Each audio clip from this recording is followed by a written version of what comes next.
Okay.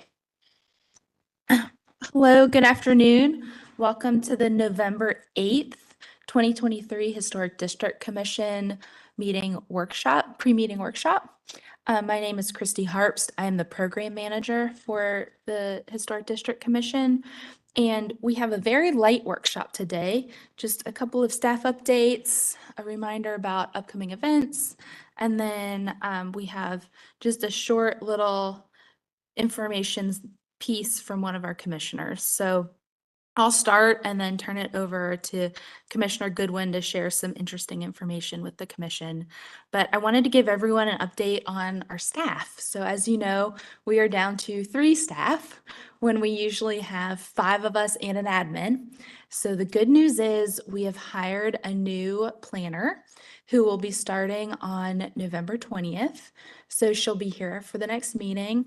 Her name's Jen Bear, and she was an intern with us back, I believe, in 2016.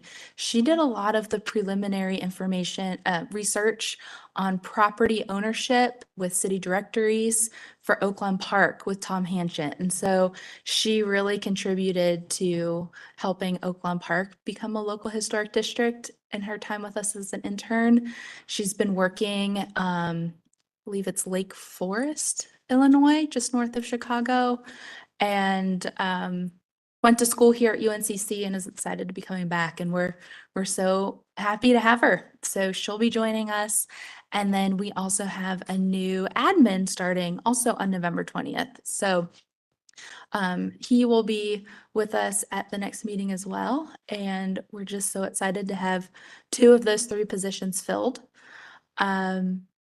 Jenny's position, we are interviewing. We have an interviewing this week and next week.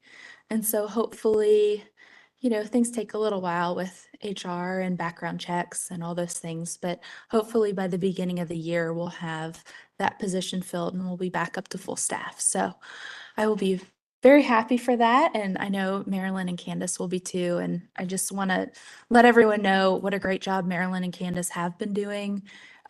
Being down staff, Marilyn's taken on a lot of the role of the admin, as you know, with the lunch orders and meeting setup. And they're both rock stars and just really appreciate all that they've done for us. So, but yes, so very good news on that end. The next announcement I have is just a reminder about the Historic District Commission retreat next Friday, November 17th from 9 to around 12:30. We'll have breakfast and snacks. It's here in room 280, so just down the hall. We will be talking about our attorneys, Nicole Hewitt and Jill Sanchez Myers. They want to do a refresher on some best practices for the commission. So they'll be kicking off the retreat with a little mini training session. And then we are going to talk about succession planning with membership. We have some vacancies and need to, use all the expertise and the connections of the group to talk through where we're going next and how to handle succession planning. And then we are also going to look at some design standards updates. As usual, it's a living, breathing document. And as we've gone through some of these more recent, commercial projects, multifamily projects that are new standards, we've noticed some holes and gaps and things where things could be clarified. So want to talk about that. So bring your ideas, your points for discussion, and it'll be casual. We'll just have an open discussion about some things. I believe some of you have like a little running list of things that we've talked about before. So bring those with you or send them to me ahead of time. Yeah, really excited about that. And if there's anything that anyone else wants to talk about at the retreat, shoot me an email. Glad to incorporate that. Anything that's been weighing on you or any special events happening, glad to make everything known to the commission and the community. And of course, the community is absolutely invited as well. So, yes, ma'am. Commissioner Walker. Is your mic on? Apologies. This sounds great, but I would encourage you to make sure that there is sufficient time for commissioners to discuss concerns among themselves, since it's been such a long time since we have had the opportunity to do that. Okay, yes, as a, anytime we meet as a quasi judicial board, all meetings are open to the public. So that's just something to keep in mind, and it's a responsibility of us as of a commission. There cannot be any ex parte or private conversations. So, but it is an in-person meeting. Um, Okay, and then we have Commissioner Goodwin and I were talking yesterday, and he shared about a workshop he's going to next week. So I'm going to turn it over to him to give a little teaser about the workshop. And then he has promised that at our retreat, he'll also give a little overview of his what he's learned at the workshop and share it with the bigger commission. It's really exciting and timely for us. So Commissioner Goodwin, if you would like to share a little bit about what you'll be learning next week? Well, actually, I would like to go ahead and share some of the things that we have found out along the way. And then, yeah, there'll be some more information when I take a class next week. But what I'm trying to do is to understand more about windows and trying to bridge that energy gap that we have with regard to trying to restore historic windows. And there's a lot of different techniques that I'm finding out and exploring.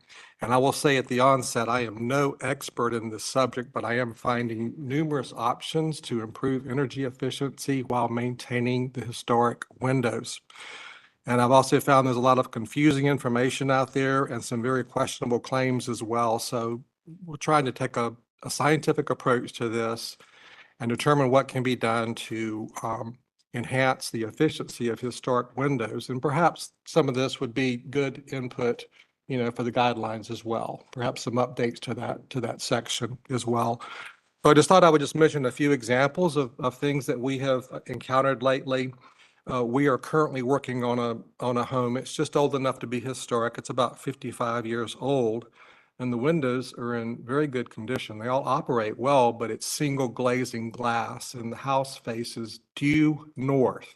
A lot of windows on the south side, a huge backyard, and the back part of the house, which is where most all the living areas are, they just get baked and get significant fading from radiation.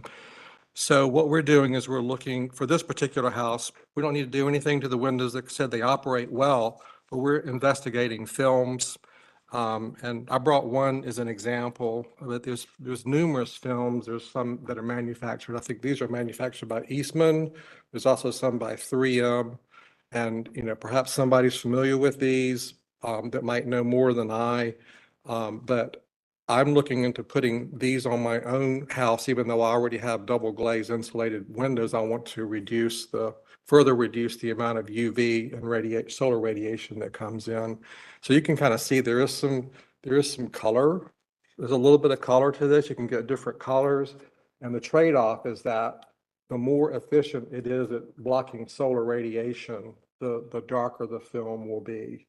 But you can get these films, they typically block 99% of UV, and this particular one blocks 50% of solar radiation, which is it blocks the infrared radiation that beams in here in our southern climate, warms everything up on the inside and heats everything up.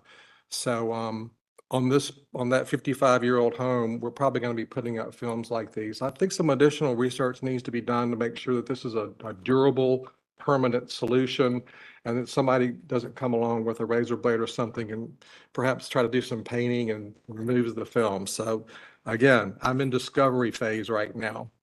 We were just recently in Charleston, and another example I saw, we were recently in Charleston, and I saw a single pane storm window on the exterior of a beautiful 18th century house.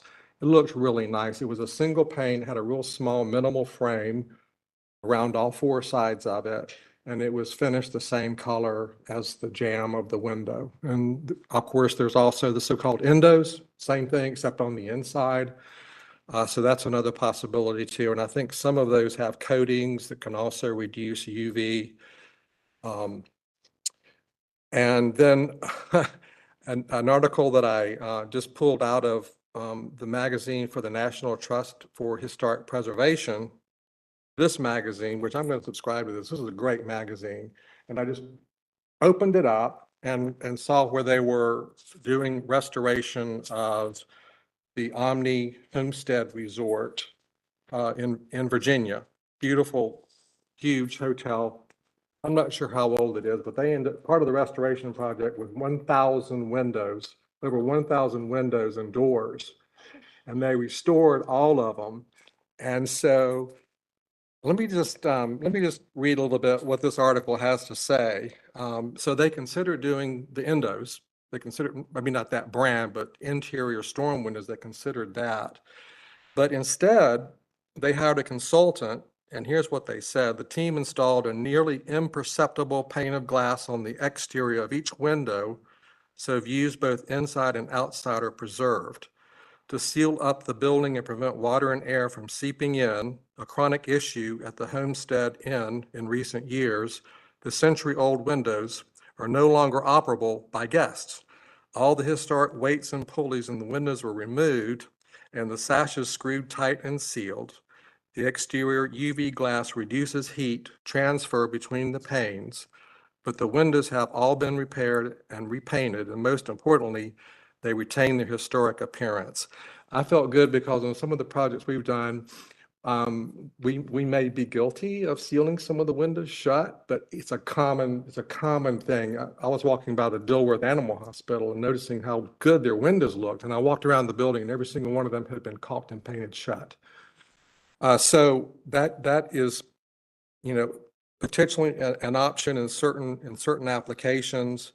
And that brings me to another example, which is like a 90-year-old house that we just finished renovating. Most of the windows I wasn't guilty of this. Most of the windows were already caulked and painted shut. And we encouraged the owners to keep the old windows, but we went around from room to room and decided we wanted one operable window with the double hung windows. We were going to leave one lower sash operable in every room. So we went around and they selected which windows they wanted to be left to be made operable. They were in real bad shape. You could hardly lift them. All the ropes were broken. They were painted, caulked shut. So what we did is we did some restoration work on those. And another reason too, not to do all of them, is it is very labor intensive and it can be expensive. And I know there's some companies out there like Double Hung Restoration, and that's all that they do. But just try to keep the cost minimal. We decided to do limited restoration ourselves. We removed the sashes. We cleaned them up. We cleaned up the channels that the sashes ride in of all the old paint and caulk. We cut grooves in the lower sash and put in silicone weather stripping. We replaced all the ropes. And even, sometimes you might have a rope there, but it's got so many coats of paint on it that it really doesn't work. It's so rigid. So we replaced the ropes. And now these windows, they're well sealed and they operate very smoothly. The owners are very happy. And I tell you, you look through the windows and you see the wavy, distinctive. It's just absolutely beautiful. And we're so happy that they made that choice to keep those old windows in there. So excited to learn more about all the possibilities and improving window efficiency of historic windows and doing our part to help minimize energy costs. So, and I mentioned to Christy, I'm taking another class next week. It's through the Traditional Building magazine, and they're offering webinars now. You can get AIA credits, and one of those is on window restoration. So I'll be watching that next week and perhaps bringing a little more information, from that course. But in the case of the Omni Hotel, I'm real interested to know what they did. If it's not a storm window, what is it? And how does it go on and how does it stay? Right. It must be a good solution to do it on 1,000 windows on a hotel that expensive. So It's a daunting project. yeah. Yeah. Phil, thank you so much for sharing all You're you welcome. learned. Heather, or Commissioner Wojcik, yes. I ask a question. Can you repeat the traditional, where were you taking the class through? Traditional building, and I've actually got, a little information on it now. It's called Closing the Gap Between Historical Accuracy and Energy Efficiency. And if you go to traditional building, then you can find the courses available there. Okay. And it's next, it's on November the 16th at 2:00. And you get 1 hour. Great, I need it. Thank you.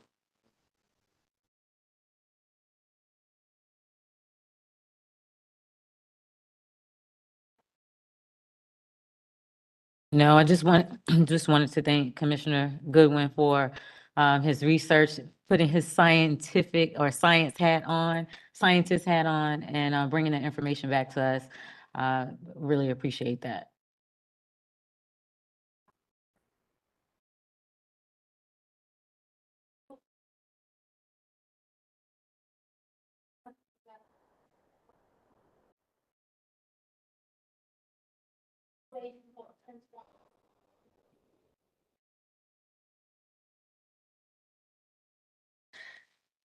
Okay, we'll officially open the meeting at 1:00 in just a few minutes. Thanks. That concludes the workshop.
Okay, now go.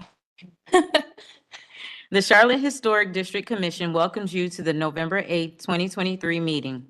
I am Nichelle Hawkins, HDC Chair, and I call the meeting to order at 1:03 p.m. Also sitting on today's commission are Shauna Bell, Phil Goodwin, Krista Lineberger, Kim Parati, Brett Taylor, Jill Walker, Sarah Wheat, Scott Whitlock, and Heather Wojcik, who are present in the room. Also present are HDC staff, Christy Harpst, Candace Lighty, Marilyn Draft, Nicole Hewitt, Assistant City Attorney, Candy Thomas, Court Reporter. I would like to start by acknowledging that the commission has resumed in-person meetings. However, as a continuing health and safety precaution, the commission is permitting applicants and members of the public to participate using a remote online platform if they choose. Due to the hybrid format, I ask for your patience today as we proceed. There may be slight delays as we transition between speakers, participants, and presentations. Participants in today's evidentiary hearings were required to provide a copy of any presentation, document, exhibit, or other material that they wish to submit during the evidentiary hearing prior to today's meeting. All such materials, as well as a copy of the city staff's presentation and documents, were posted online prior to this meeting and may be viewed by visiting the HDC webpage. For everyone participating remotely in today's meeting, we ask that the following guidelines be observed. Please make sure you are on camera using a video source during any testimony. Please mute your audio when you're not speaking. Use only one source of audio, either a computer or phone. Do not put your phone on hold. Make sure you're in a quiet area. Please turn off or silence electronic devices and do not speak over the person talking or you will be asked to leave the meeting. Please use the raise your hand tool.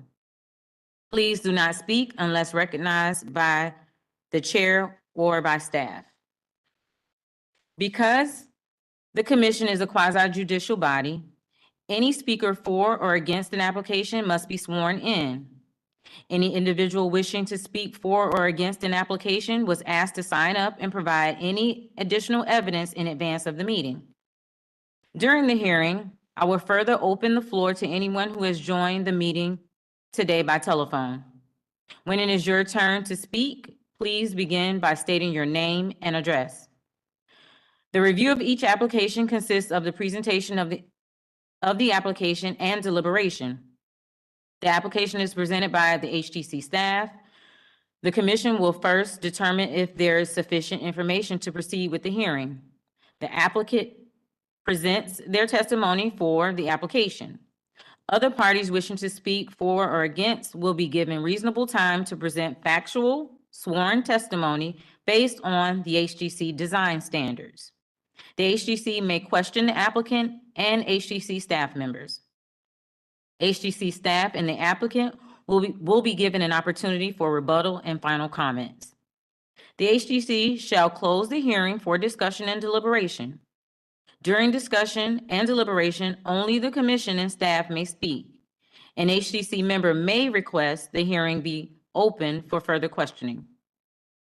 The HGC will craft a motion for approval, continuation, or denial. The majority vote of the commission present is required for a decision to be reached. A final vote by the HGC will end the hearing. If you will be addressing the commission today, please raise your right hand and respond, "I do," to the following question. Do you affirm that the testimony and information that you are about to give is the truth and nothing but the truth? I do. Please be mindful that we have a court reporter present who is responsible for making an accurate and complete record of these proceedings. The reporter must be able to hear and understand. Everyone present must state their names and addresses before they speak. Speak clearly, loudly, and one at a time. The reporter will interrupt only when absolutely necessary to get clarification on what was just said or to alert speakers that they are having difficulty hearing or understanding. Are there any questions? Would you like to approve the minutes? Yes. Okay. Commissioner Wojcik. I reviewed July. Okay. Do you have a? Sorry. That's okay. I just started. Did anyone review October's? Do I count? Yeah, you count. Oh, I You did. just can't make a motion. Okay, I did. Okay. Are you okay with them? Yes, just one minor change. Okay, we'll go with it. Okay, okay. Okay, I was just giving you time to. Thank you. I Yeah. appreciate that. I like to make a motion to approve the minutes from the July meeting. Okay, do we have a second? I'll second that. Moved and properly seconded. Any question or discussion on the motion? Hearing none, let's vote. Commissioner Taylor? Commissioner Whitlock? Yes. Commissioner Walker? Commissioner Lineberger? Yes. Commissioner Bell? Yes. Commissioner Parati? Yes. Commissioner Wojcik? Yes. Commissioner Wheat? Yes. Commissioner Goodwin? Yes. Commissioner Hawkins, yes. Vote to approve passes 9-0. Is it 9-0? And? It's 10. 10. 10-0. Uh-huh. You forgot to include yourself. Yes. Yeah. I count. You do. All right. And what about October? I did see a minor Okay, change, just a reference to, on the first page to October versus June. The month. okay, we'll take a note of that. All right. Do we have a motion for October? I'll make a motion to approve the October 11th minutes for the Historic District Commission. Okay. Second? Second.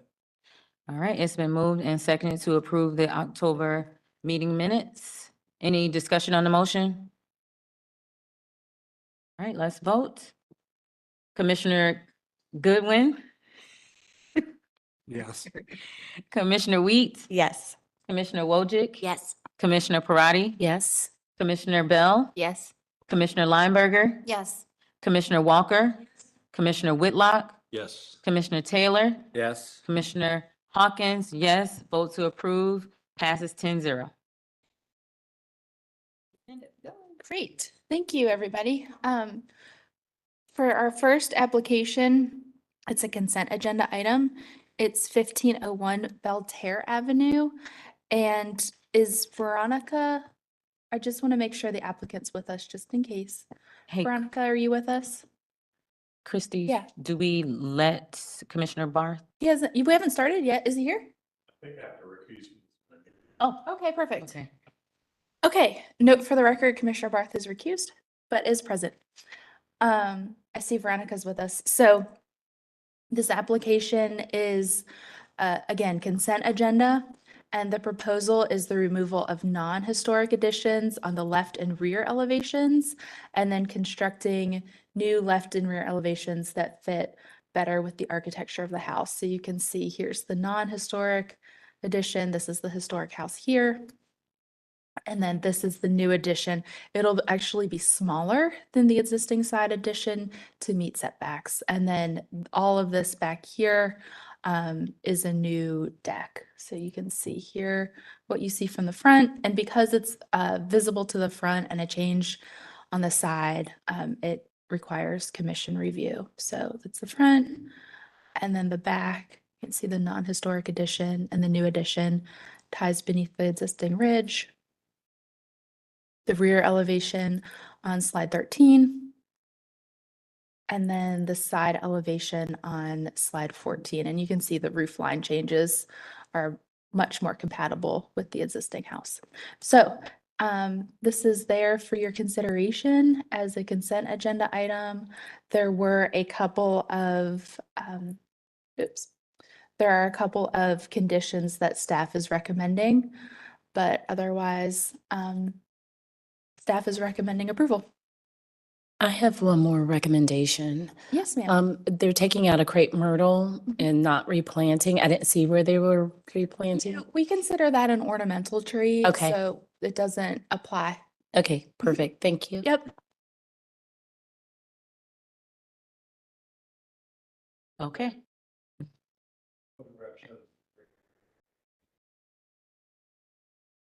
Yes. that is not part of the application, but from research, it appears that it has this is the tax assessor's website, and we do not have an application on file for paint.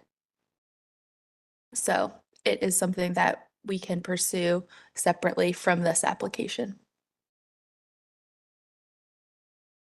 All right. Okay? Okay, commissioners, anyone want this to come off of this consent agenda? Or are we okay with this being on the consent agenda? Okay. All right, do we have a motion? I'll make a motion. I make a motion that we approve this project with the following conditions.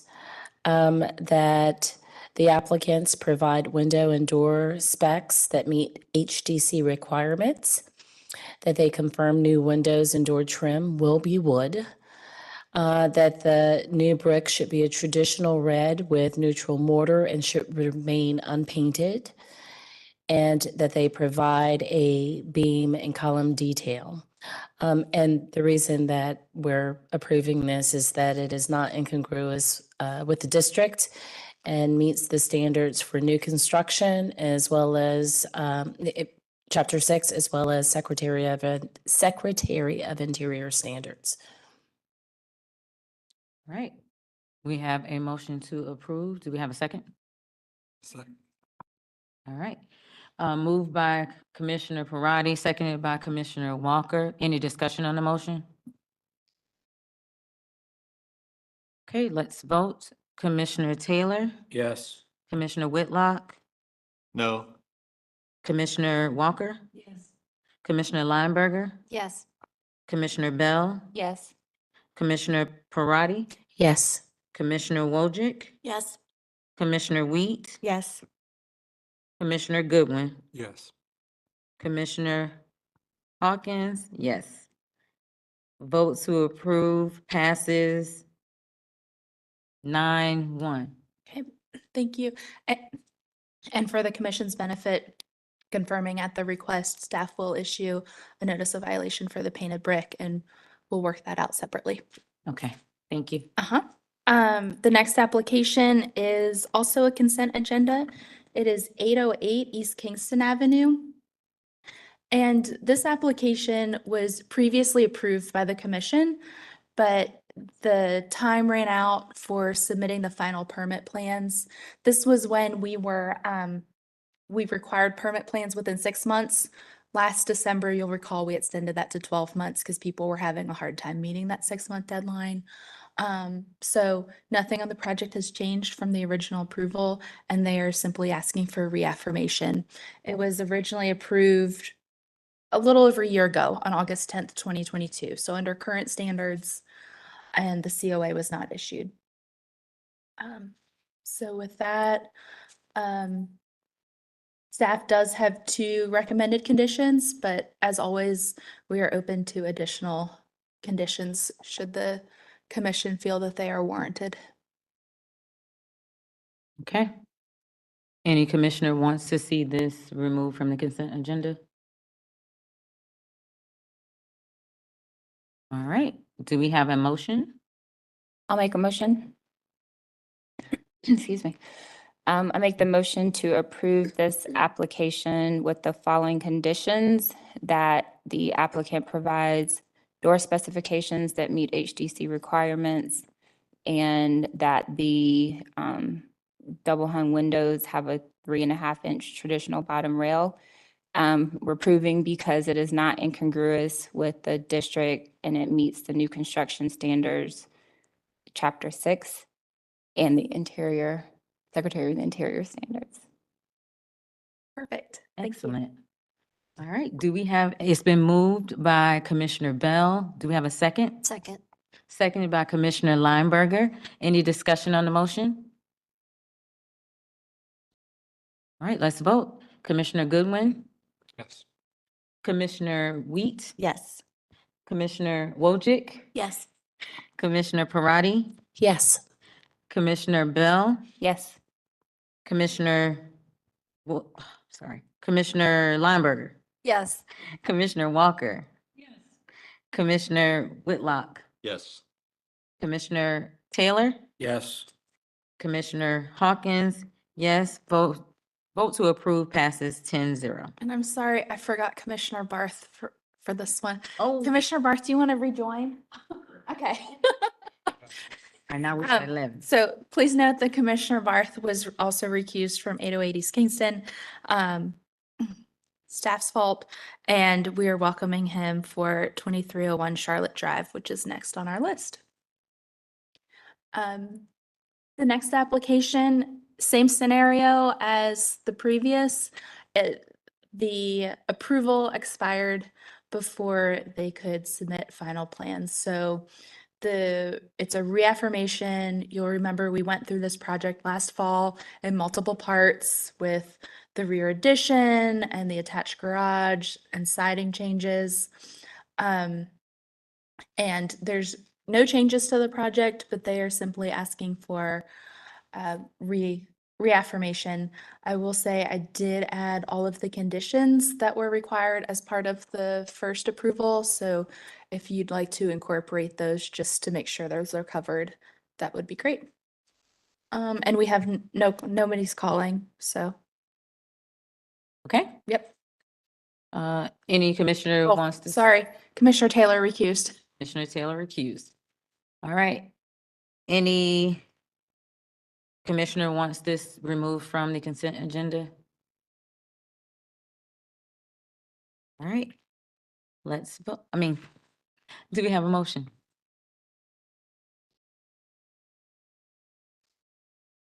I can do a motion. I'd like to, do I speak now? I'd like to make a motion to approve this project as a consent agenda item per 10.4.1 rules and procedures. Staff recommends. And request that the applicant submit permit-ready construction drawings for staff to review. And I would like to apply the following conditions to this application. Christy, would you like me to read them, or can I just cite A, B, C, D, E, F, A through F? Paste. 1, 2, 3, 4, 5. There are 6 conditions, so you can incorporate all 6 outlined in the staff memo. Okay, and would like to reference the 6 conditions listed in the staff memo. Great. All right. Do we have a second? All right, it's been moved by Commissioner Barr, seconded by Commissioner Walker. Any discussion on the motion? All right, let's vote. Commissioner Whitlock, Yes. Commissioner Walker, Yes. Commissioner Lineberger, Yes. Commissioner Bell, Yes. Commissioner Barth, Yes. Commissioner Parati, Yes. Commissioner Wojcik, Yes. Commissioner Wheat, Yes. Commissioner Goodwin, Yes. Commissioner Hawkins, yes. Vote to approve passes 10-0. Okay, and we have Commissioner Lineberger recusing from the next one and Commissioner Taylor returning. We have a bit of musical chairs going on this afternoon. The next application is the last one on our consent agenda. It is for the large new construction project in Fourth Ward and at 306 North Graham Street and 420 West Sixth Street. The commission approved the project on March 8th of this year, 2023. The approval with conditions letter is attached to the packet. Once they got further in the design process, they found that there were some changes that needed to be made to the design. And these are summarized in the proposal. I'm so appreciative of the applicants and how they set up their revisions, and they show side by side I can show you what was approved versus what they're changing. So you can see starting on slide 29, they show this is what was approved on the left, and then this is their change design on the right with a description of what those changes are underneath. And they do this for all of the changes and all of the elevations. I believe the applicant is with us as well, and we don't have any callers. Okay, any commissioner wants to see this removed from the consent agenda? I do. I think that the scope of work that's changed is significant, including the elevation that faces the townhomes. All right. Then we'll hear this as a full project. I see Cameron is with us. Sheldon, are you with us as well? Yes, I'm here, as Sheldon, well as Daniel from our team. Have you been sworn in? I was sworn in. I have not been, no. Okay. And can you turn on your video, please?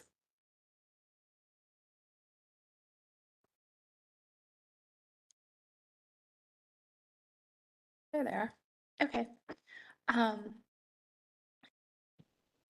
Is Cameron, are you speaking and have you been sworn in?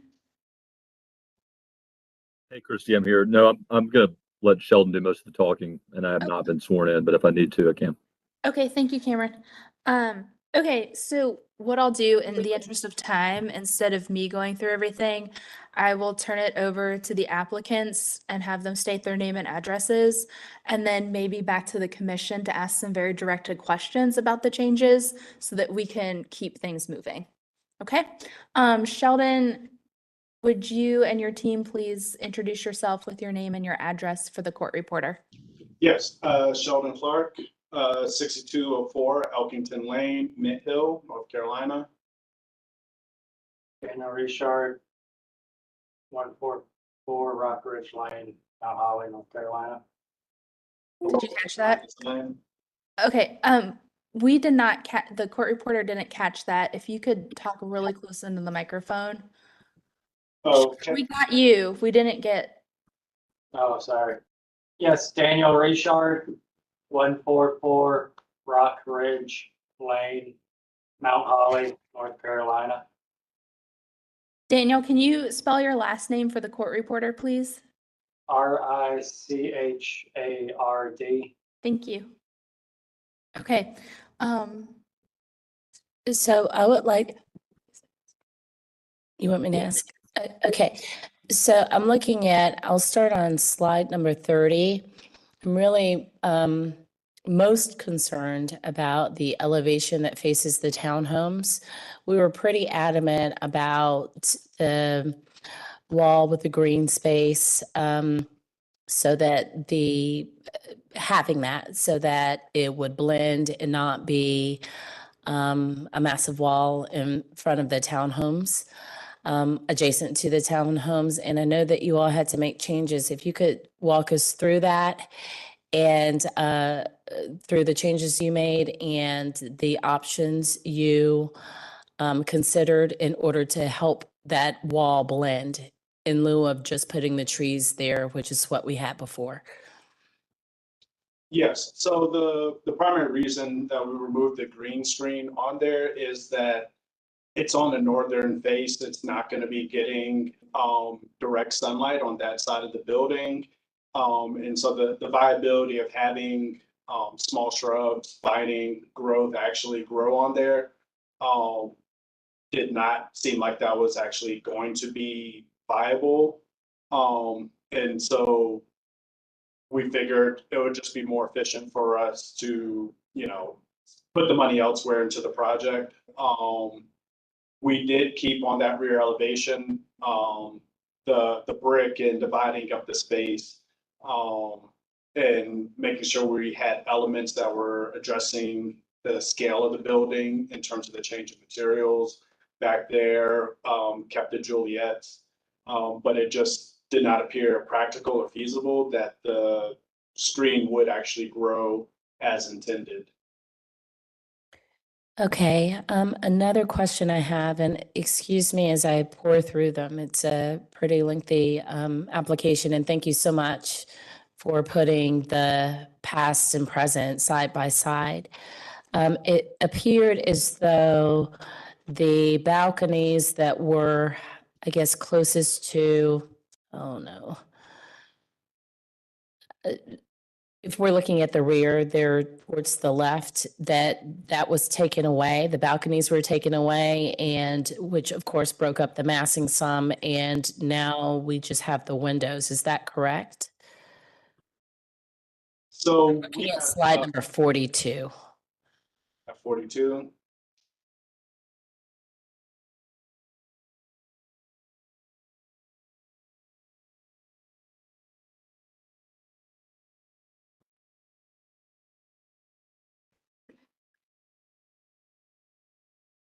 So those portions right there, so those we've changed on the left-hand side. So the portion that's in the white siding, that those have, the configuration of those units have kind of flipped back and forth in terms of where the balcony locations are, but we have revised them from recessed balconies to Juliet balconies. So if you go to one of the elevations,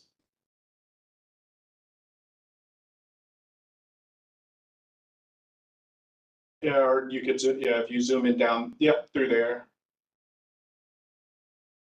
So that slide, what slide number is that? 41. Okay. You can see them here. But Kim, you're absolutely right. So the image on the right is the new image, but it looks like this new image doesn't match this new image. Good eye. Right. Good eye. Yep. And even with Juliet balconies, as opposed to the full balconies that we had before, many residents, I'm surprised they didn't call in today, had a problem with the fact that the building didn't have, it felt like a blank wall. And so as one commissioner, that was, I can say that was a feature on that elevation that I thought helped address some of those concerns, was the full-length balcony. I know that programmatically some things have changed, but our need for that, in my opinion, has not.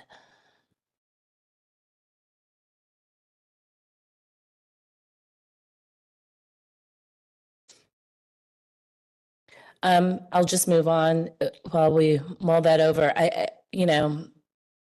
Kudos to you all for trying to save the building and finding out that you couldn't and saving a piece of it and stepping back. I think that actually that, excuse me, works better on the other elevations. I'm sorry to lose one of the stoops on the Graham side elevation, but I get that too, and I still think that it's broken up really, really well.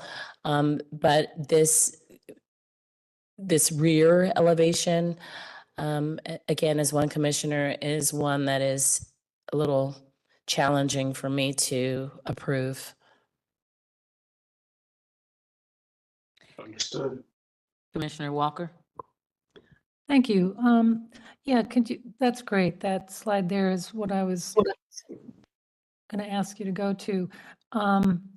So it looks to me like the difference between the before and after is that the trees got taller somehow on the new version. And I guess I'm still a little worried about the exposure of parking deck to all the homeowners right across from that. So my questions are twofold. One, what is the measurement of the street level back there to the top of the parking deck? So That you are hoping that these trees you're planting are going to completely hide? Yeah, that right there. okay, the height of that, one moment. Let me see if we have that pulled on one of our other sections here. So that is approximately 747 to 722. So that is approximately 25 feet. 25 feet. And in your landscape plan, did you list what the planting material was there that will grow to that height? Let me scroll through from. I guess really I'm just concerned about whether or not, you know, drawing plants taller is legitimately an alternative solution to a green wall, which I don't know if there are not. I thought ivy and there are some other climbing vegetation that might work on a north-facing wall, but, you know, maybe you've done all that exploration and don't find anything, but I thought there were some shade-loving wall covers. And it wasn't the intent to change the height. That's just a rendering effect in terms of that those appear taller. We're not really proposing a final growth height on the, you know, we can't really say to what degree they will grow or not grow. They were selected by our landscape architects as something that should be able to perform in that condition on the back of the building with as much root area that there is between the building and the paved area back there. I'm looking through on. Because you're going to need a sufficient amount of ground, just earth at a certain distance from that wall in order to accommodate a tree that is going to grow that required 25 feet. Drawing it as a picture is one thing, but literally being able to grow that is a different thing. And I guess I only say this because I do remember our commission was really concerned, as Commissioner Parati has stated, about that building's exposure and its rear-facing sense to the homeowners adjacent to it.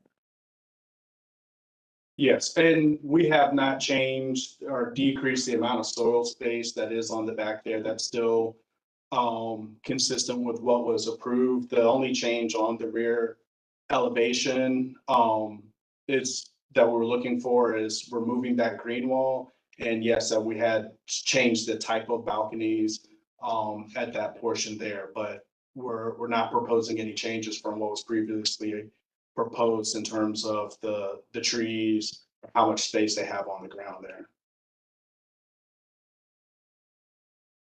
Yeah, I guess it just does become more concerning to us since the green wall is absent. So, you know, the responsibility those trees have now becomes greater than it originally was.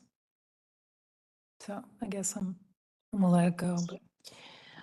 I don't want to let it go. So the green wall, in Sheldon, can you tell us what other options you explored before you took away the green wall altogether? So there weren't really other options in terms of taking away that green wall. We had looked at a number of different configurations of the overall building that included removing that green wall, but it also included removing the degree or amount of brick that was on that portion of the building there, removing the Juliet balconies that are inside the brick area there. And, you know, and working through with staff, you know, it became apparent that those moves were, you know, going to be inappropriate and tough for the commission to support. And so we looked at pulling, you know, putting everything back towards where, and the same configuration that it was previously in terms of our, you know, where we were doing cost cutting measures or VE measures. And so we pulled everything back that we had looked at for VE and just settled on the portion that was just not really feasible in terms of us thinking that these vines were actually going to grow along that wall.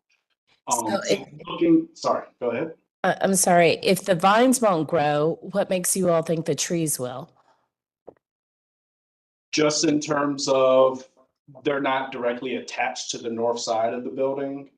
And that's the issue with the vines, is that they're not receiving, they wouldn't be receiving very much sunlight at all on that north side, being pulled away from the building. And we know it's not perfectly north, and that's why we're able to get some sunlight back there, and working through with the landscape architects in terms of what they believe would grow there, that they selected specifically for that. So looking at this would be the Graham Southeast. So they're looking at lace bark, elm, and this is page 292 that I'm looking at here with our landscape plan.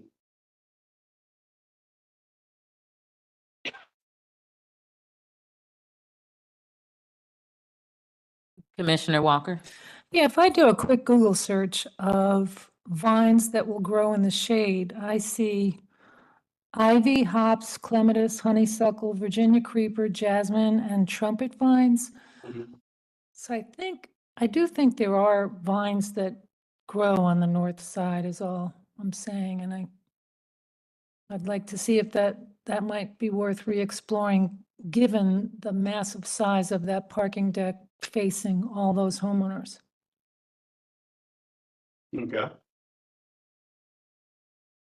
I think the challenge becomes that elevation, which was one of our challenges to start, becomes a challenge again because the things that help make it disappear and blend in better, the thing that gave it more of a pedestrian interest, those are now diminished or gone altogether.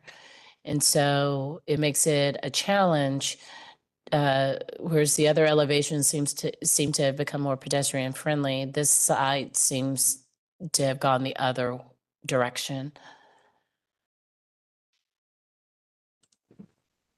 Hey, Christy, this is Cameron. Do I need to be sworn in to make a comment? Yes, if you want to speak, you need to be sworn in. Sure. This is Cameron Connor. I'm at 505 20th Street North, Suite 1000, Birmingham, Alabama. Okay, but that's not being sworn in. Hold on. Oh, no, I was doing that. I was just doing that part for her. Sorry. Okay. Okay. Cameron, if you would raise your right hand and respond, I do, to the following question. Do you affirm that the testimony and information that you're about to give is the truth and nothing but the truth? I do. Okay. Now name and address for the court reporter, please. Sure. Cameron Connor, and I'm at 505 20th Street North, Birmingham, Alabama, 35203. Okay. Yeah, I Please.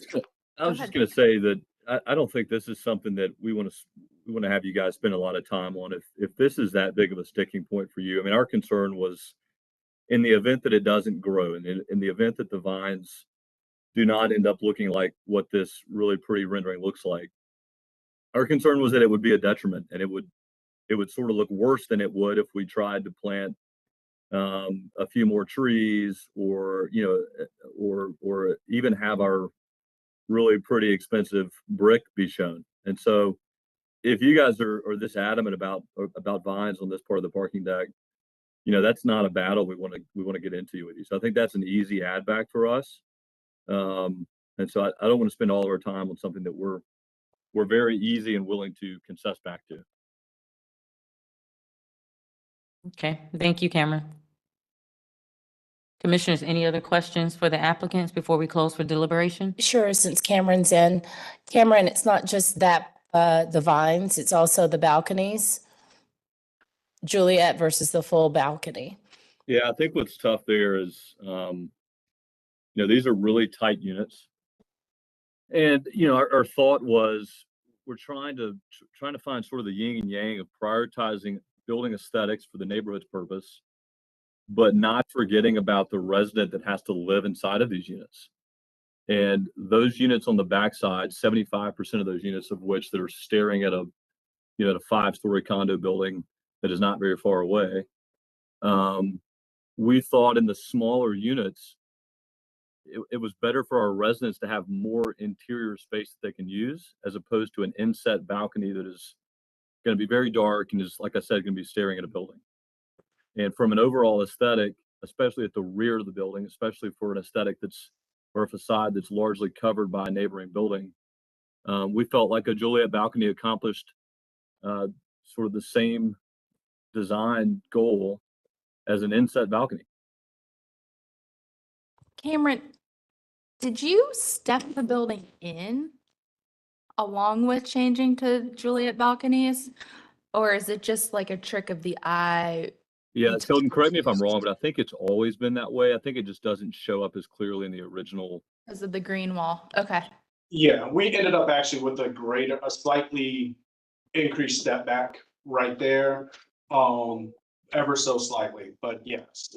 One of the other things I also had with the difference between the recessed balconies and the Juliet balconies, the quality and amount of light that comes into the unit, because you don't have the overhang of the balcony on the living room, that they do make for much brighter living spaces when you have either a projected or a Juliet balcony.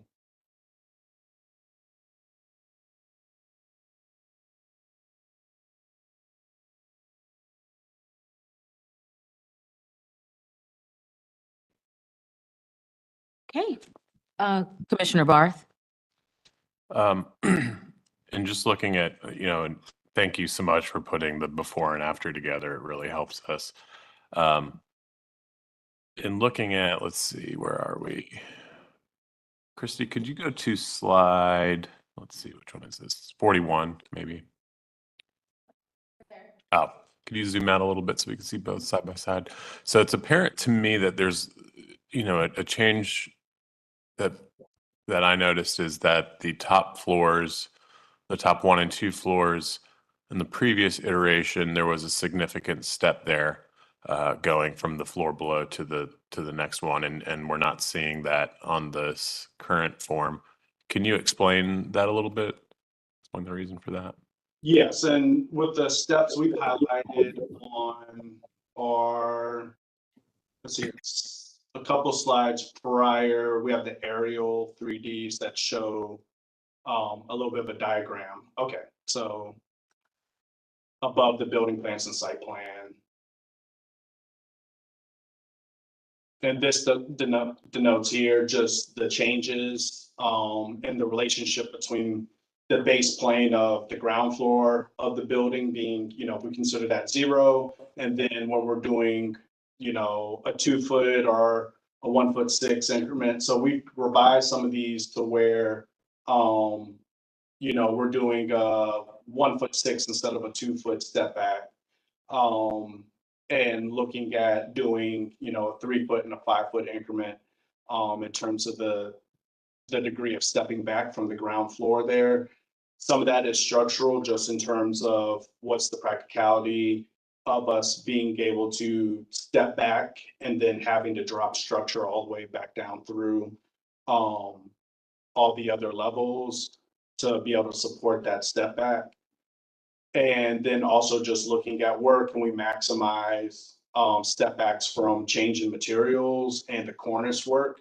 So even though we've looked at, okay, some of these step backs have been pulled back in some places, when we do the transition at the cornice work and that material change or that color change between the 6th floor and the 7th floor, or in instances at the 5th floor to the 6th floor, that those are going to,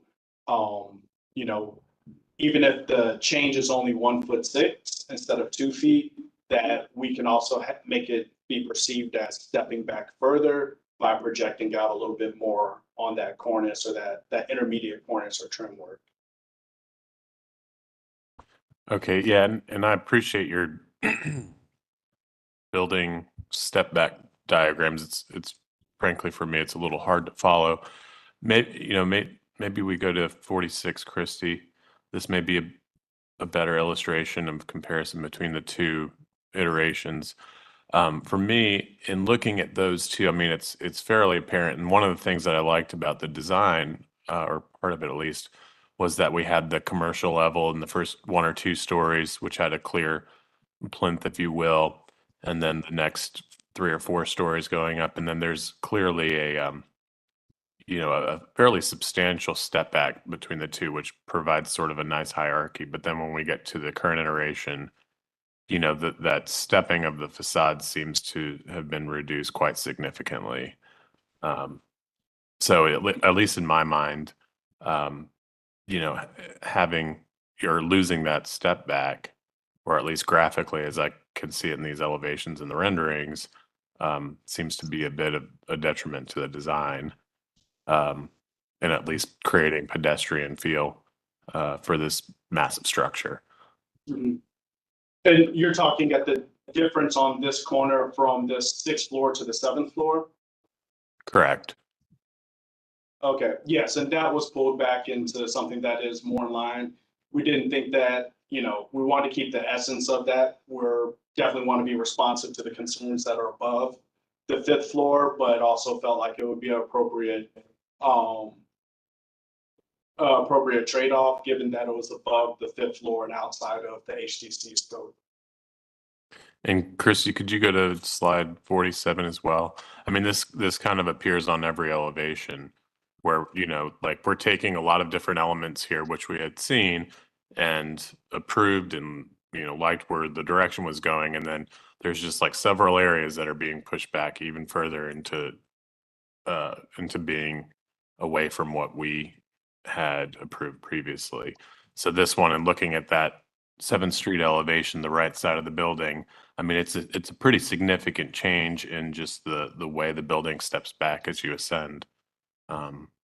So anyway, all that to say, this may come up in deliberation, and for me as one commissioner, that was just something that I noticed that I may respond to. And then, Chrissy, could we go to slide 53? And it seems that there are some address numbers added to, could you scroll more to the right? Yeah, added to the elevations here for the stoops. Is this something that you all would like us to review as well? No, we're not looking for any comments towards signage or lighting at this point. Okay, all right, thank you. Thank you for your comments. All right, commissioners, any other questions for the applicant?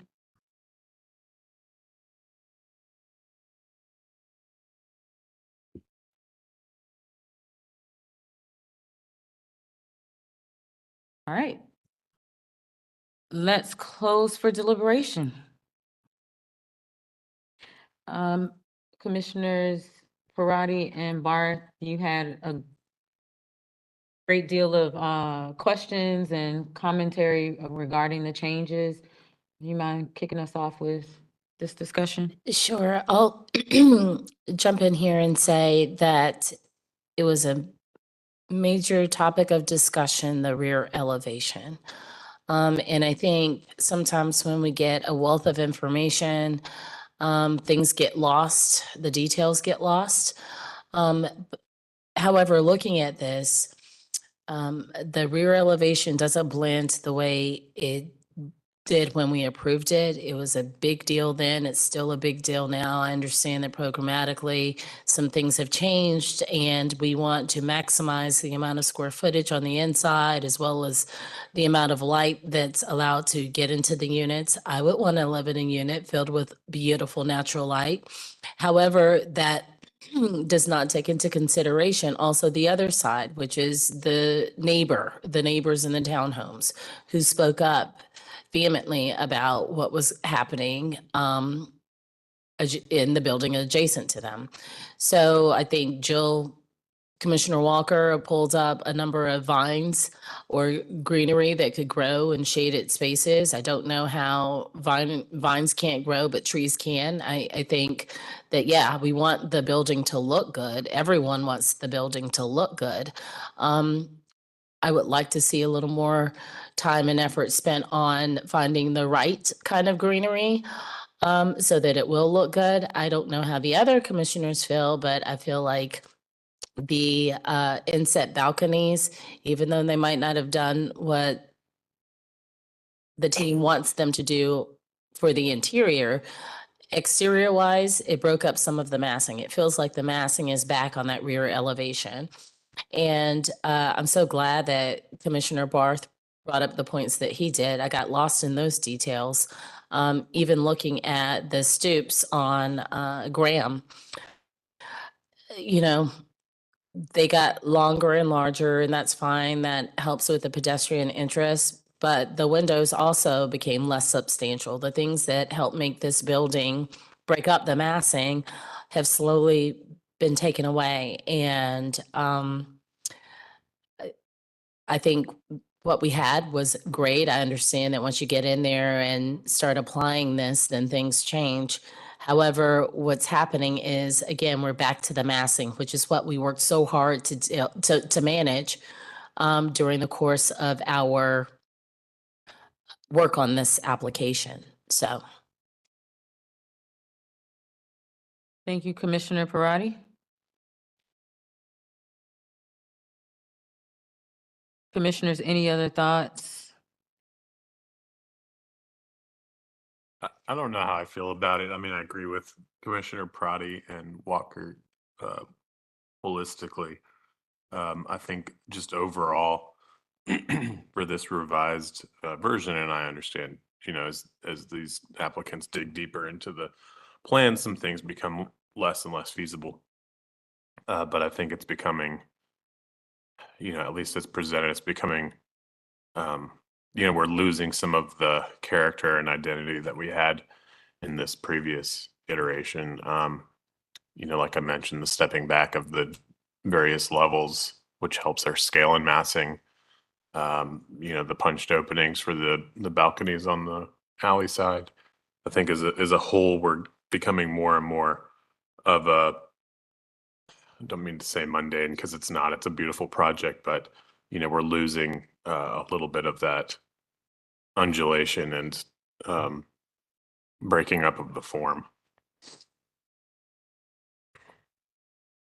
And I'd feel confident in them at least exploring some other opportunities as far as growing walls, reaching out to their landscape architect or arborist and figuring out some different methods of creating that green wall. Okay. Thank you, Commissioner Barr. Okay, thank you, Commissioner Barr. Other thoughts, comments from other commissioners?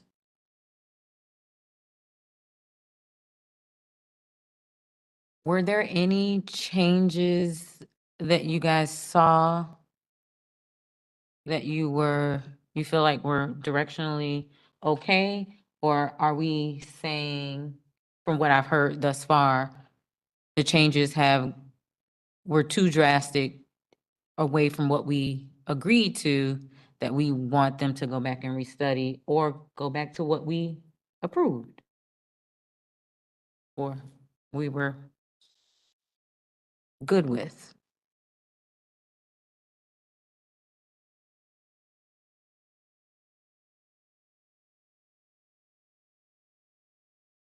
Between Commissioner Barth and Commissioner Prati, it sounded like we might have a motion. Yes? I'll make a motion. I would make a motion with the help of the team to ask the applicants to restudy the rear elevation and come back with something that's closer to what we approved, either be it, you know, you've restudied the kind of greenery you could apply to the wall on the north side. I love to see a restudy of the Juliet balconies that they have now. The full inset balconies help to break up the massing. So if they can't do the full inset balconies, I'd like to see something else to help break up the massing. And to Commissioner Barth's point, I would add in that we would love a restudy of the step backs as we go up levels to show some kind of separation or delineation between the residential and the commercial. And that is what I have. I don't have standards. Maybe someone can help me with that. Massing, whatever that one is. I would add that I love a restudy of the how do you all feel about a restudy of the fenestration when we look at let's look at slide 53, for example. Then versus now, we've lost a lot of that open space with the windows. We've lost the transoms on the at the entryway. And I think that might be a challenge. It's a challenge for me. I don't know if it's a challenge for anyone else. If it is, then I'd add to that list a restudy of the fenestration along the Graham Street elevation.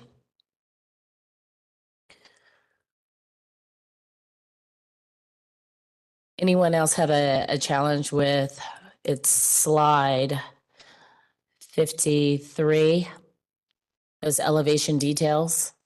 I think it's the entry point has actually improved. Okay. I didn't recognize this myself on the approved application. The organization of transom to window to door, I think, is better resolved on the revised. But I mean, I have noticed sort of everywhere on this project that there are some window quantities, scale, size changes. I don't know that I'm 100% in disagreement with what they've done. You know, the proportions and solid and void as far as fenestration to me still seems in keeping, at least in my opinion. Okay. And actually looking at the before and after, Commissioner Barth, I see what you mean about like headers lining up and all of that. So I'll let that one go. But the rear elevation, I think, needs to be restudied, as well as the step backs that were pointed out by Commissioner Barth. So massing is standard 7.7. 7.7. Scale 7.9. Thanks, Commissioner Wojcik. And that speaks to the setbacks, the step backs, sorry. Okay, That was a motion, correct? that was a motion. All right. Motion by Commissioner Parati. Do we have a second? Second. All right, seconded by Commissioner Barth. Any discussion on the motion? Okay, let's vote. Commissioner Taylor, Yes. Commissioner Whitlock, Yes. Commissioner Walker, Yes. Commissioner Lineberger. She's recused. Oh, sorry. It's recused. Yeah. She is Okay. recused. Yeah. Apologies. Commissioner Bell, Yes. Commissioner Barth, Yes. Commissioner Parati, Yes. Commissioner Wojcik, Yes. Commissioner Wheat, Yes. Commissioner Goodwin, Yes. Commissioner Hawkins. Yes. Motion to continue passes 10-0. Thank you. Thank you. All right, I need to recuse from the next one. Okay. And is Commissioner Lineberger coming back? Okay, guess not. Oh. Yes, Commissioner Lineberger's back. Okay, great. We haven't started yet.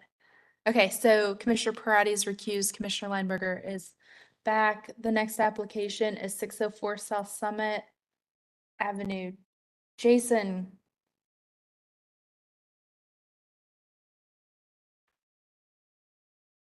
I saw him online. Jason, can you hear us? Can you hear me? Yes. And can you turn on your camera, please? And have It's you on to my knowledge. have you been sworn in? No, I've not. Okay. So anyone who else has joined us who's presenting from online, or anyone who's in the meeting room, would you please be sworn in at this time? All right, please raise your right hand and respond, "I do," to the following question. Do you affirm that the testimony and information that you're about to give is the truth and nothing but the truth? I do. Thank you. Thank you. This next application is for an accessory structure at 604 South Summit Avenue. And it is in the rear yard. It's a 3-vehicle garage carport combination with an attached storage shed. The existing shed that you see in the pictures, that will be removed.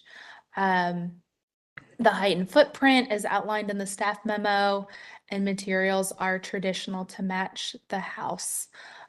We don't have information about windows, garage doors, and trim. And we also need rear yard open space calculations.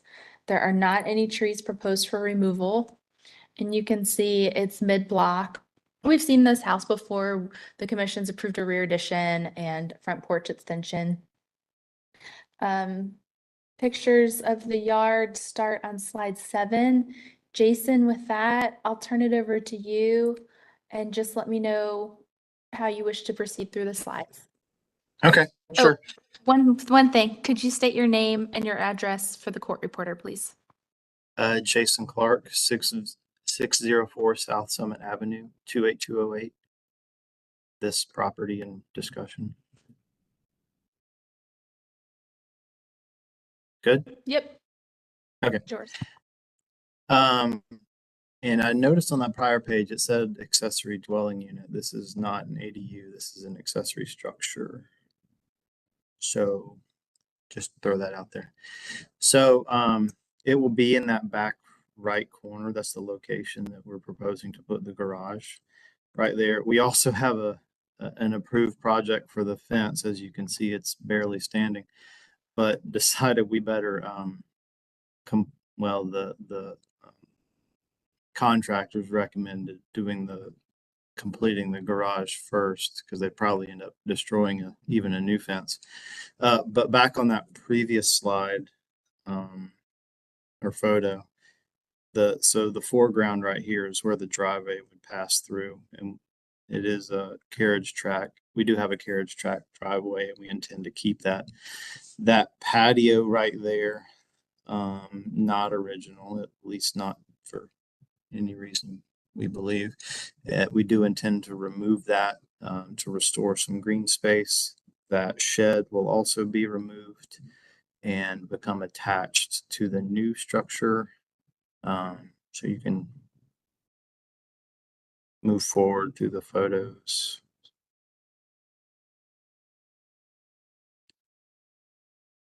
This is not the corner, so the garage will be in the opposite corner. And keep going. It's just another side view. One of the requests, I did do a workshop, and one of the requests was that they wanted to see show the impact to the neighbors. So I'm just trying to show the tree canopy around with some of these photos. So it will be in the right on this photo. Now I'm standing in the corner here, looking back towards the street, and you can see that you can barely even see the road.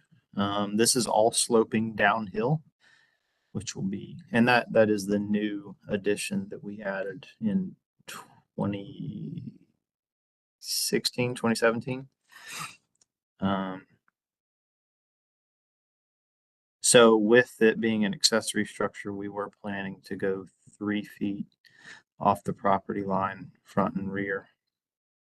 You can click that one, slide 15. And there's just barely enough room for us to fit cars through there. I have driven a car through there, so I've at least confirmed it. You can go to 16. So here's the before and after. It's actually not, I know she said 3-car garage. It's actually 2-car garage, but there's kind of a workspace area. So there's only going to be 2 bays or 2 garage doors, so to speak. So you can see right here where it continues. There has been some discussion about that solid slab right there at the bottom, left, right there. Only because we have a root cellar and we have a lot of water intrusion. And as you can tell from, go to slide 15, the last photo, it does slope from the fence towards the house. And I know there's rules about having concrete all the way up to the house, but that has been the recommendation from the concrete contractors that I've spoken with. And we've even tried, there's a drain right there at the end of that concrete, and we've tied in all the gutters, but the recommendation was to make that solid. But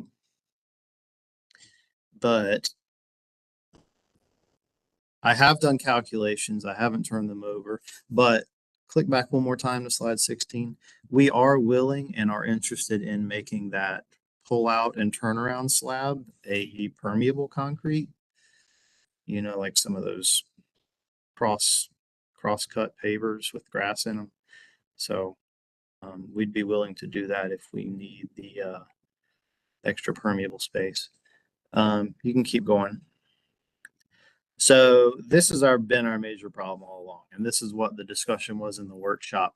Our property slopes uphill, and it slopes uphill significantly. And with the property, or with the structure, even if I made it the same height, grade to peak, no matter where I put it, it's going to sit. I mean, if you zoom in on that dimension, even if I dug all of that out and set it at the same elevation, I don't know what that dimension is right there in the middle, an inch, it's still an inch shorter. So the issue is that our property slopes uphill, and we've had trouble with that one caveat being different for the Historic Commission as opposed to just for the city, with it not sitting higher as well as not being taller. But we'll go ahead, we'll come to the precedent. But so this was the proposal, and just kind of showing a line of sight from a pedestrian at the sidewalk.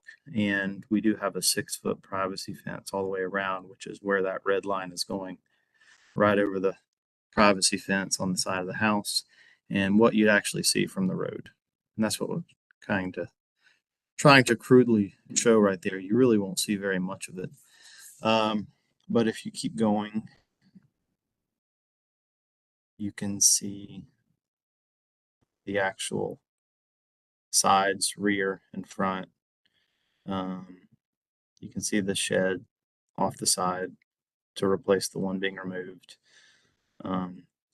Trying to maximize the space we have upstairs, but even limiting ourselves to the 19 feet, 10 inches or so, there's not very much room up there. It'll still be pretty tight. That's why we use the design that we did to try and maximize the square footage up there. If you'll keep going. So this is just some precedents that we put in here, and I know that this one, 224 Grandin, is actually kind of against the rules. I think you guys have an outstanding something or other against them. I don't know what you call it. But 612 South Summit, the blue house on the right, is 2 doors down, and that structure in the back is over 50 years old, and within this documentation is evidence of that. And it is taller and it sits higher than the principal structure. The other two are just showing where add-ons were higher than the initial structure. But you can keep going. This is that documentation. I'm 604. I don't know if. I mean, it's there. We can discuss it and go through it if we need to. So there's 604. There's 612. I don't know where we show the second building. Staff help me locate this evidence.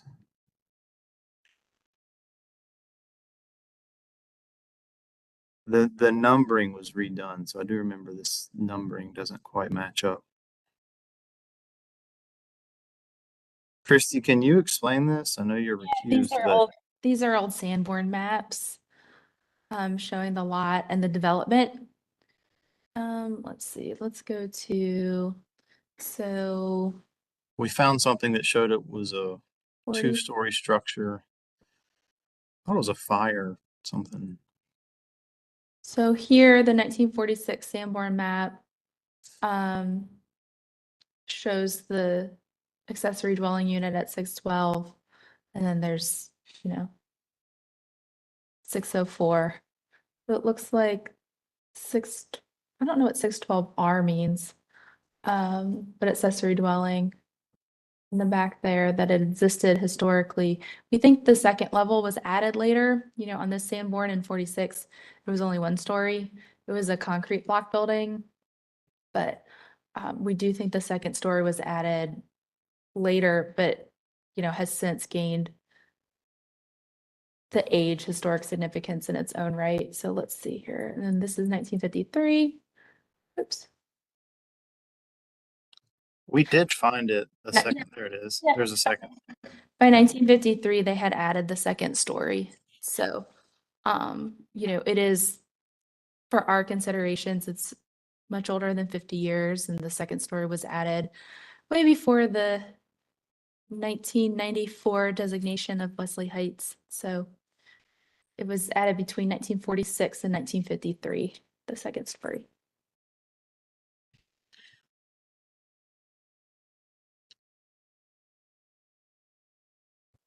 I We can think keep that's it. going. I don't remember what was in the other. Oh, your project examples you wanted included. So the 1533 Wilmore Drive. Yeah, that's if there's a question on, this was a similar property where to achieve the desired goal, they ended up having to make the structure wider. I believe it had a wider footprint than the principal structure. And it was because of the same problem, uphill slope, and they couldn't gain the office. That's the full intent of this is one to have a garage, but 2 to have an office space. And was there another one after this? Did we include 612? Yeah, Or was it just that? 612's in here. So this 612 was actually just recently modified. So they actually just finished construction on that maybe a few months ago. And this was that two-story structure that's They're just, 2 doors down.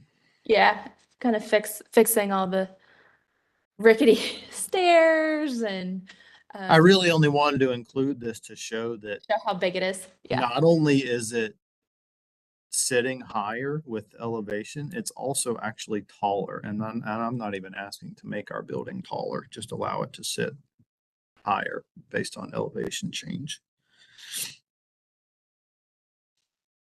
I think this one showed it best. Where was it? Slide 44 shows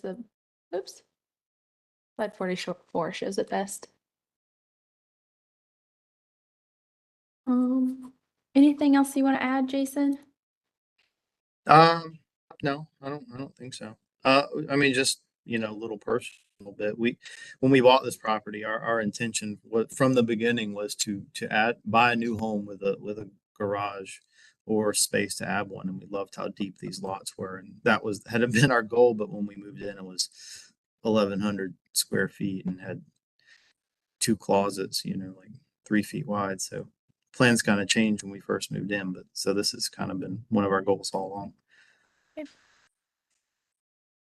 I don't have anything else. Is there anybody to speak for or against? We don't have any callers for this project. Okay. All right, commissioners, questions for the applicant? Commissioner Walker? Yeah, sure. Thank you. There's a second floor on this unit, right? Yeah. And that, I guess, is where you'd have your office. Yes, that's the hope. All right. It So will not be an ADU, so we're not planning that. I could be wrong, but I still think that qualifies it as an ADU. I don't think you have to sleep in it. I think if you're, It has to have a kitchen and it has to have a stove. oh, really? According to Monique. Jiven? Someone in, yes. She's been quite helpful. Okay. My other question is the width of that accessory dwelling unit is what versus the width of your house? I'm sorry, that accessory. 4 feet. 4 feet. Now that does not include I just now realized that I don't even, the shed is not shown on the side of that photo. So that's a mistake. That's my bad. But it's 4 feet. So this is like 38 and the house is 34. It's actually slightly less than 4 feet. Okay, so it's just 4 feet wider than your house is? Yes, yes, correct. Yeah, and then another question. The other, the other side of your house, wouldn't there be more room to do a driveway on that side? No, there's a wall. We have a wall at the road. Oh, okay. Um, Google Images will show that. If you want to pull up a street view, I don't know if you want to do that. Wow, yeah, you can't even see the wall right there. Yeah, there's like a 3.5 foot wall. Those on your cut through, right? Isn't that it right there? Yeah, that's it. Okay, I didn't see that. Thank you. Commissioner Barr? I think also the driveway may be a historic driveway, so we'd probably request that they keep that. Mm. Just for reference. Jason, which part? sorry? Keep which part? It's just grass. Oh, nothing. I was just commenting. Oh, okay, okay. It's just talking about the driveway and how it's always been on the right side and they'd probably want to keep it that way. Oh, okay. Yeah. It wasn't necessarily a question. I apologize. So Jason, you mentioned that on the site plan, and Christy, for projects of this scope, do we require floor plans? We don't require floor plans for anything, but they're always helpful, especially, and to Jill's point or Commissioner Walker's point, dimensions are helpful. And I wasn't clear if this does show the shed or doesn't. So if it does, It does not, but it okay. it looks like it didn't make it onto. Actually, I know what this was. This was the image that came from the workshop. So it actually wasn't there yet. Okay. But So does the shed extended a couple more feet then? it's from the 30 shed is on the other drawings. If you just go down. Do the drawings have the length? Yeah, I think you're missing some information. Okay. That's exactly what I was getting at. And Jason, I think what we're all wanting to see here is maybe a little bit more information. Not, until we get into deliberation, I don't think this is completely out of the question what you have here, but what we're lacking is some detail in these drawings, specifically the site plan, knowing whether that's accurate or not, pending whether the shed is within the existing footprint that's shown, or if it will, like Christy's mentioning, make that accessory structure a little wider. Could you go just down a page? I'm sorry, continue that. No, we can stay on this one topic if you like.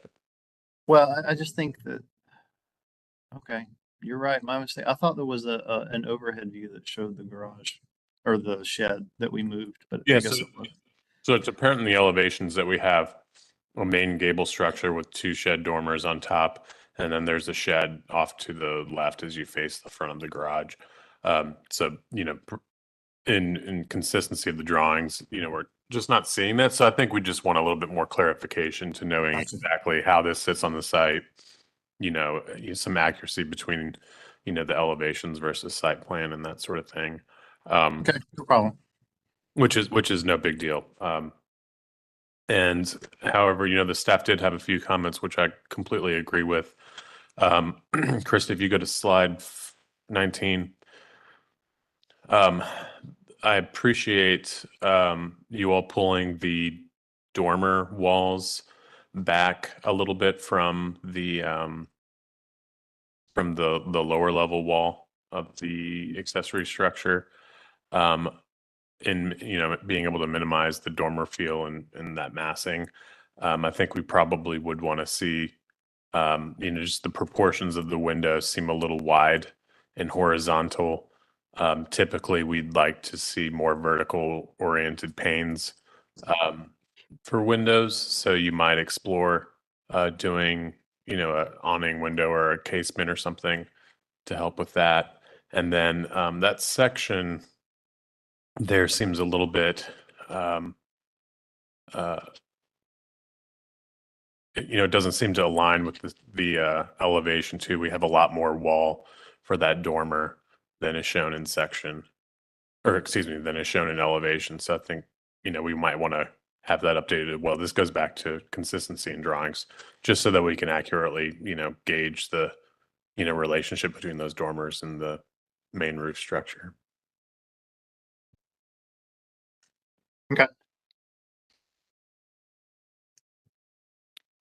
Commissioner Taylor and then Commissioner Walker. Staying with that section, I don't know how to explain this. I think you're gonna have to find some middle ground between not retaining 7 feet and retaining something. If you do that turn down slab like that from front to back, your elevation or your finished floor height out front is gonna be high. So I think you need to look at something, some height of retainage of cut, to make that work. And show that on plan. Could you maybe explain that in a little bit more layman's terms? So if you draw let's just say you pour a level slab, which you probably won't, but let's just say you do. If you take the high point in the backyard, pull forward, I don't know how deep this is, but 24 feet. 24 feet level is at the high point at the back, and your grade out front is falling away. You're going to be, for lack of a better word, floating out front. Okay, so you just want the foundation details, I guess, or drawing to depict how that's I think, and your contractor could tell you this, but you're gonna end up with some sort of amount of retainage on the Well, back. that was kind of the plan. I told him if we needed to set some of it down in the ground, we could. Obviously, it would have to be, even on the front because it is a driveway and you're pulling in. But if we need any sort of retaining around the sides, but it was principally to maintain the 19 feet, 10 inches in height. Yeah, it's just a construction detail that's gonna affect your height and work in your favor for the historic commission and for just aesthetically, and you can work it out with your contractor and get it on plan.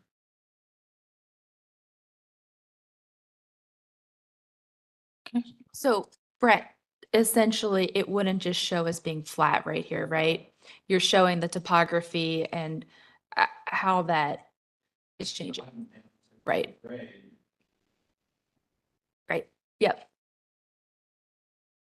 Commissioner Walker and then Commissioner Wojcik. Thanks. Yeah, absent certain measurements, as were mentioned, I, as one commissioner, and I don't know if I'm alone here, I just want to make sure that we don't let you spend the next month working on this without making sure you're clear on this one guideline, 8.10, number 3, that you do everything that you can to make sure this is a secondary structure to your main structure. And I mean, I can't determine that without all the accurate measurements, but I would just not want to fail in reminding you of that so that you'll have the time to make sure that's the case. That's all. Thanks. Thank you, Commissioner Walker. Commissioner Wojcik. Hey, Jason, I just wanted to say, in reference to Commissioner Taylor's comment, you have that drawing on page number 17 where you're comparing the heights of the secondary structure with the main structure. And what he's saying is because of the grade and the slope of the property, you'll need to show us something like that, but that is actually where the bottom of the garage is going to be. So that's what he's just referencing, that there will potentially be some retaining. And so, yeah, like that. But obviously. Yeah, 17 was actually showing, it says opposed. So I was saying we did not want to dig out all that earth. And this swell that is existing there, we do intend to remove that. That was dirt that was just moved back there from when we did the principal addition. But yes, your point is still valid with Yeah, even 18. what we're removing there. Yeah. Yeah, you did have a document. We just wanted to make sure it was accurate. And then I also, Commissioner Walker's reference, I know in the workshop, we talked about 8.10, number 3, and my big concern was the overall width of the structure. As we're looking at it again, I personally don't see a huge consistency in the architectural style between the secondary building and the primary building. The primary building is very cute and cottagey and kind of petite looking. And the details that I see there aren't necessarily represented on your secondary structure. I can tell the size of it in relationship to your house without the dimensions, and I feel that the overall scale is substantially bigger. The references that you gave us for context were great, but one of them was wider but not taller, and the other one was taller but not wider, but you're taller and wider. So I really would ask you to look at that again and look at your proportions and the scale of the structure and where your massing is. Well, I guess, can we clarify? Because I'm not taller. I sit higher, but I'm not taller. I said in comparison to your examples. So Yes. your examples were wider, but they were 1 story. Or they were narrower and they were 2 story. So there isn't a wider and taller structure that you're showing us as an example. It's one or the other, and you're kind of requesting both. The 8.10 number 7 specifically says that the not dwelling unit, the accessory building would be a minimum of 2 feet shorter than the primary structure. You've given us context for it to be taller, but you're also, again, wider. And I just don't see a similarity in architectural style between the accessory structure and the primary residence. Can I Well- help? Yeah. Okay, so, and I mean, I can have this conversation with Jason later because I understand what you're saying, but basically on this 1553, they're wider, but they're shorter, Right. is what she said. And then for the 2-story one, they're taller, but the footprint, is smaller than the other house. So the comparison, it's clearly secondary, even though it's taller. Is that what you're? Yes, Okay. that's what I'm saying. Yeah. Thank you. Uh-huh. I think that's really great. So if it was 4 feet, if it was, I can't get into designing it for you, yeah. but I can talk with you after to help keep things Okay, going. Yeah. thank you, Christy. Any other questions for the applicant before we close for deliberation? I think Commissioner Wojcik really put things into perspective and summarized that really well. All right, let's close for deliberation. So to that point, we talked about width and height. Talked about the secondary nature of the accessory structure to the main structure. To me, those are the biggest sticking points. And I think, commissioners, any other items that we want to make sure to consider or discuss? I guess also concern about the driveway and how that's going to happen. Okay. Be looking up those standards while we're thinking. Any others? I think there are some, as Commissioner Wojcik and myself pointed out, some detail things that we'd like to see. For example, we got some pork chop eaves, some window proportions, just some accuracy in drawings between, site plan to elevation to, and I will add that it would be helpful to see a floor plan of the building just so we can ensure all these accuracies and know how things are relating to one another. Okay.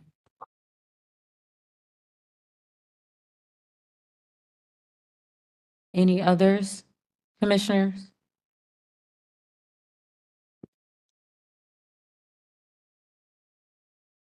And of course, we need rear yard calculations. Mhm.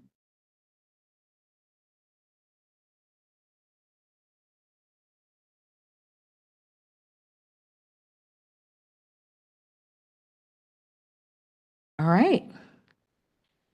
With all of that, do we have a motion? And we'll tag team it with the standards. Okay. I would like to continue this project for further review as we feel the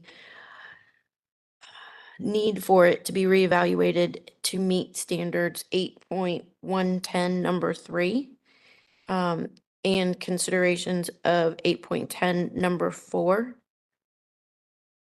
The style of the architecture is inconsistent with the existing house architecture.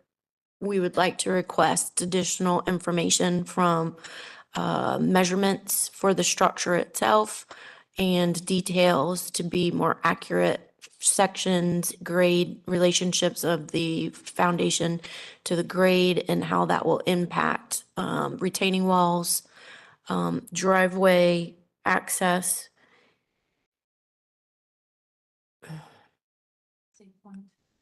8.2.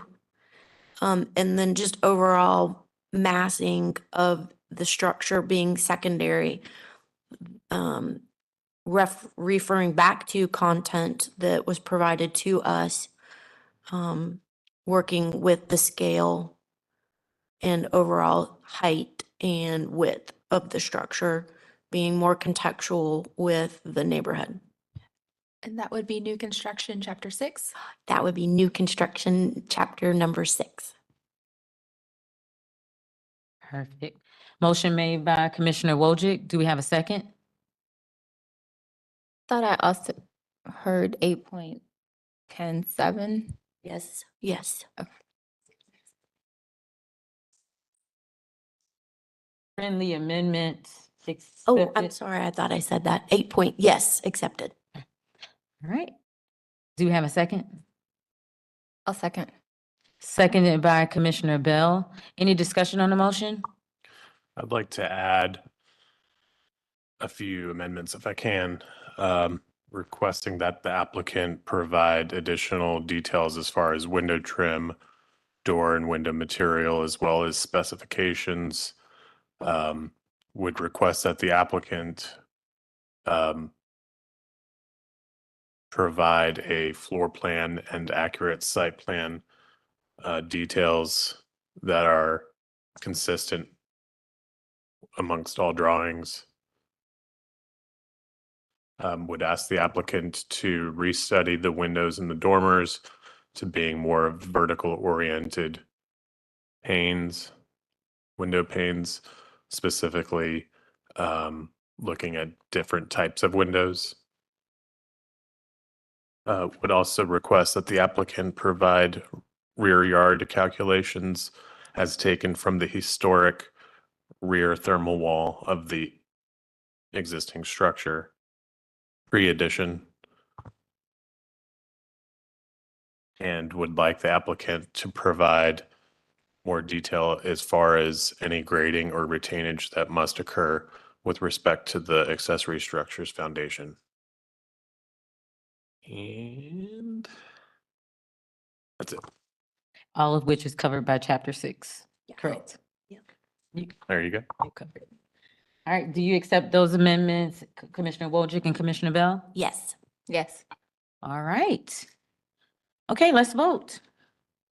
Commissioner Taylor, Yes. Commissioner Whitlock, Yes. Commissioner Walker, Commissioner Lineberger, Yes. Commissioner Bell, Yes. Commissioner Barth, Yes. Commissioner Wojcik, Yes. Commissioner Wheat, Yes. Commissioner Goodwin, Yes. Commissioner Hawkins, yes. Motion to continue passes 10-0. Thank you, Jason. Thanks, Jason. Good job. We'll talk. The next application is 417 Heathcliff. And I'm not sure, are the applicants with us in the room? Yep. Yes. Hi, welcome. If you'll come on up to the table. And let the record show Commissioner Parati has rejoined. Thank you. And Martha, you were just sworn in, right? I don't believe that. Did you, okay. Okay, anyone who's in the audience, just raise your right hand right now, please, so we can be sworn in. All right. Do you affirm that the testimony and information that you're about to give is the truth and nothing but the truth? Thank you. Hit the green light, just press the button and turn. Okay, okay, and I'll start and then turn it over to you. Okay.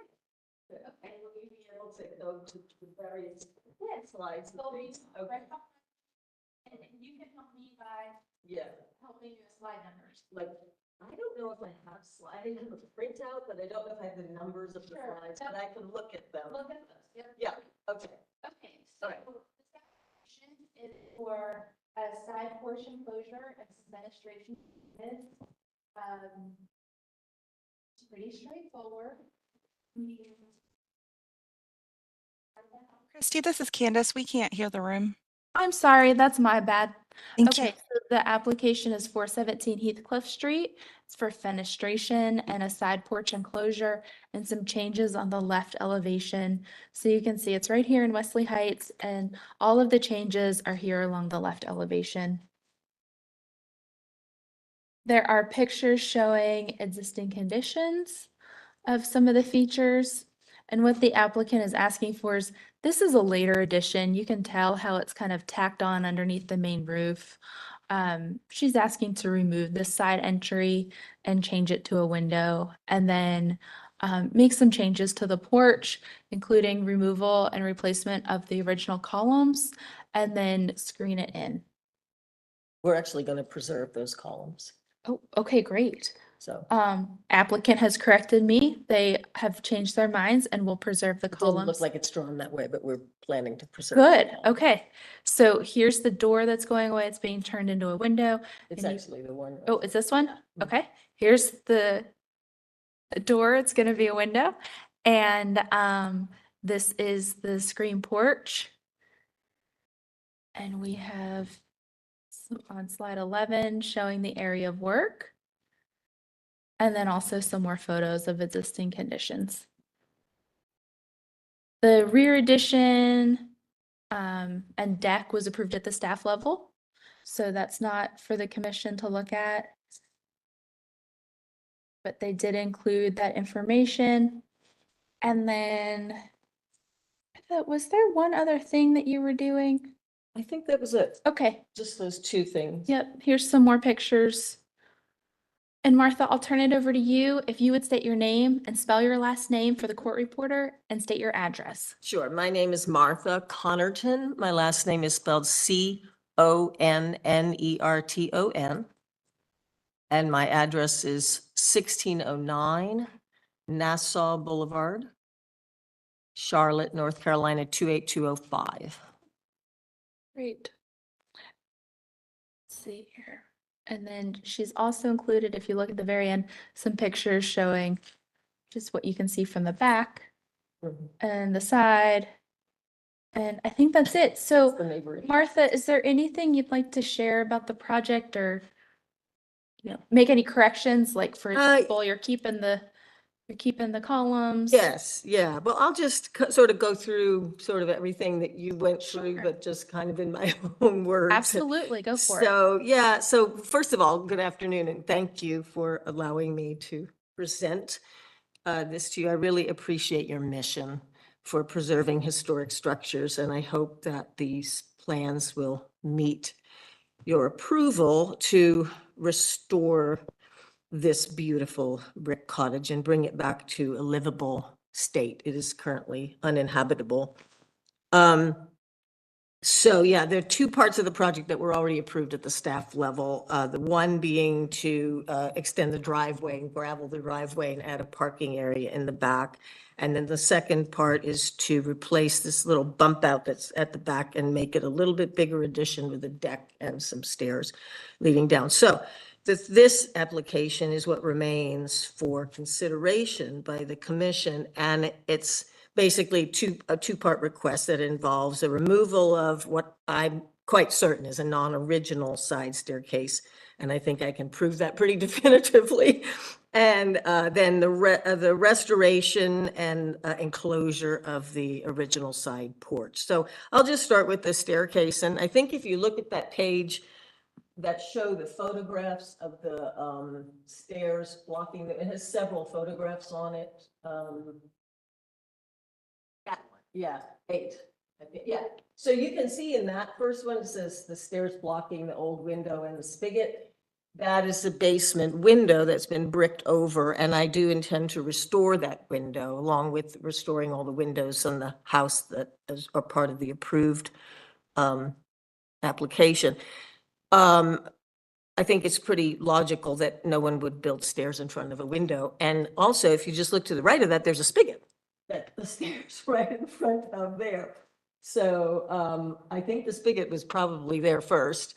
So I think that photograph, more than anything, really shows that these stairs were not original to the house. And you'll see, if you take the wider view, that the doors and windows, they're not aligned with one another from the side.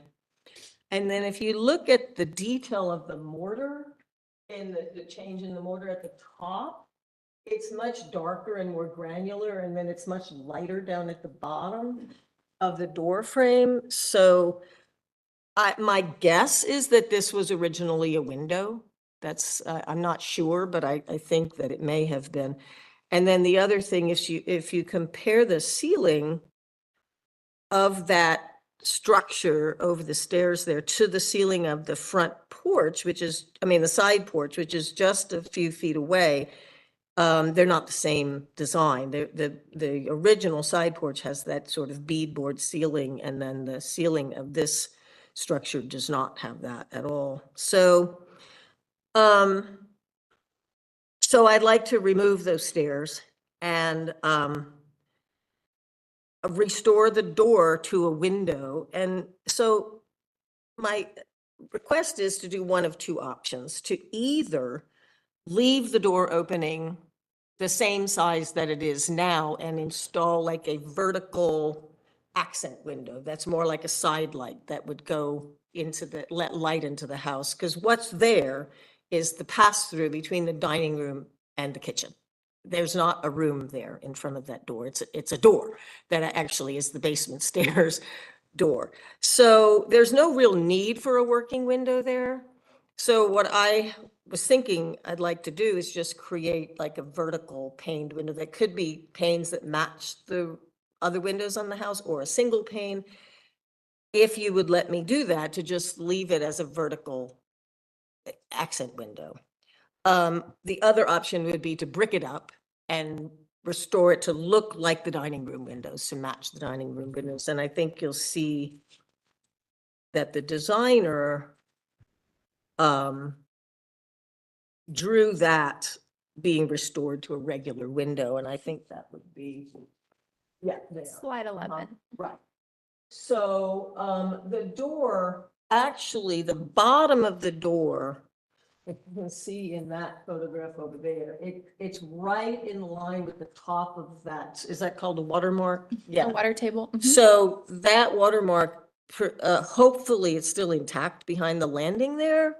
We would restore it, you know. So it would continue all the way across, even if the window were, remained, I mean, if the door space remained as it was. But I'm open to either of those options. But overall, the effect of removing those stairs, I think, would beautify and restore the side of the house to, I think, what it was originally, a very beautiful state, and really accent the beautiful brickwork on the house. So that's the first thing I'd like you to consider.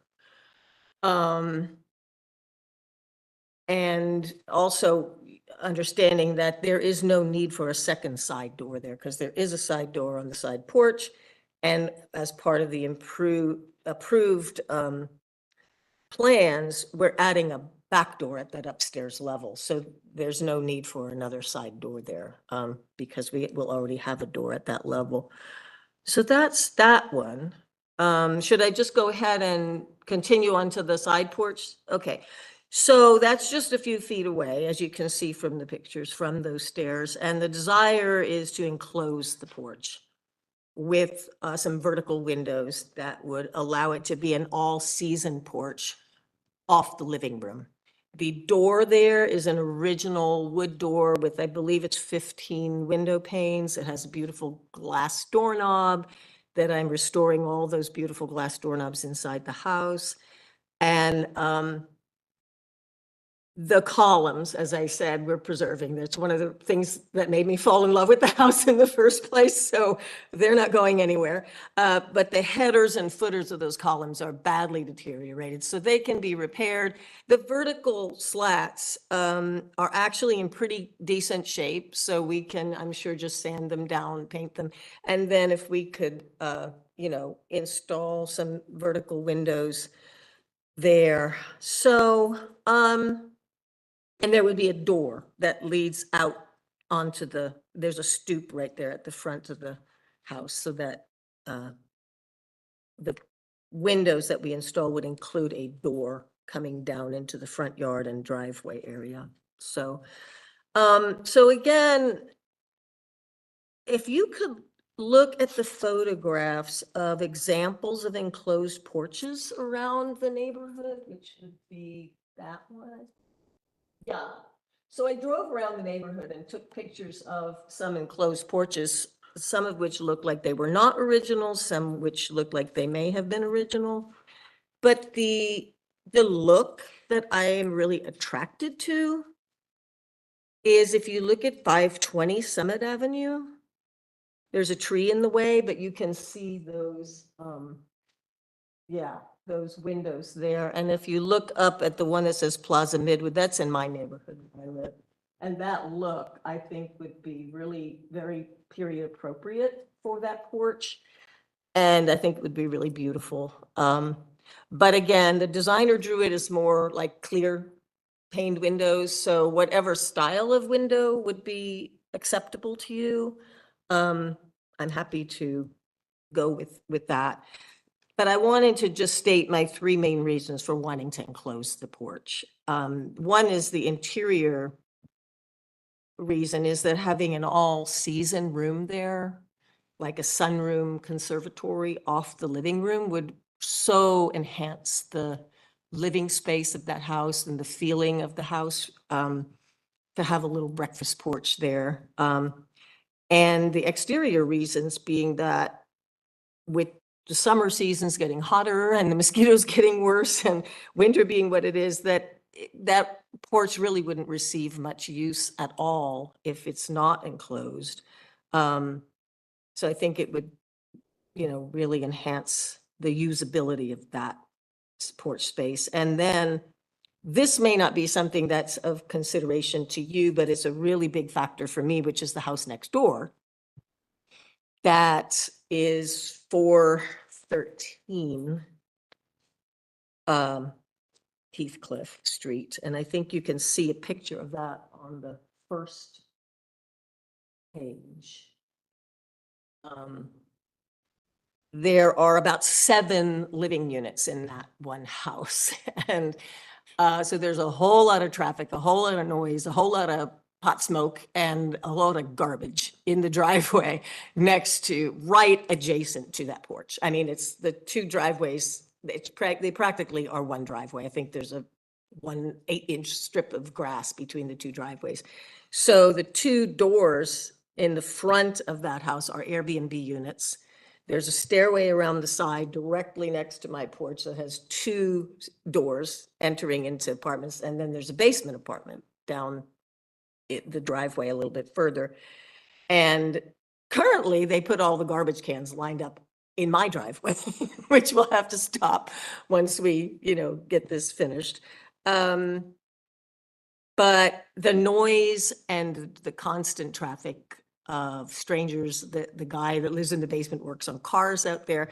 So it would be really great if we could create a more private space for that porch.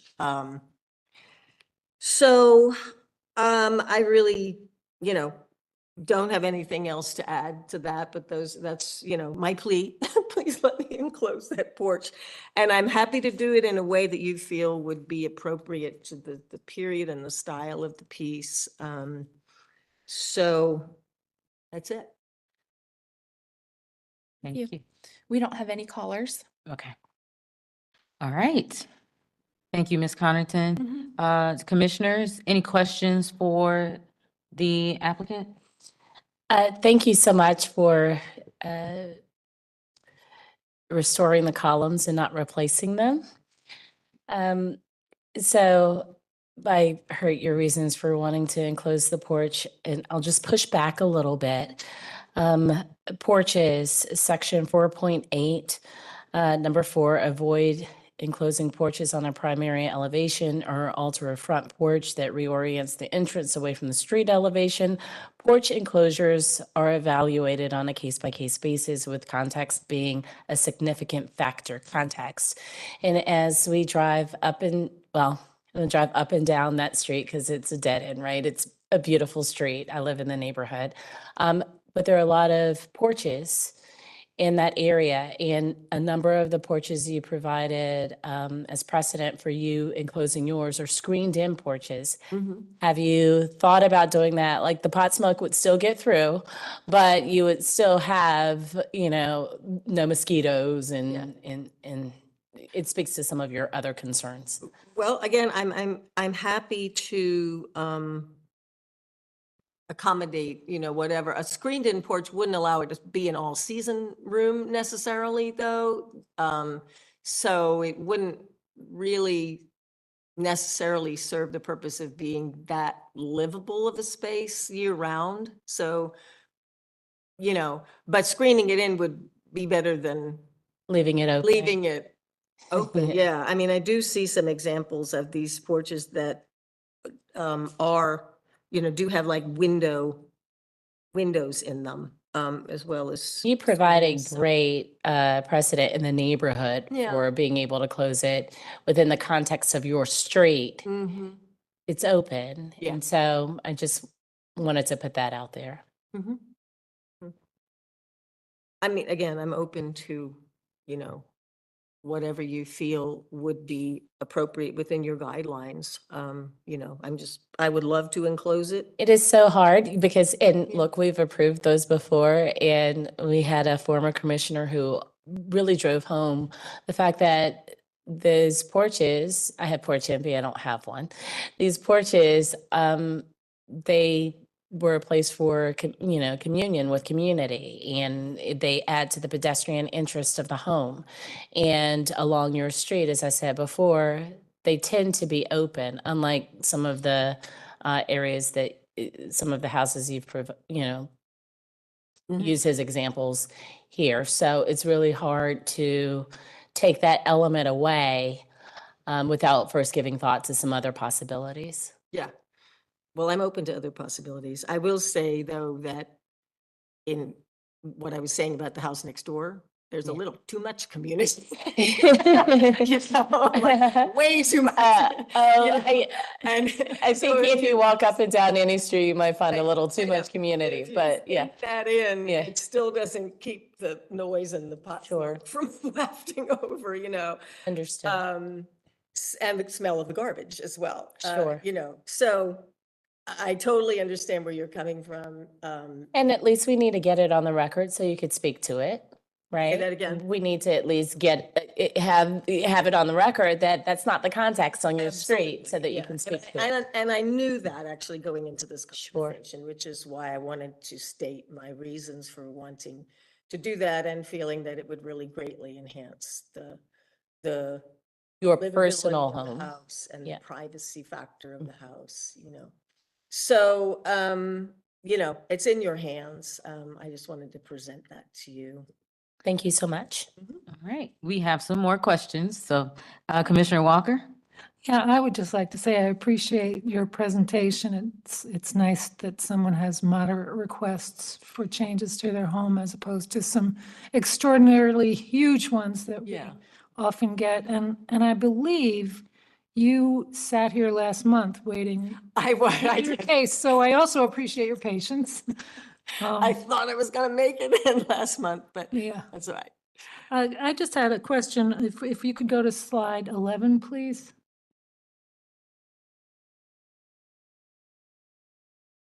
Mhm. Yeah, and you might have brought this up and I didn't hear it, but on the top iteration, the original one, that window that's just to the left of the door is being changed. That is part of, let me see, that is a kitchen window. That is not being changed. Oh, okay, so, Oh, yeah, no, yeah, so, no, I think what he drew here is he showed the door being bricked up to match the dining room windows. And this is the kitchen window that he may not have drawn it completely accurately. Oh, but okay. That's not being changed. Okay. That's a smaller kitchen window that opens into the kitchen space. But I think he may have drawn it a little differently in that design than, yeah, but that window will not be changed. all right. Does that thank make you. sense? Yeah, Yeah. that totally. It It's may just look a, different on the drawing. just a drawing error. Shouldn't.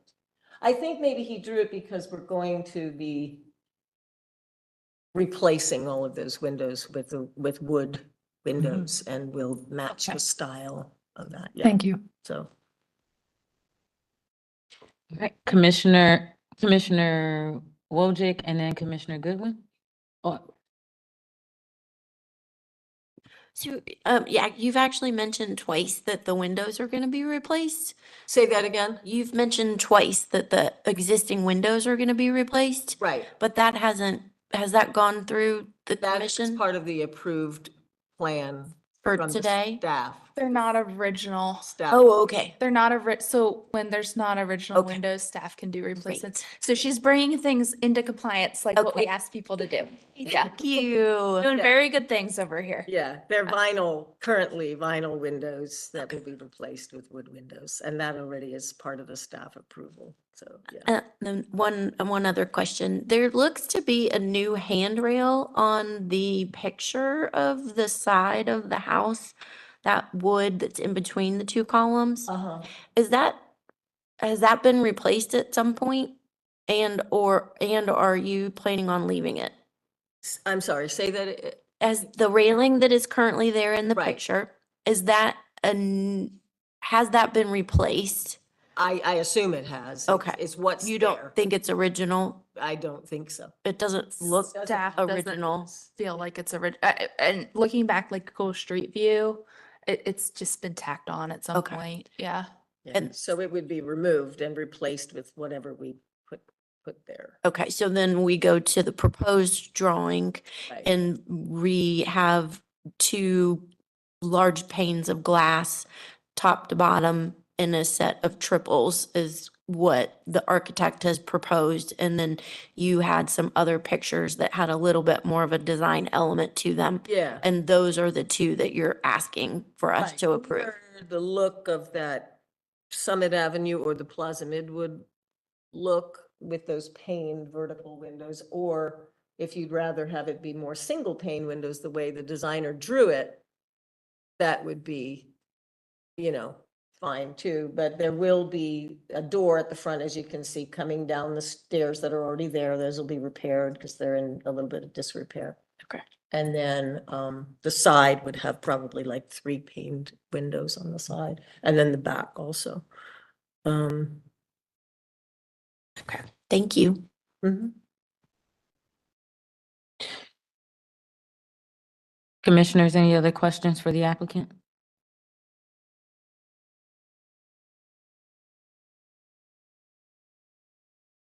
All right. Well, let's close for deliberation. Commissioner Wojcik? Do you have a question for the applicant? No, for you Okay. guys. So I was looking, and I know that we have approved enclosures in the past.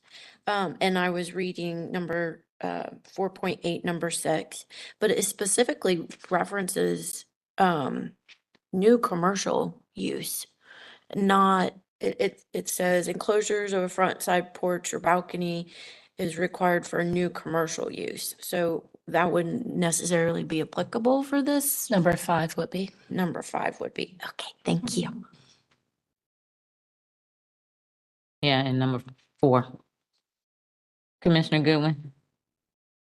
I agree completely with what Commissioner Parati was saying earlier about enclosing the porches on a primary elevation. However, there is, as we just alluded to, there's 4.8, number 5, that says enclosure of side porches and balconies is just discouraged. It doesn't say prohibited. If enclosure of a side porch or balcony is required for a new use, and this is a new use, the enclosure should be designed to ensure that the historic character and features of the porch are preserved. And by preserving those columns, I think that you are preserving the historic features. And I think that Martha's made a good case. The porch is set back slightly. It is visible, but I just thought I would throw that out there. I think you're absolutely right. I believe that. However, when we look at things holistically, we're also looking at context. And the context on the street doesn't lend itself to enclosed porches. If I may? Yes. I think there's a bit of nuance too when we look at architectural style and these American small houses and how they were almost designed to like evolve over time. So where, the porch is not on the front of the house, it's now moved to the side as we see with American small houses. But you do see these side porches being enclosed in some way often on this style of architecture. The other consideration is, remember our Secretary of Interior standards and like reversibility. And in times when maybe you have considered this, you've asked it to be as glassy as possible. So it still reads as a porch and not as like an enclosed room. So just some things that you have discussed in past applications that I wanted to share. Yeah, and I think that what the applicant is proposing seems to be along the lines of leaving as much open or clear, visible space or sight line or whatever it's called as possible. There's a continuous opening. So I do think it's, going in that direction. Commissioner Taylor? Whether it's glass or screen, the details on how that would be done is important. If it's screen, you're gonna have a guardrail there, which is gonna be visible, and how that guardrail is detailed with how the screen interacts with it. It may be less glassy, if I can say that, than if you had glass, or it's certainly not gonna be as open as it appears right now. It's going to be potentially closer to that picture on the side view where the guardrail is.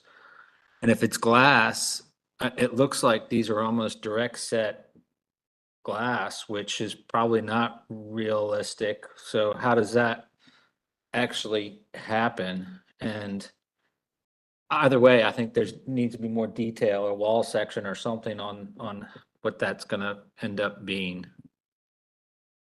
When you say it's not realistic, can you share for those of us that We don't often I don't often do direct set. You guys may do it, but usually we're getting manufactured windows and doors and setting them in a frame.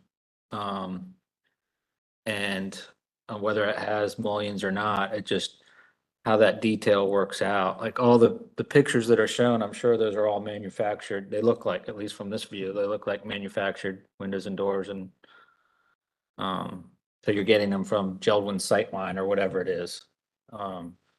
So it's a little deceiving to say, let's do glass or let's do screen without having more detail on it, on what it's actually, how that section is going together, is all I'm pointing out. Okay, gotcha.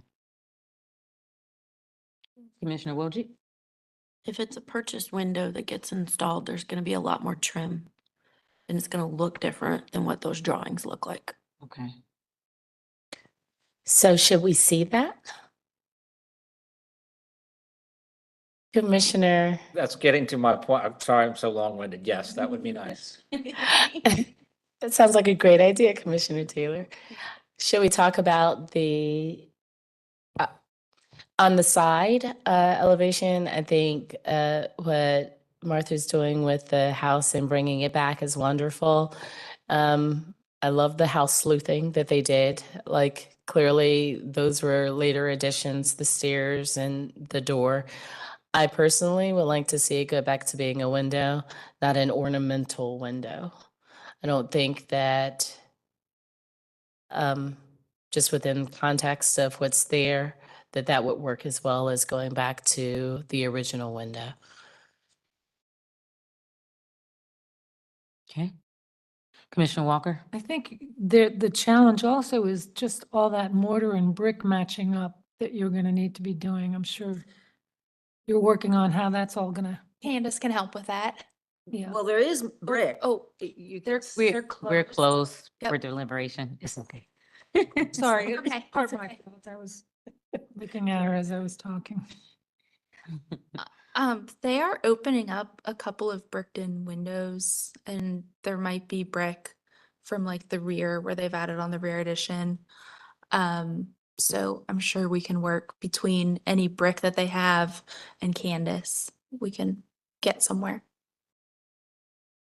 And to Commissioner, I forgot your last name, Brett, to Commissioner Taylor's point, I wonder about the precedence for, I think that just the glass over glass is an unusual treatment for an entire room, 3 sides of the room. Perhaps the incorporation of panes in those windows would create a more substantial I appearance. don't know. I mean, I think the glass over glass makes it look more like a porch than having mullions.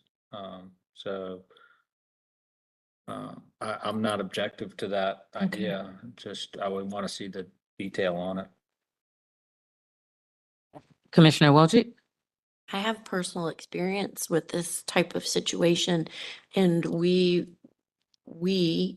put in set glass. We kept the trim piece as small as possible just to hold that glass in place so that it did not take away from any of the existing structure on a particular project that we did. And I felt like it met the requirements, but it was very unimpactful in terms of the transition, but it helped us with the project.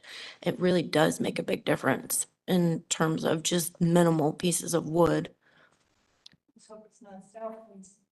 Well, that's the other question was, we didn't need operable. We weren't asking for operable, and that might be something that they need to come back to us with as well. That's not how it's drawn currently, but if we're going to request more information, that's another question because that'll actually look different as well. Okay. Sounds like we are very close to making a motion. Any other comments from commissioners?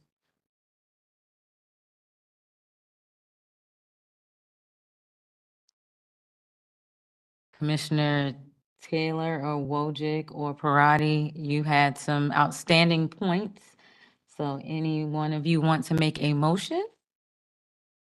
I will. Oh, Okay, excellent. okay.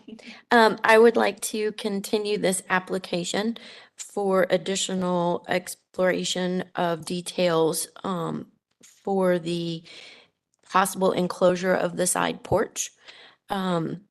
We would like specific information about door and window construction and or specification of product to be used. Which would refer to 4.8, no, 6 point, no, hold on. 6.15. Yeah, thank you, 6.15. Our consideration for this project is based on the reversibility of the construction, which is in the guidelines of 2.5. And then the side entry and step, can we do that separate or should we do it together? I was going to ask if we could do it separately because it sounds like that's a no-brainer for us. So if we could split it up into two, then she can get to work on one. Okay. So I feel like that covers the side porch element. And then then what do we do? Just stop there? We'll do this one first. Okay. And then we'll circle back. All right, so we have a motion for Commissioner Wojcik. Do you have a second? Second. Seconded by Commissioner Barth. Any discussion on the motion? All right. Commissioner Taylor, Yes. Commissioner Whitlock, Yes. Commissioner Walker, Commissioner Lineberger, Yes. Commissioner Bell, Yes. Commissioner Barth, Yes. Commissioner Parati, Yes. Commissioner Wojcik, Yes. Commissioner Wheat, Yes. Commissioner Goodwin, Yes. Commissioner Hawkins, yes. Motion passes 11-0. All right, and then we have a second part. This, we would like to approve the part of the application in reference to the side entry, secondary stoop and stairs and door, for those to be removed and a new window to be placed in the old door opening per 6.15. And that the brick be replaced below the new window opening in reference to no, that's the porch. 6 point.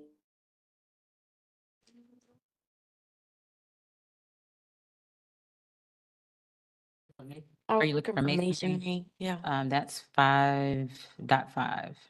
5.5, Can you, as shown on slide 11? as shown in slide 11.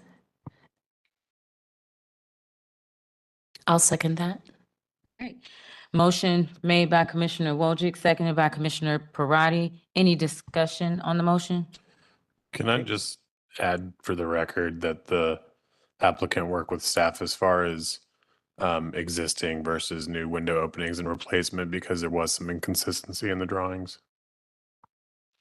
Does Commissioner Wojcik and Parati accept that amendment? Yes. I do.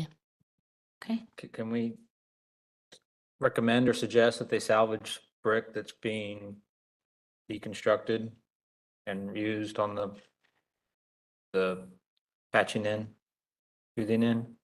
Yes. We would request that the applicant use brick that will be removed from the structure to replace and patch the new opening below the window. Still good. Excellent.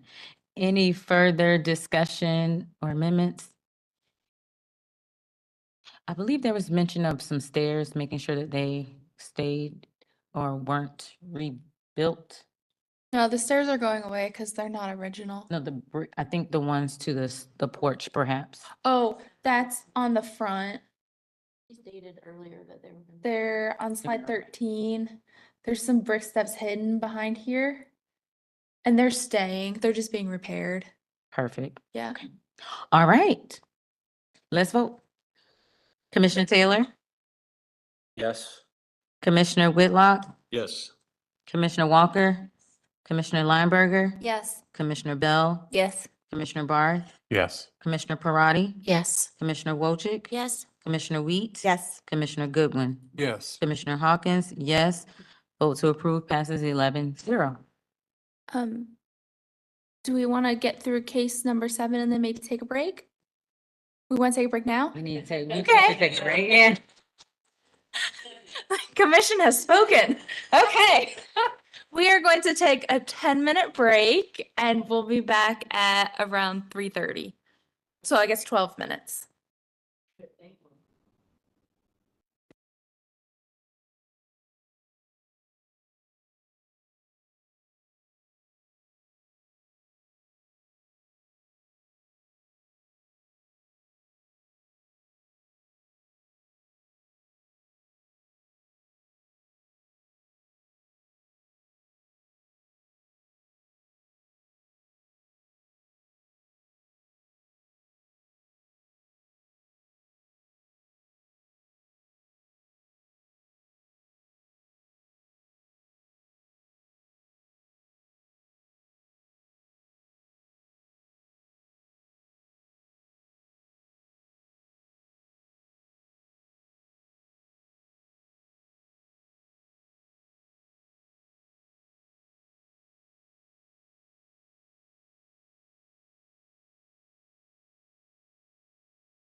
Okay, and we're back. And the next application is number 7, 1314 Lafayette. And I think Claire's here in person. Claire, are you here? Hi, Claire. And I see we have some new audience members since we last swore everyone in.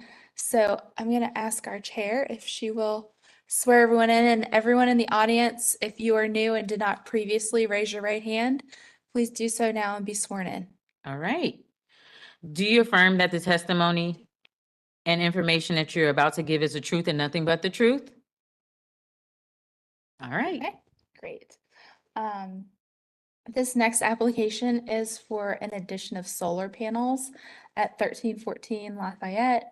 The panels are going to be on both the main building and an accessory building. They'll be flush mount, no tilt, and the equipment, the accompanying equipment will be located on the left elevation of the main house. And so it's this mid-century ranch, and the new solar panels are going to be on this roof back here. You can see it better here. It'll be right here. So this is the front of the house. So the new solar panels will be all along this whole roof here. And then they will also be on right here, which is the side of the accessory building. So again, here's the front of the house, and the solar panels would be along here.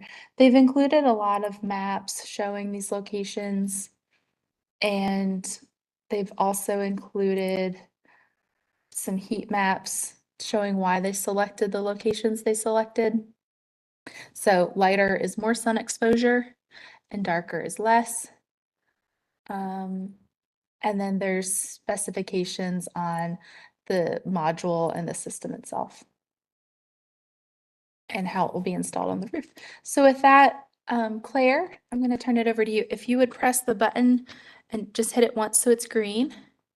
Okay, and if you would state your name and your address for the court reporter, please. My name is Claire Hazard, and I'm with Renew Energy Solutions. We're at 801 Presley Road, Suite 100 in Charlotte. Okay. Just about 10 minutes down the road. Thank you. And if you would spell your last name for the court reporter. Hassard. Thanks. So I'm turning it over to you. Let me know where you'd like to start. We have the slides listed behind you, and you can help me by stating the slide number you'd like to go to. Okay, yeah, if you just want to go back to the first slide. So yeah, I'm with Renew Energy Solutions. We've been in Charlotte for about 12 years now. Residential and commercial solar contractor. We'll actually be installing solar on the building that we're sitting in the near future, which is exciting. But the McKinnon project, Alex and Deirdre McKinnon are hoping to get solar installed on their home, which is in the Dilworth Historic District. The panels for the best production will be located, if approved, on the side of the home. The reason that we chose that location is because it will be able to offset the most of their utility usage. About 73% of their bill will be offset with this system. If any panels were to move to any other location, that production would drop. It is a flush mounted system, so it follows the slope of the roof. It's not going to be sticking off at any odd angles. We are not altering any portion of the structure itself, not changing any sort of square footage or anything like that. We will be using microinverters under each panel. This is the specification sheet for the exact microinverter we're going to be using.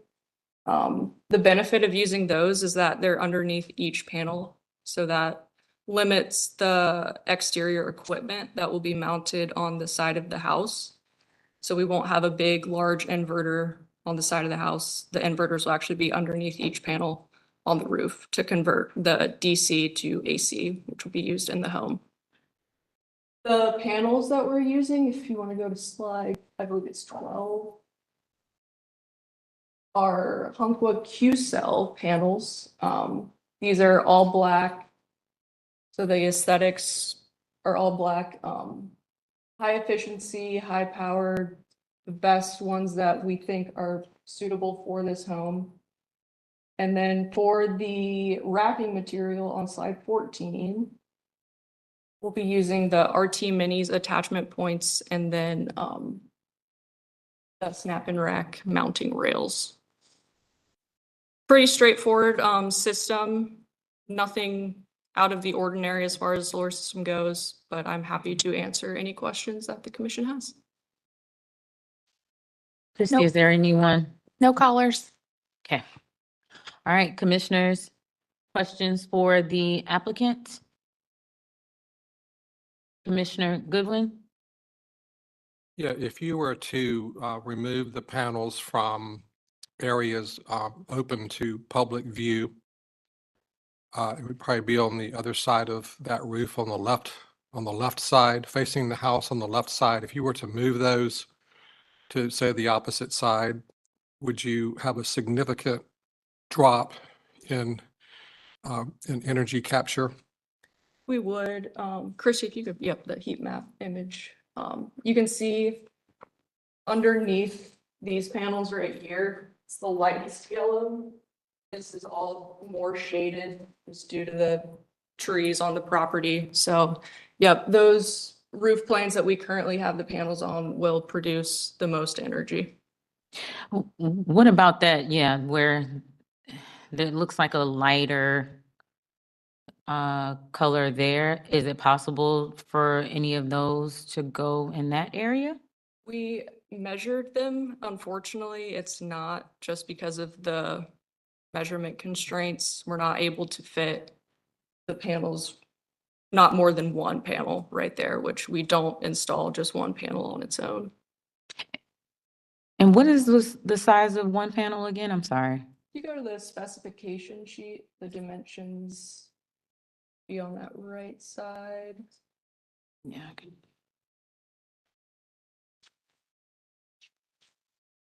It is possible to stagger panels on that roof plane, but that's also not something that is typically preferred by homeowners just because of aesthetics. And also the production is still not as good on that roof plane, just with the sun exposure.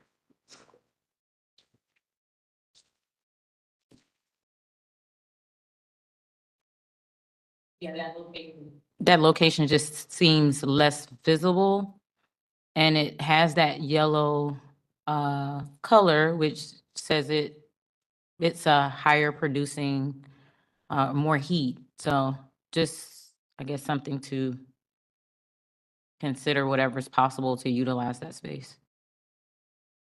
Just to clarify, are you referencing maybe Yeah, locating some of the ones from that are really close to the front of the house? yes. Okay.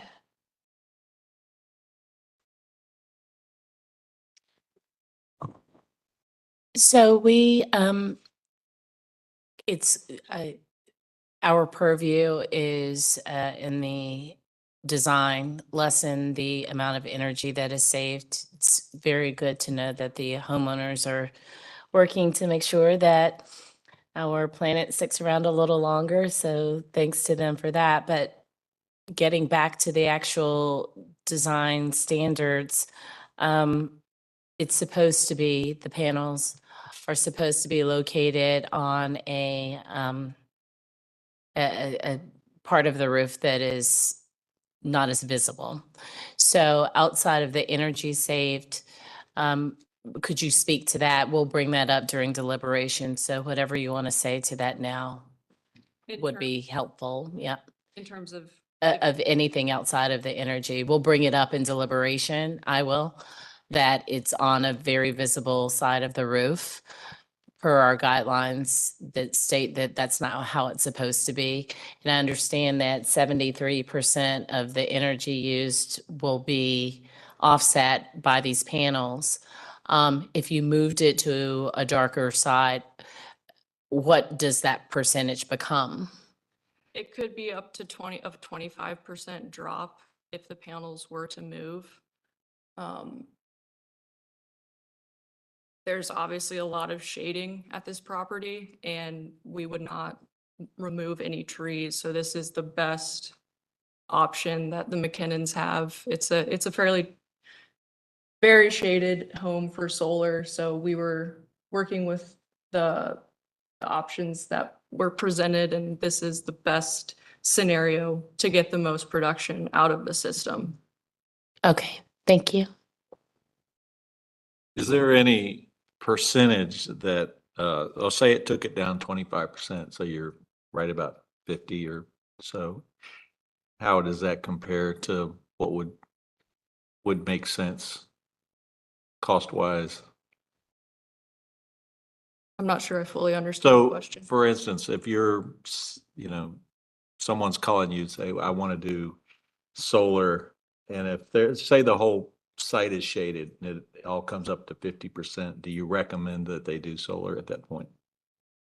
That's very much a case by case basis. It depends on their consumption. If they're only consuming, say, 20,000 kilowatt hours and the system will produce 10,000 kilowatt hours, then that is still a significant offset. It also depends on the utility rates, rate schedules, and the location that they're living in. But I guess there's a formula that they are paying for this somehow from their savings as well, correct? Is that as far as the installation? so they're a Duke Energy customer, and Duke Energy has a net metering program, which is a one-to-one credit that actually just recently changed. But since the McKinnon's project has been in progress for a while, we have secured that rider for them through Duke. So would this project qualify if it was less than 50? Qualify for what exactly? To do whatever you just described? Yep, it would. It would, Yeah. okay. That's good to know. Thank you. Commissioner Walker, then Commissioner Taylor. Yeah, thanks. I didn't get a chance to drive. I know this property. I knew some of the previous owners, but I didn't get a chance to drive by just to see the impact of those solar panels from the street. And I don't really feel comfortable with the pictures, the photographs, enough to get an impression of, let me see. Okay, take that back. I somehow missed this photo, so I'm gonna withdraw my comments. Commissioner Taylor.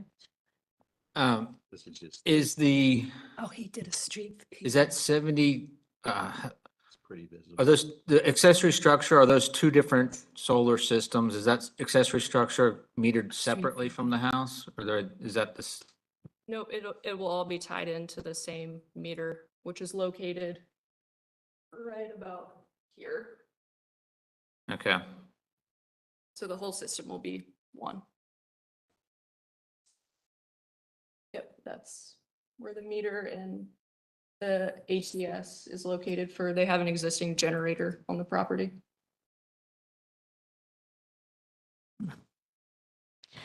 And to that end, there was another structure, and I apologize if that's what you were asking, Commissioner Taylor, but what is the other structure that's over the? That's on the neighbor's property. Oh, okay. Yeah, you should use that. You want to? No. That has great exposure. Commissioner Bell? So the 70% savings, is that total for the main structure and the second structure? So if something changes in one of those, Yep, 73% is the total offset of the entire system for every single panel you see there. and so Just a do you, gentle reminder, we don't get into energy efficiency.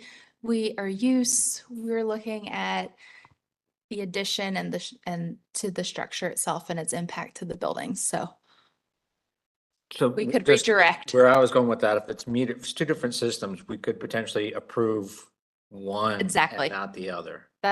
That's relevant. Yes, sir.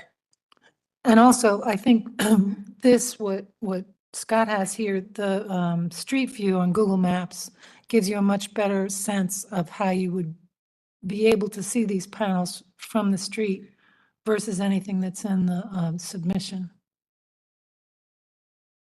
Request for me to pull up Google Maps. That I think would be helpful. I can do that. Sure.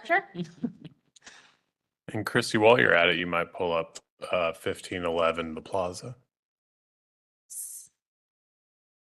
You won't let me do this? No?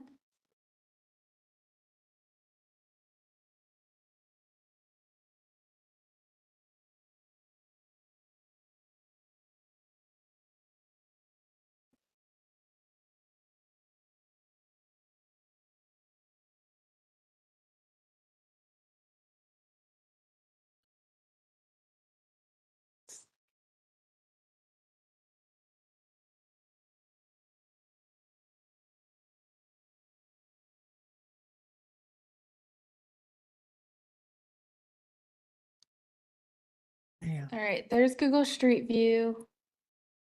Showing the view from the street of the house. Wonder if maybe a February or March might show it better. So there's what it looks like without the tree cover. Hmm. And then.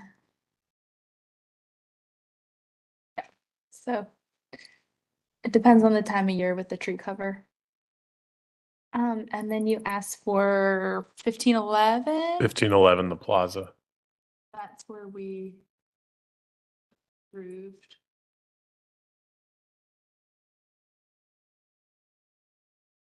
So this is the structure where we have previously approved solar. And you can see it, but it's on the, like the back portion of the roof. Let's see here. Maybe we could do a. You can see it's behind the chimney towards the back. And that was previously approved by the commission. Yeah, and I think that's why we were asking about those panels that were in the front left side. I mean, our guidelines clearly specifies that, you know, place skylights, solar collectors, satellite dishes, and other antenna or less visible locations of the roof. So less visible would be toward the back or somewhere interior versus this is very, very visible from the street. Christy, because we don't see these solar panel cases that often, is there a general guideline for that? I mean, mostly, I mean, nobody, at least that I've seen so far, nobody's been asked to put solar panel in the front of the house. They're usually on the side or the back. I mean, is there? It's in the standards, what Nichelle was saying about less visible locations due to the impact. It's up to Yeah. debate. Yeah. It's roofs 4.5, number 6. New Kim would have it. Thanks, Kim. Yeah. Yeah, I have it turned there. I just didn't know if there was like a generally accepted zone or if it's just per project, it sounds like. It's really per project because as you can tell, you know, this roof is a lot more visible than the other roof on the plaza. But there are locations like we looked at with the heat map that there might be some other locations. And you know, freestanding in the rear yard might be an option too. Like we haven't approved that yet, but it's behind a fence, by the house, you know, completely. Yes. With that being said, do they not build supports to change the angle so that you can put them in a less visible area, but change the angle of the panel to capture the sun? For shingled roofs like this, flush mounted systems are the only type of system that we install. Okay. On a commercial system, it's common to see a tilt, but for aesthetic reasons, it looks much better to have a flush mounted panel. Okay. And I do, to that point, I do think this, you know, this could be something we talk about in the retreat, but there's an opportunity to talk about tilting and all of that for solar panels. I think some of our standards do say flush mount, non-tilt. Skylights, right? Oh, does it? Does it Yeah. not say it for solar panels? That's what it says skylights. Okay. I can see. Hey, this is what we're looking for. Yes, I think Good that's an catch. opportunity. Okay, I'm gonna try and figure out how to go back to the other Christy, before you do that, Yeah. do you still have 1511 The Plaza pulled up? Sure, I can go back to 1511 The Plaza. I just want to make a point that I think I recall from our discussion on that project and that approval was that that is one house away from the corner, correct? And one thing we analyzed was that we could see that we either could or could not. That's what I'm trying to recall. That's why I was wondering if you could still look at that we could see that from that side street. But I could be wrong. It could have been. Yeah, no, you can't. It's Okay. back behind. Okay, I Yeah. just wanted to clarify that. I remembered that being something we discussed. And this also, yeah, you're right, Yeah, Krista. You there it can't, is. or Commissioner Lineberger, you can't see it from the side street. They also have it on the inner, I think they have it on the inner slope of their accessory structure too. Maybe. Thank Okay, you. try this. Any other, Commissioner Goodwin? Yeah, in another recent project that we approved, it was up on North Poplar Street, and it was the project where they were wanting to use the Tesla panels. I think we held that to not be visible from the public right of way, Right. which is what some historic districts do.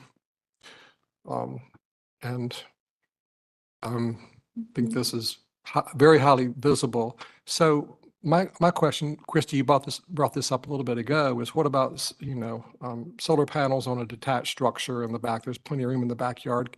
Yeah. Do you have any insight as to what that design might look like? Have you done that before? We have done that before.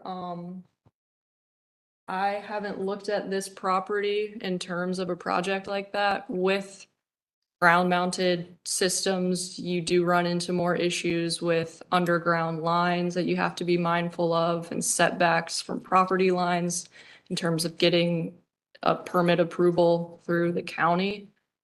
So that does get a little more complicated. We don't have heat map imaging for the backyard. I'm not sure what the shading looks like from the trees.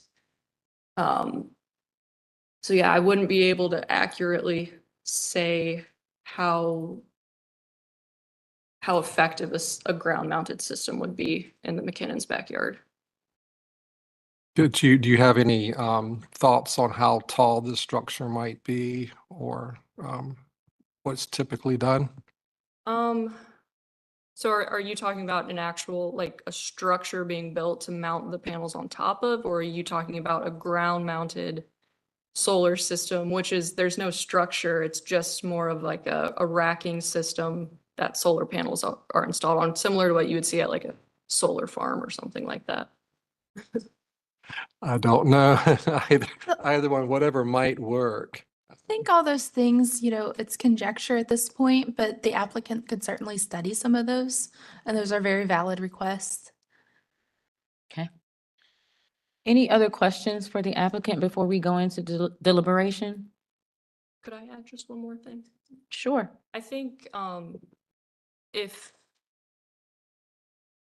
it's possible, I would rather go back to my team and have us get more accurate measurements and production numbers for the roof mounted system. I do think to have a ground mounted system, I'm not confident that that would work, to be totally honest. So if it's up to the commission denying it today or getting a motion to talk about it further, I think it would be more likely for us to just look at the other roof planes. The numbers will drop, but I think the homeowners would prefer that to a ground mounted system.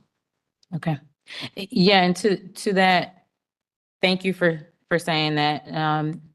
We would, as Commissioner Parati mentioned, we wouldn't be really interested in the production numbers for us, but with your clients, we understand. But yeah, we're glad that you're willing to go back and restudy. So thank you for that. All right, let's close for deliberation. So this doesn't work with our standards.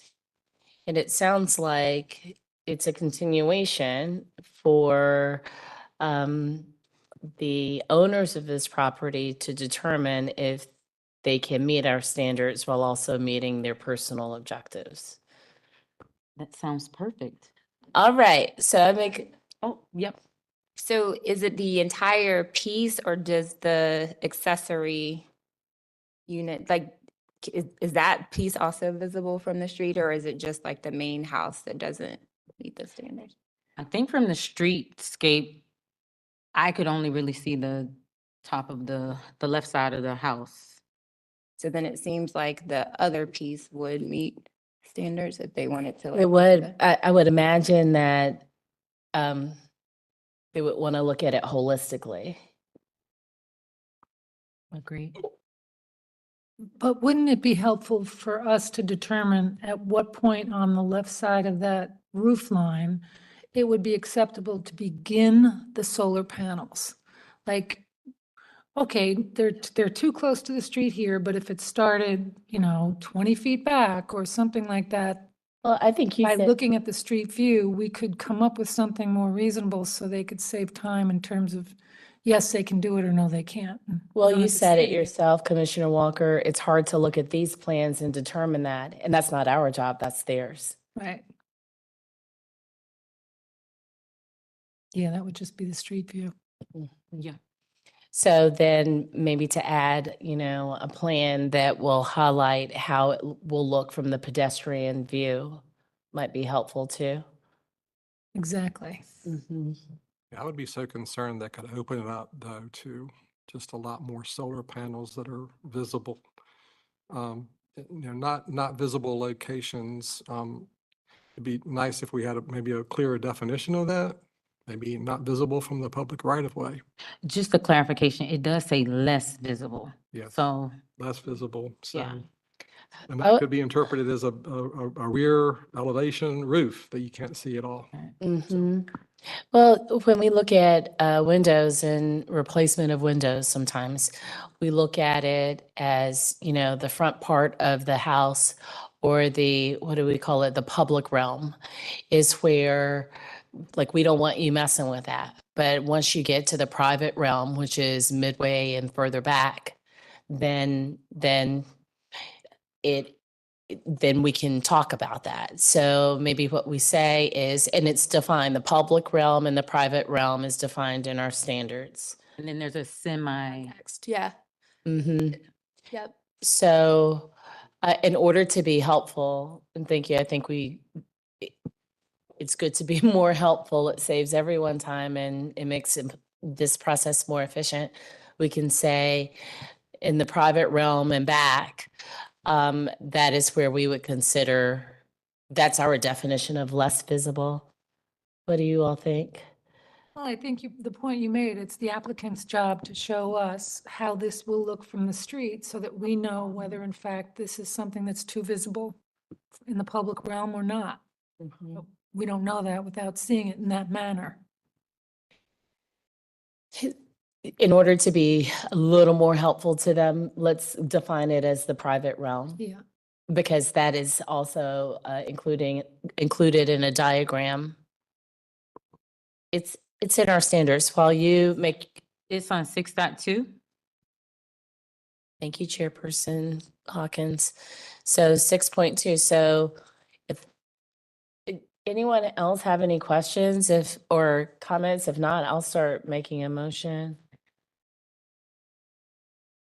I have something to add in helping define the next steps for these folks. I mean, the semi-private realm starts at porches. We don't go back from there. I think it's very clear in looking at this diagram that the applicants presented that a lot of us are not comfortable with solar panels being on like the front half of the house, for example. So especially given the fact that we have approved solar panels that are seen from the street on 15 and 11, the plaza. Granted, it's a different case. There's more vegetation. There's a chimney into play. So in my opinion, I don't think that I would disagree with putting solar panels on that side of the house. I think it just needs to be cut back and maybe the applicant can show that or graphically represent it somehow in a street view or something.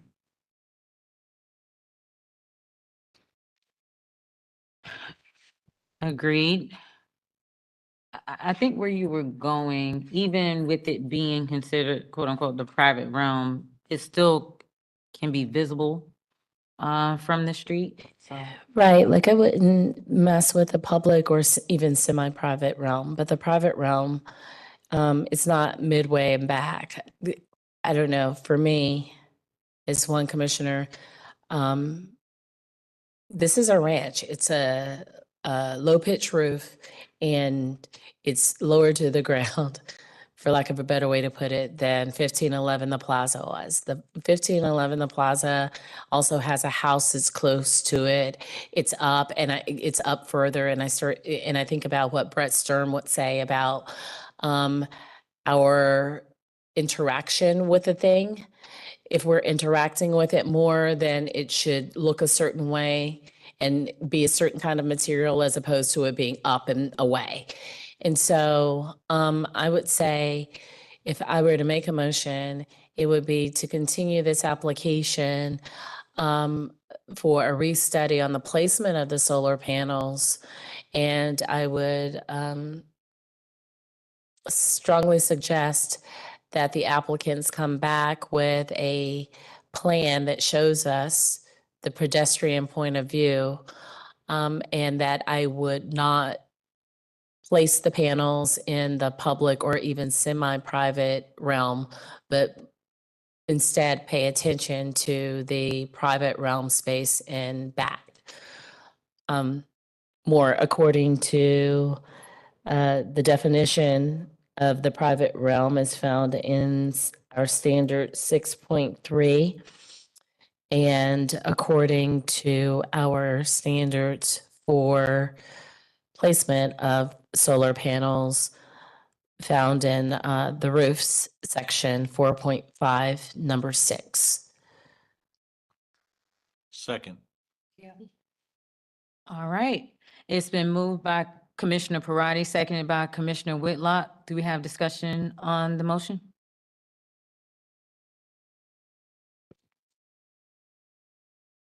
Okay. Let's vote. Commissioner Taylor, Yes. Commissioner Whitlock, Yes. Commissioner Walker, Yes. Commissioner Lineberger, Yes. Commissioner Bell, Yes. Commissioner Barth, Yes. Commissioner Parati, Yes. Commissioner Wojcik, Yes. Commissioner Wheat, Yes. Commissioner Goodwin, Yes. Commissioner Hawkins, yes. Vote to continue passes 11-0.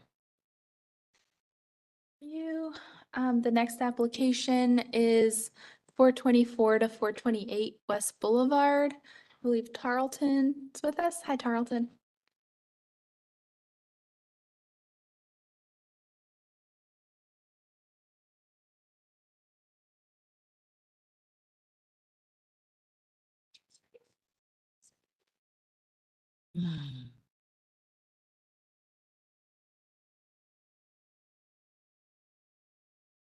Okay, and you've been sworn in. Yes. Okay. This next application is a continuation from our September meeting for the Wilmore School project. The reasons for continuance were twofold. One was for the Wilmore School building with documentation about the windows are beyond repair. And then the second was about the proposed new construction. The applicant has submitted some new and additional information about the site and setbacks, and I'll let them walk you through that. There's also in the agenda supplement,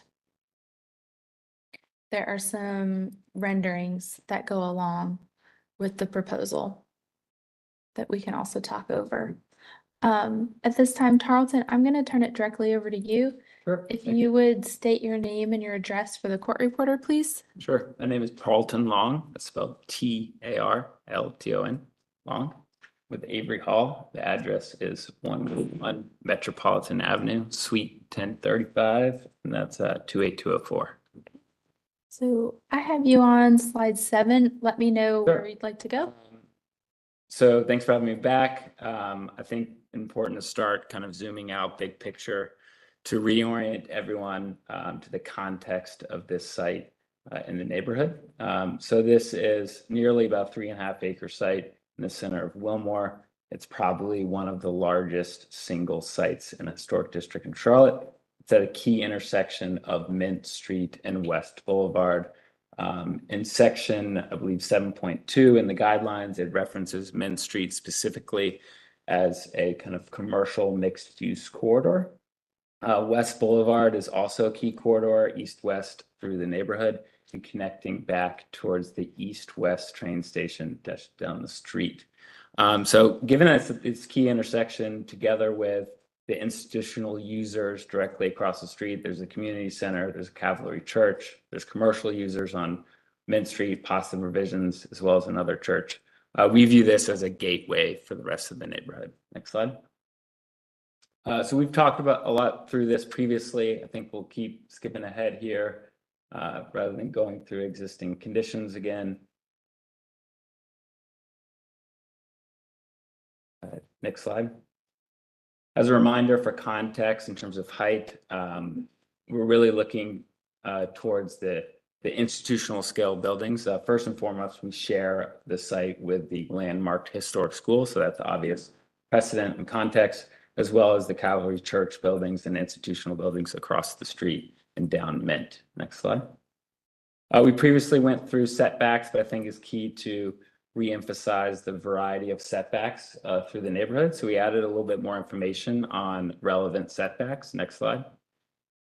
So again, along Mint Street, which is referenced as this kind of more mixed use commercial thoroughfare, we have a range of setbacks from as little as 12 feet at the Possum Provisions to 30 to 35 feet for some of the houses along Mint Street. Next slide. On West Boulevard at the corner, it's a similar story with slightly more urban setbacks, but then the balance of West Boulevard going east is more suburban scale setbacks in the 50-foot plus range. Next slide. We also added this slide to show more context down Kingston. If you could zoom out a little bit, just to show. Yeah, there we go. Showing how, again, Kingston is a more suburban scale setbacks, all mostly above 50 feet. It gets a little bit more urban as you move east, and then the side streets have more urban setbacks as well. Next slide. So the last meeting, there was references made to some other successful new building HDC projects that were recently built, specifically 525 East Boulevard, 325 East Boulevard, and the Worthington and Kingston townhouses. I think it's important to point out the relevant scale of our site to these sites. So our site is 10 times the size of both 525 and 325 East Boulevard.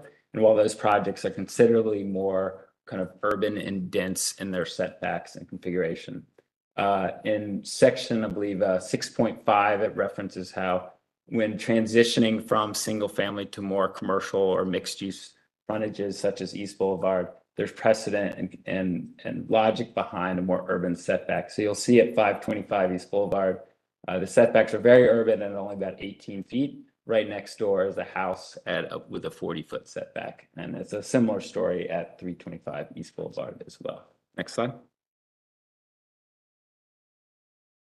So this is the revised site plan. Since we last met, we've made significant revisions to the site plan based on the feedback from the HDC.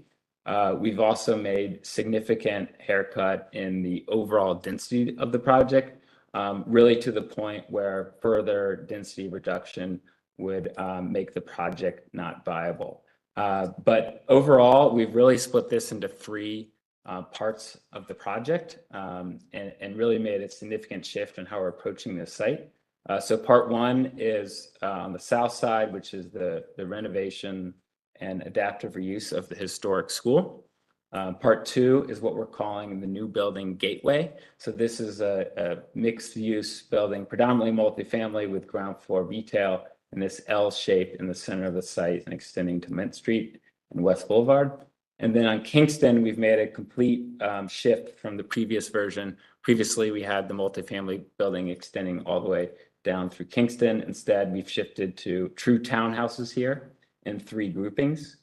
To walk you through some more of the details that have changed since the last version, we've increased the setback on West Boulevard by more than 20 feet. There was a specific comment to align the new building with the theater of the school, the frontage of the theater. So we've made that change here, and it's significantly increased the setback. We've also reduced the base height of the new building to a 3-story masonry base all the way around the Mint Street, West Boulevard, and school frontages. So there's a 3-story base all the way around now, setting back to a 4th floor. And then for the 5th floor in the center of the site, we've reduced that footprint on the east side to honor the 100-foot setback from the adjacent single-family zoning. And then we also introduced some kind of scale reducing techniques by introducing these notches and recesses in the massing of the new building gateway. I'll get more into that in the elevations and the details. And then transitioning over to the Kingston side, kind of part 3 of the project, where we've made the most significant change to these townhouses. We've also introduced a complete break in the massing between the new building and the townhouses, both on Mint and the east property line. For the townhouses, we also increased the setback from the last version. We've increased it 10 feet to around 50 feet for the first grouping. The logic here is that this larger setback is a transition to the more generous setbacks in the moving east along Kingston. And then we move to a 40-foot setbacks for the next 2 grouping, which relates to the more kind of mixed use urban condition along Mint Street, as well as matching existing setbacks across the street, both on Kingston and on Mint. And then finally, we introduced 2 breaks in the townhouses as a tool to break down the scale of the massing of those townhouses. The townhouses are grouped in pairs. They're 16 feet wide each, and in pairs, they're about 32 feet, which recall the scale of most of the houses along Kingston. And to break down the scale further, those pairs step in and out as you move across the facade. Finally, there was a comment previously about locating dumpsters, transformers, et cetera. We've identified a location in the back side of the school with a very small note there behind the theater space. And those would be accessed with the drive aisle along the east property line. Next slide. So to recap, the 3-part project, the school adaptive reuse along West Boulevard, the new building gateway in the center, and the townhouses along Kingston. Next slide. So for part 1, the new school adaptive reuse, mention again here that we'll be removing the 1970s additions highlighted here in red. Next slide. Skip one. There you go. We did a lot of digging and managed to find the original drawings for the school building, which was a fantastic find. We previously did not have this. And shown here is the original elevation facing West Boulevard. The area highlighted in the center is where the 1970s addition was added, and we'll remove and then restore it to the original condition shown here on the drawing. I will note that the facade, when that addition was added to the school, the facade was completely removed, brick and windows. So what we replace will have to be new brick and new windows in that location. The area highlighted in blue is where the 1948 theater addition was added. So obviously the elevation here is different, and we'll be preserving the 1948 theater facade as it is today. So, per the request last time, we did, I call it an internal survey of all the windows. This is all the windows going around the entire building, showing the extreme disrepair the windows are in. Many are missing altogether. Almost all of them have some version of a broken divided light or graffiti. Next slide. And then in more detail, you can see here that the biggest problem with the windows is that these sills and jambs and headers are all fully rotted, which is clearly a waterproofing problem as well as just a structural problem with those windows. I will note that we have a professional group doing a full survey, and they're going to issue a report. It's just not ready yet, so we'll provide that once it is. For the new building gateway, in terms of context and design inspiration, first and foremost, we think that the architecture should relate to the landmark school that we share the site with. So we're looking at the stone parapet details, the stone base details, the oversized divided lights, and the brick coursing patterns. We think the Calvary Church building, the institutional building behind the church, is also a great reference, particularly like the use of the stone band detail as a scale reducing technique to create a lower register, as well as bumps out in the massing at different programs to create variation along the roof line. Next slide. For the townhouse portion of the project, we're looking to context and design inspiration that's very different, specifically the single family homes nearby, particularly the brick base with kind of inviting front porches, the 6/1 divided light windows, the side gable roofs with dormers and transitions to lap siding material. We also think that 325 East Boulevard is a great example of new construction townhouses using changing materials and scales of windows, as well as breaking the massing to reduce the scale of those structures. Next slide. So the updated elevations, starting with Kingston, this is where we made the most significant shift to all townhouses in 3 groupings. Here you can see the 2 breaks between the groupings of townhouses. These are 3-story townhouses with a 4th floor dormer level and a side gable roof. We also further break down the massing through transitions in material and roof lines. We'll get more into that later. Turning around Mint Street, you'll see here the break in the massing altogether between the townhouses and the Gateway building. For the Gateway building, we've reduced the base height to the 3 stories to closely match the height of the adjacent school, as well as introduced notches and recesses in this base to further break down the massing. And then the next layer of breaking down scale is creating bump outs and variation in the parapet line, particularly signifying program changes such as the retail on the corner of Mint and West. I will note that the Gateway building will be all at the same level as the school building, the higher elevation, which matches up with West Boulevard, rather than the lower elevation of the townhouses. Next slide. Turning the corner, you can see the elevation of the Gateway building. Again, the 3-story base to match the height of the adjacent school. We also introduced a notch here to further break down the massing and separate the ground floor retail program from the residential program. On the east property line, we're using similar scale reducing techniques, as well as introducing another break here between the townhouses and the new building. Next slide. Zooming out, showing these elevations in context. So with Kingston, this is the context going up to Wickford Place. It's important to note that our roof ridgeline elevation is about 1 foot below the highest existing ridgeline elevation on the block. We also are creating a relationship with the existing houses through creating kind of a 3-part breakdown of the vertical elements of the townhouses to relate to the varying eaves and architectural elements that kind of jog up and down as you move down that street. Along West Boulevard, this is where the scale is more institutional. Of course, we relate to the height and the architecture of the adjacent school, but also the Calvary Church across Mint Street. The upper section is an update of the previous version. This is a section from West Boulevard to Kingston Avenue, showing the townhouses along Kingston and the 5-story mass in the center of the site. To note, the 5-story mass is about 200 feet from both Kingston Street as well as West Boulevard.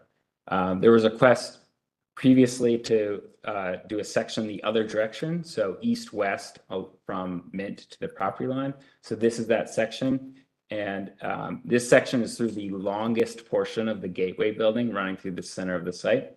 And you can see here that the 5th floor is also not visible from the Mint Street frontage or the adjacent property line or neighboring buildings. Highlighted in red is the existing grade. I think it's important to understand that the Gateway building will be sitting on that existing grade along with where the school is today, and then the townhouses are down lower at the Kingston grade. Slide. The request for information on the screening fence along the property line. So we've provided a proposed design with landscaping here. Next slide. Or could we jump to the supplement? Right, thank you. This is an updated view, a streetscape rendering of West Boulevard with the significant changes to the new building here. So again, we've increased the setback significantly. We've also lowered the base height to a 3-story brick base to match the heights of the adjacent school, with all of the frontage set back to a 4th floor, and introduced a notch as well to break down the massing. Next slide. So looking at some of these details in the new building, you can see the cast stone band introduced at the 1st floor as a technique to break down the scale and create a lower register. The oversized divided light white windows to match the school as well as the Calvary Church institutional building. And we're also matching the soldier coursing header detail as the school. And then we have the stone parapet of varying heights, just like the school has parapet changes across its elevation. And then on the 4th floor, not only are we setting back and changing to lap siding material, we've also reduced the scale of the windows on the upper floor and shifted to a 6/1 divided light there. This is the updated view of Kingston Avenue. Again, very significant shift from the previous version. This shows how the first grouping of townhouses is set back 50 feet with a generous kind of semi-private front yard realm with individual unit or townhouse entry porches and private yards, and then a break in the townhouses and transitioning to a 40-foot setback going back towards Mid Street. Looking at some of the details and how we are kind of breaking down the massing, really we were looking at 6.6, 6.8, 6.10 on how can we break down the scale of the massing, and kind of using techniques horizontally. The townhouses are broken into pairs, and there's not only do they step in and out every pair, but they also transition from a brick base to a larger format lap siding base. So we're using a 1x7 lap siding for the base on those townhouses, and then a brick base, and there's alternating in between, as well as the front entries as a way to break down scale horizontally. Vertically, it's broken down scale in kind of 3 parts. There's the predominantly 2-story base, which is either brick or the large format lap siding. On the 3rd floor, all the windows get smaller in scale, and then we transition to a finer grain lap siding, a 1x4 lap siding on the 3rd floor. And then the upper level is the side gable roof with dormers and occasional recessed roof terraces. Kind of similar to how there's a lot of variation on the Kingston Avenue block in terms of architectural details and heights of eaves kind of bumping up and down as you go down the block. We've introduced this occasional periodic 3rd floor pop-up of brick or larger format lap siding to create one additional layer of creating variation and breakdown scale. Next slide. And then finally, this is a partial elevation of the townhouses, kind of showing this 16-foot individual size of the townhouses and the pairs that make 32 feet that kind of recall the rhythm of the single-family neighborhood, as well as the bumping in and out and the transition between brick to lap siding and back to brick. That's it. Yes, we have a caller. Okay. Mike, are you with us?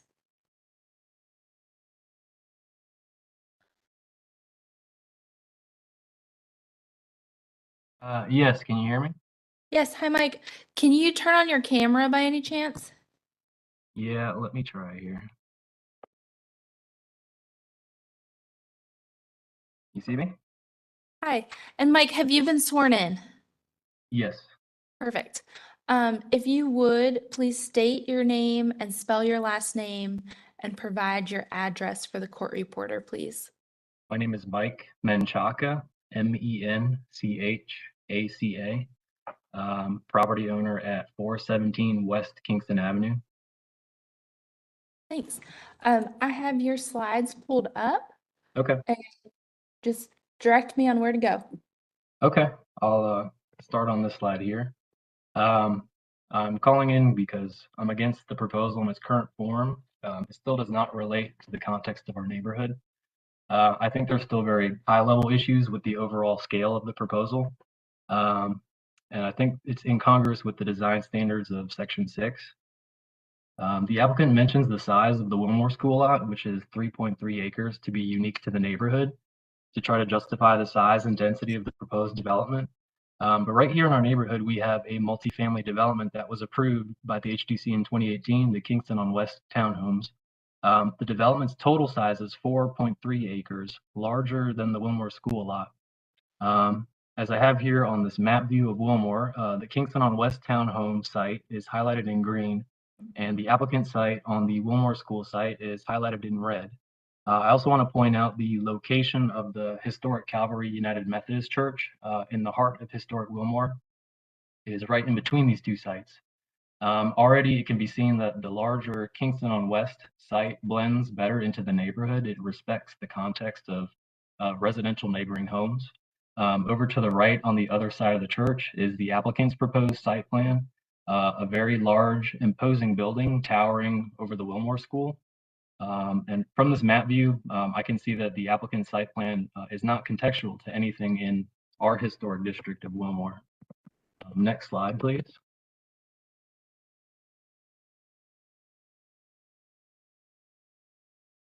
Yes, this is just a more detailed site plan from the Kingston on West Townhome application. The context, the size, the scale with the height and width of the overall construction, along with their softening effects of landscaping, holistically combined to achieve a design that I think respects the neighboring homes and blends in with the district. This 4.3 acre site consists of 48 townhomes. The building heights do not exceed 33 feet above grade, which respects the context of the historic Calvary Church. And the overall scale of the townhomes relate to the single family and the duplex, fourplex homes in our neighborhood. Next slide, please. Okay, on to the proposal. The applicant's current proposals are broken down into two parts, the apartment complex called the Gateway and the townhomes. Right now I'll start with the apartment complex. The height of these apartment complex towers, the fourth story being 45 foot above grade and the fifth story being 55 foot above grade, are much higher than local historic context, the Calvary Church, which is 38 foot, or even the Wilmore School itself, which is 35 foot. These 4 and 5 story towers would overpower the Wilmore School, as well as undermine the context of our neighborhood. I think it was Commissioner Parati that made a good analogy in the September meeting and in the previous workshops, wherein the Wilmore School should be like Beyonce, and any new construction should be more like her backup dancers, not like a Taylor Swift. So in this slide is an elevation survey of West Boulevard, and I copy pasted to scale the applicant's proposed elevation rendering, and I silhouetted the new construction in black. The Calvary Church, which is the proposed context for height, can be seen over to the west. The green line is the height of the Calvary Church, and the red line is the height of the new construction. Note how the height of the Calvary Church is in harmony with the historic Wilmore School, as well as the neighboring houses to the east. This shows how overpowering the height and width of the gateway would be compared to the Wilmore School. And I don't think the Wilmore School would look very much like Queen Bee in this scenario. Next slide, please.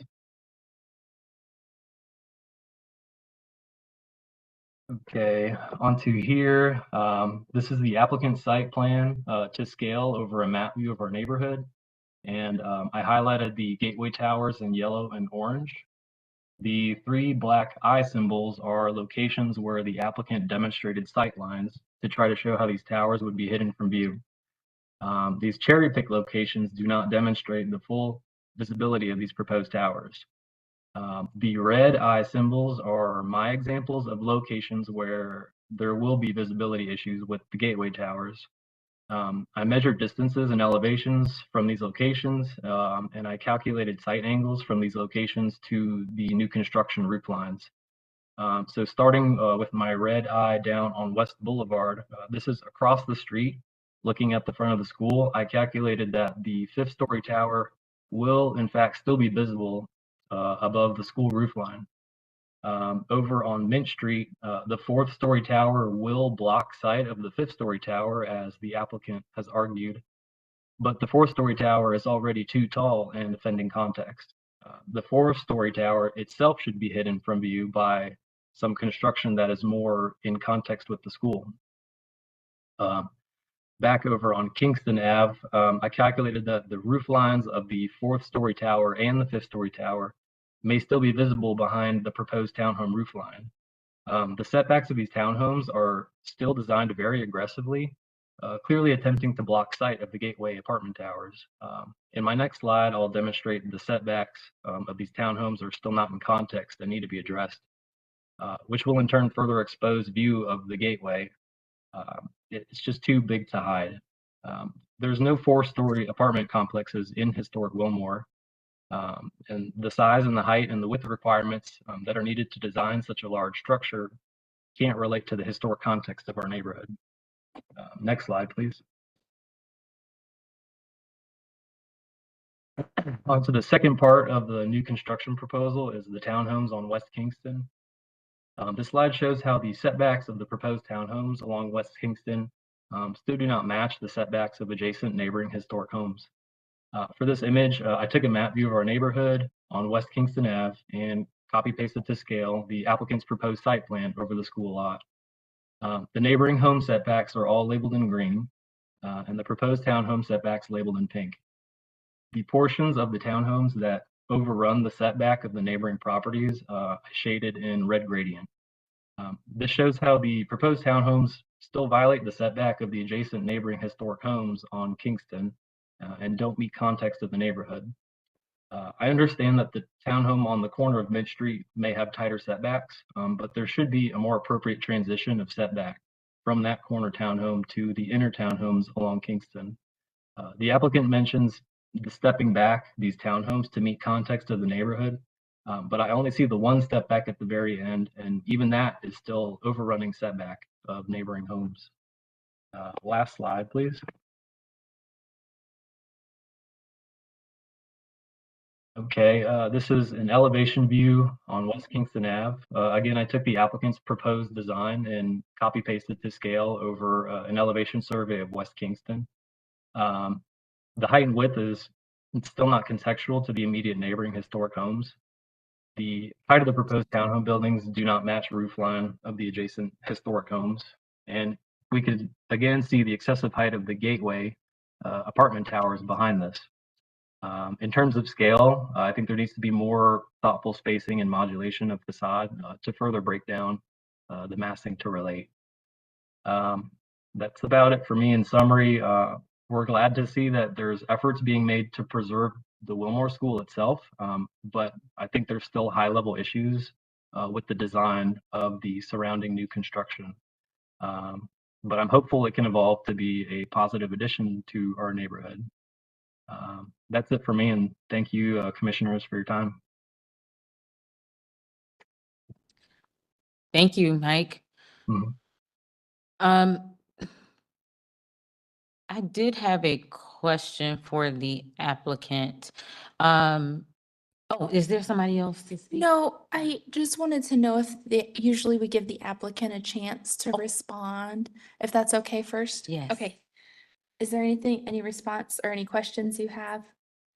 Sure. A few things. I think it's the kind of context of this project and the whole proposition here is important to understand.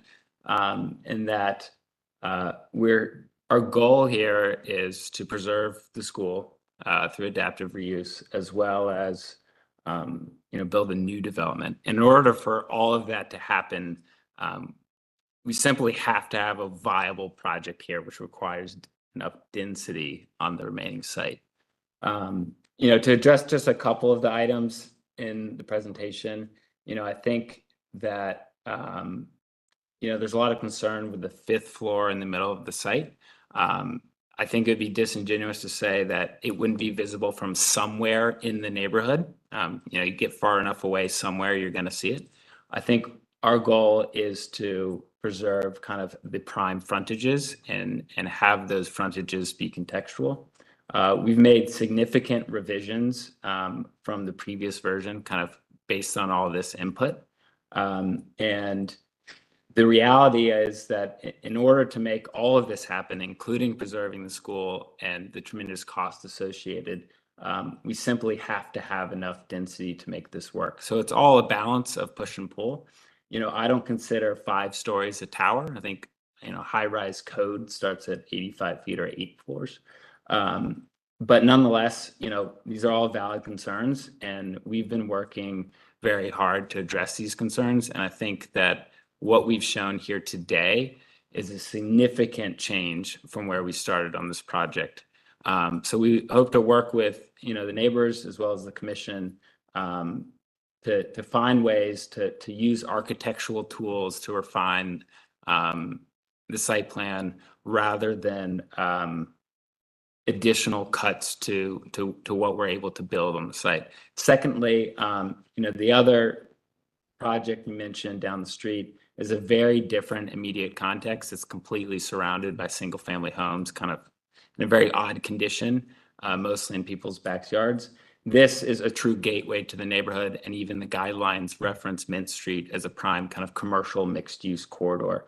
And obviously West Boulevard is a primary corridor as well. So we think this site, this 3.5 acres, is a very different condition than the site kind of tucked behind the houses down the street. All right, thank you. Anyone else on Christie to speak for this project? No one else. Okay. I'm sure there's lots of questions and comments. I just had one, and I know that this isn't your part of the presentation, but I do have a question about the spacing that was selected for the townhomes. Because we look at the rhythm of the street, and so I was wondering what spacing measurement, what is the distance between the buildings that you are proposing for the townhomes, and where did you get your spacing numbers from? What context did you get that from? Christy, can you jump to the site plan? So there's a few layers to it. And, you know, when I start kind of big picture, one is there's obviously 3 groupings of townhouses. We have a larger spacing along the east property line. This, I believe, is 33 feet from the east property line. This was actually to create more of a kind of generous buffer for the adjacent single-family homes, and very different from, for example, 325 East Boulevard has virtually 0 property line spacing. And then with the groupings, they are broken down into 16-foot wide townhouses. The pairs are 32 feet. That 32-foot width is very similar to the width of a typical house on the block. You know, all of these lots are about 50 feet. And then the spacing between the townhouses, those 2 gaps are more minimal, but really it's just to create a visual break between each grouping of the massing.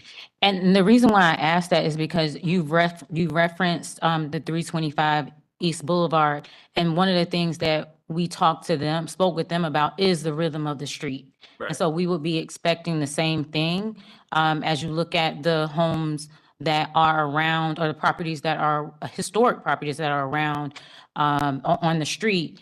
How does that break compare and relate to the spacing of the other properties? So that's probably something that we're going to talk about in deliberation, but I'll kick it over to my other commissioners for their questions.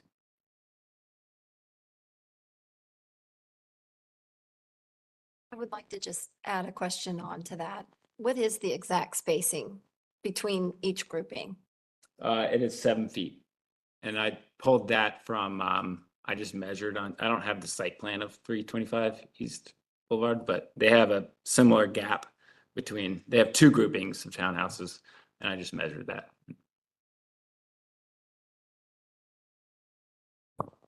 Thank you for bringing the Wilmore School back to its glory. I think that that's a positive that you should be recognized for. Thank you for working on the setbacks. We're definitely moving in the right direction. I did not see listed the heights of your townhomes. What are they? If we go to, let's see, let's go to the Kingston elevation.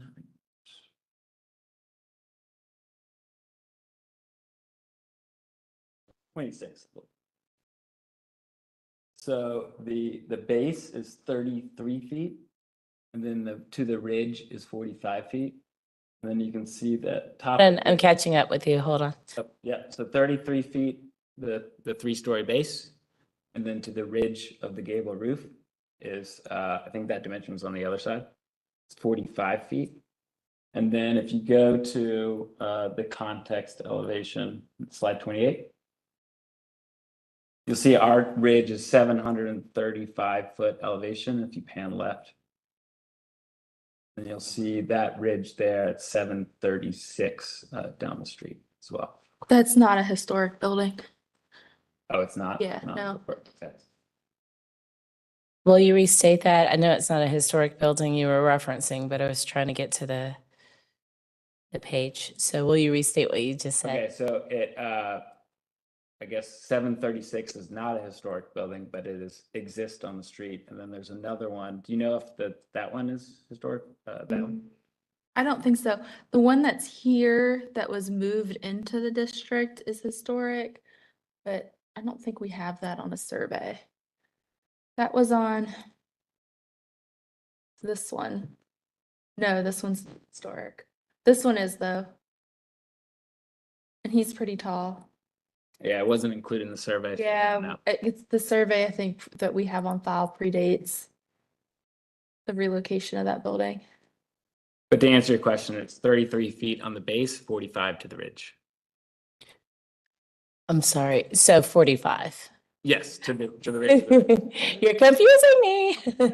So 45 to 45. And then I know that you have them grouped in twos, but then they're like 3 together, 4 in 1. So let's say the 3. So it's like 45 height. There's 6 of them. Right, but they were like, that's right, 2, 4, 6. So I'm sorry. So 32 times 3. It's 96 long. 96. If you So measure 325 East Boulevard, so that project is 4, and then the 2 on the end rotate 90 degrees. So it's 4, and then 1 rotated towards East Boulevard.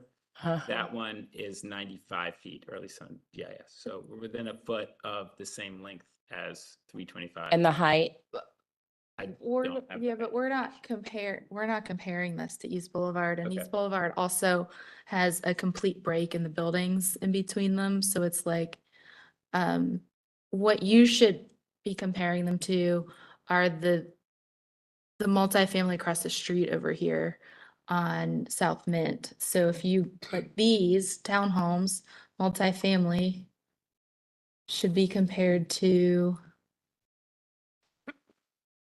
where's it at?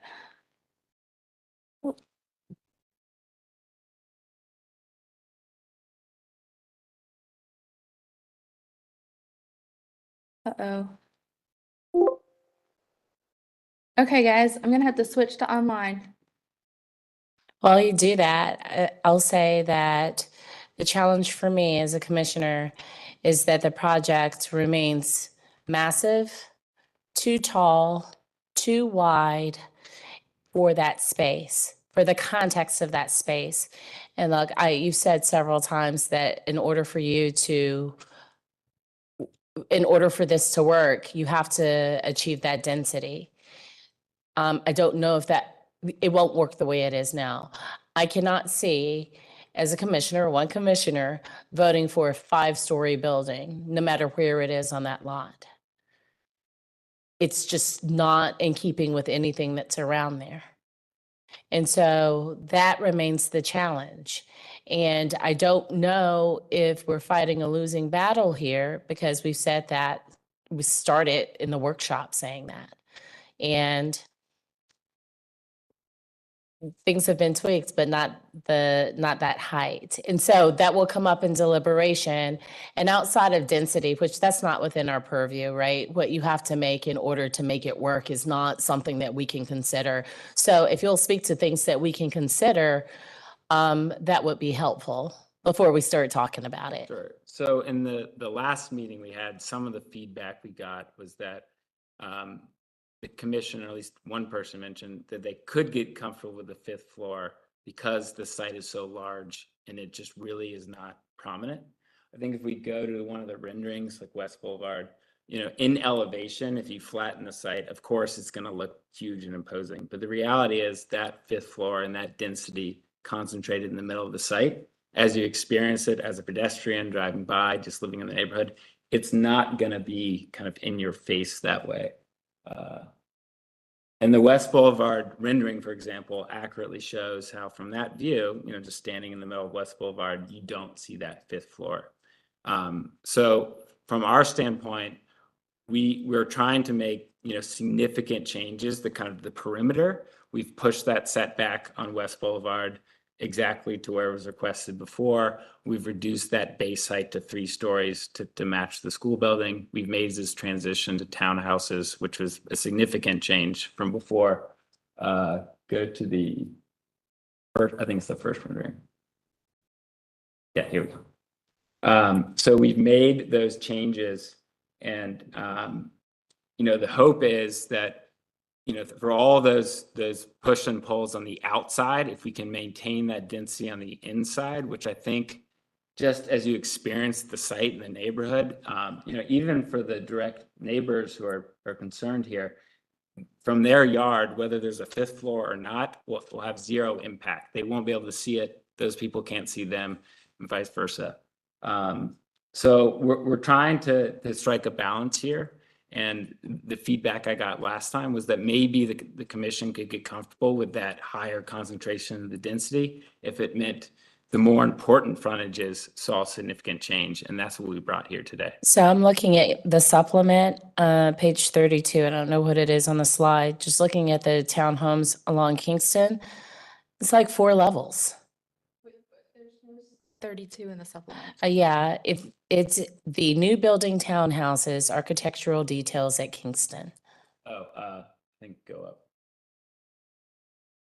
There. Slide 8 of the Slide 8. So 1, 2, 3, 4. It's 4 stories, and that's on a main street. That's not in the middle of the site. It's not in the gateway. It's the townhouse. And so I hope you can appreciate the challenge that we have. Obviously, I would love to see that whole area receive new life, but not this way. Okay. I guess to get a little bit more feedback here, kind of a concrete manner, is to see a shift to a 3-story or a transition from 3 to 4-story townhouses. Is that a priority over concentrating mass in the center of the site so that the overall viability of the project can stay intact? For me, it's not either or. I think that it all needs to come down. But I'm one commissioner, and there are others who want to speak to you. So, Yeah, Commissioner Goodwin. Of course, we can't design the structure for you, but we are constrained by our standards. And I'm having, there's a real hurdle with standard number 7.8, number 2. I'll read it. The height of a proposed building should be no taller than the tallest historic building on the block within a 360-degree range of visibility of the same type. We have to follow these standards. So that's where the commission last meeting was telling you with these townhomes to look across the street on, you have multifamily right across the street, right here. existing historic multifamily. So, look to those, I hope I'm not overstepping, look to those for your clues for the townhomes.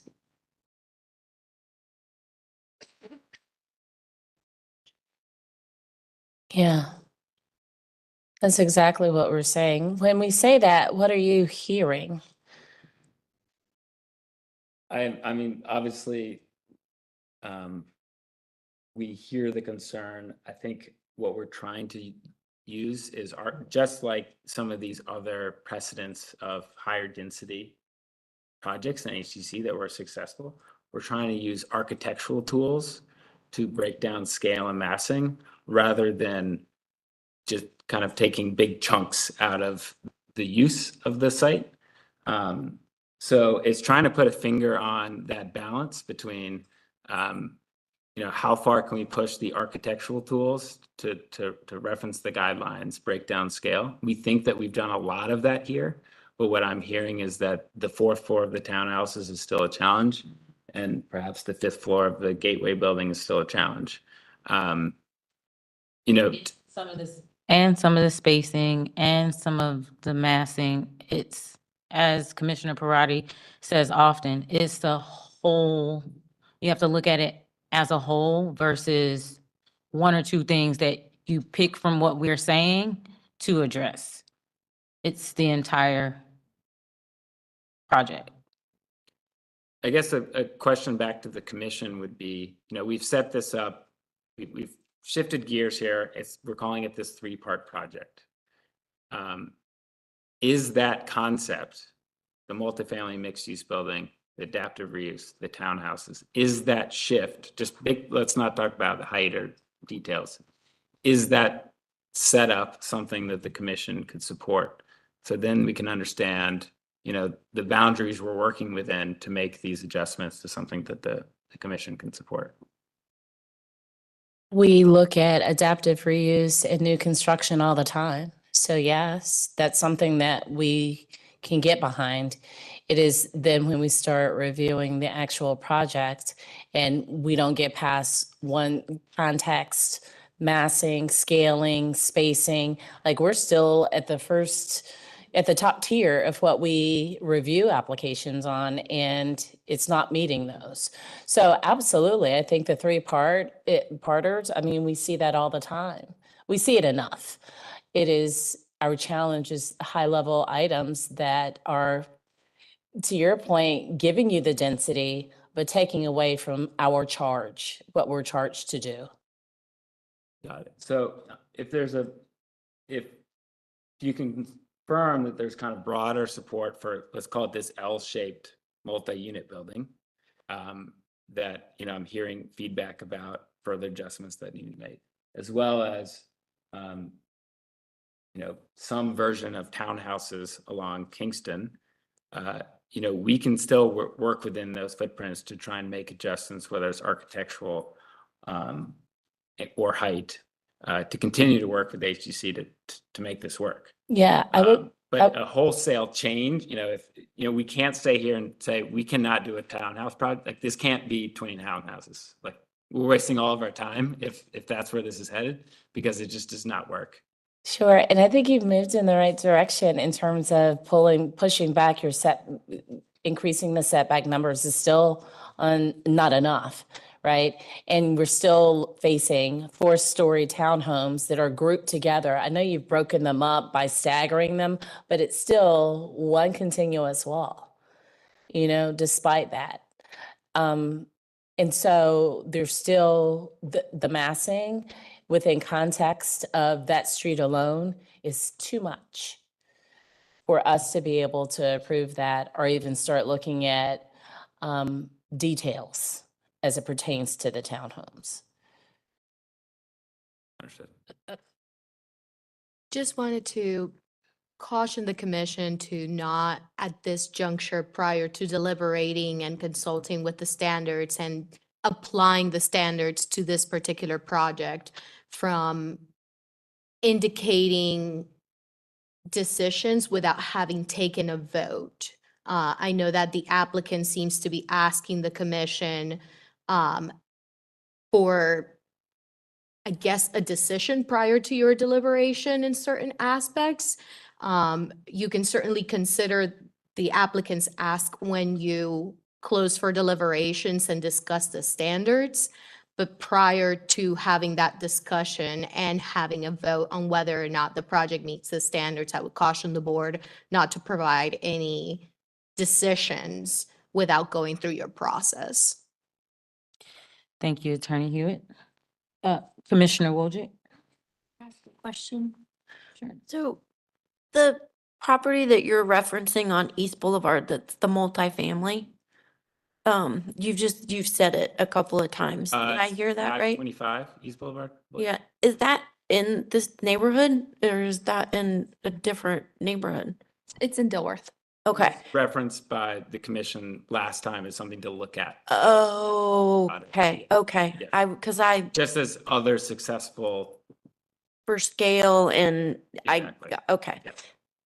Thank you. That's helpful. Commissioners, any other questions for the applicant before we close to Commissioner Walker?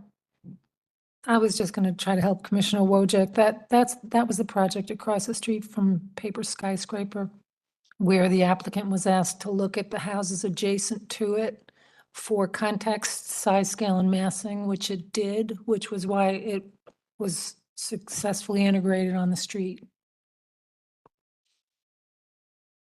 When you looked at that particular project and you saw the new project as it relates to the houses that were there, or even the East Boulevard project, and you saw how that new project related to the houses that were there, what did you see? And those townhouses, for example, are a 3-story base with a gable roof, but there's not a 4th floor in the gable roof. To me, I was trying to present a similar 3-story base, but create a slightly steeper gable roof to include the 4th floor. We've done a lot of the same architectural moves as those townhouses. I think those townhouses are very successful. We've used a lot of the same dimensioning that those townhouses have. Again, those block of townhouses, the continuous block there is almost identical to the continuous block of townhouses we presented here. And then additionally, those townhouses have much more urban setbacks. You know, we're at 40 and 50 feet here. They're at 18 feet. Right, and you're talking about those projects without talking about them in context of the surrounding areas. So that's why I'm asking these questions, because this is a collaboration, right? We want you to be successful. The neighborhood wants you to be successful. So when you are talking about these projects, it's not just the project, it's the project in relation to the surrounding houses. And so I think that's maybe the challenge, is that we start off talking about them in context and then we just wind up talking about the new construction. So when you see them in context with their surroundings, which are vastly different from yours, how do you see the relation? How do you see them relating? Well, I guess one question I have is, and I pointed this out on one slide, the house directly next door has a 40-foot setback, and then the townhouses are at 18 feet. I think I was reading through, it was 6.5 or 2, where it mentioned it's appropriate to do that as you transition from call it residential corridor to a commercial corridor. I think there's the same setup here. Kingston and Mint is a very similar setup. But yes, our gable roof is a little bit taller than theirs, but we've also introduced much more generous setbacks than that project. So, I think looking at the architecture, there's a lot of different material techniques to reduce scale that relate to those neighboring houses. We're trying to do the same thing here. Mhm. And then with setbacks, we're also looking at context. We've increased the setbacks to 50 feet, which is similar to the house directly across the street. And then the 40 feet closer to Mint, where there's precedent for 40-foot setbacks along Mint as well. And that brings me to what we were talking about earlier. It's a holistic approach. So it's not just the setback, it's the number, it's the height, it's the width, it's the materials that are used. It's just the way it breaks up as it relates to its context. So when you're looking at it within context of the surrounding areas, it can't just be, okay, setbacks, check. roofs, check. It has to be all of those things working together with the surrounding areas. Perfectly stated, Commissioner Wojcik. Well, I was just to say, looking at the picture, we're seeing the ones on East Boulevard right now. And if you look at the building to the left of it and you look to the building to the right of it, the massing and height and overall scale setback, they're very compatible with what's already there. And I think that's what everybody's trying to kind of help visualize, in that the transition to your location, those houses are smaller, they're shorter, their roof, just even though this is so many feet tall, you can't just take that and move it to the other location. And so that's how we're trying to help a little bit more. Understood. Yeah. We did provide the context elevation, and I do understand that maybe not all the houses are historic. But we feel that the height is not totally out of whack with the context on the street along Kingston for those townhouses. Well, I'd also like to add specifically to Kingston, our guidelines do say to step down into the neighborhood, and I don't see that with the proposed townhouses. They don't step down. Okay, understood. All right. Other questions for the applicant? Have you had a chance to talk to any of the people who were involved in some of these other projects? Maybe take someone to lunch and talk to them about their process? So we're working with Angie, who Mhm. you all know, as kind of a consultant to help us through this process. She's been integral to all of this, the changes we've been making, and she obviously knows the ins and outs of the commission very well. She does, yes. She's involved in this project in that capacity. Okay. We want you to be successful. Ultimately, it is, we would start, as we've been saying again and again, high level. And looking, it's akin to maybe not speaking Spanish when all the houses around you are speaking French. It is, I think we've stated it time and time again, and obviously paying homage to the historic building that you are building around, which is the Wilmore School. All right. Any other questions or comments for the applicant before we close for deliberation?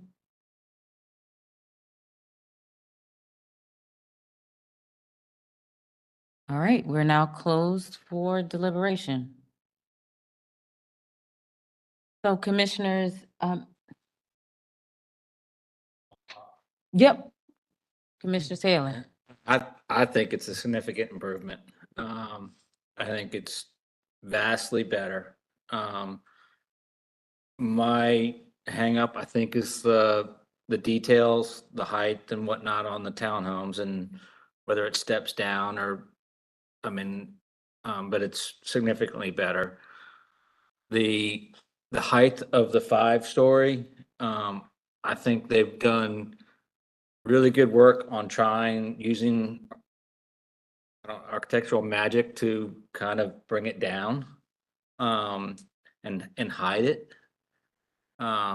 We do have the standard that it can't be taller than anything else within the 360, but I feel like they're trying hard to get that. I think if we had more perspectives from different parts of different streets to look at it, I think that would help to understand, the red eye that the caller had. What does that actually look like from that perspective? I think that would tell us more. So I'm not ready to say, no, you cannot do that. I just think I need more understanding of that. And then I think we all agree the townhomes need some more work, but it's headed in the right direction.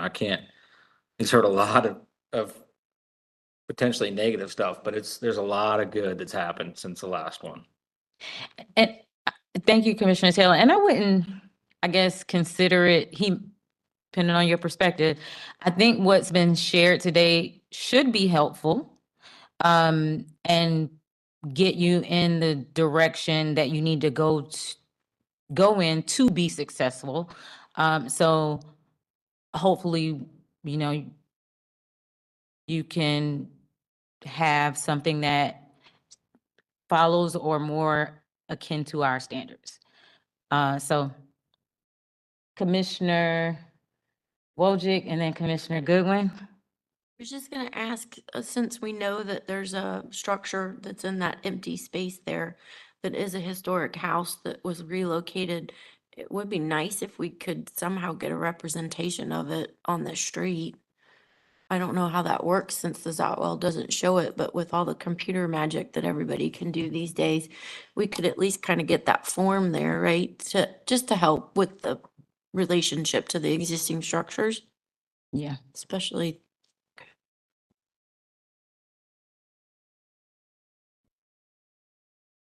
Commissioner Goodwin? Yeah, I just want to reinforce what Commissioner Taylor said. I think some perspective drawings would be very beneficial. When I look at that slide up there and I see the 5-story building fogged out where you can hardly see it, I feel like something's being hidden, but I think a perspective drawing would be more successful in showing that perhaps you won't be able to see that. Right. The elevations are difficult to, I mean, they're just not realistic. They're helpful to build stuff and for architects, but they're not real life. Commissioner Lineberger? Yes, to add to that, I would like to see in future presentations, actual elevations, actual black and white elevations. And I want to call them winter elevations where they're, you know, we know what the trees will look like. We know what landscaping, we can see that on a site plan. I just think we need actual black and white elevations.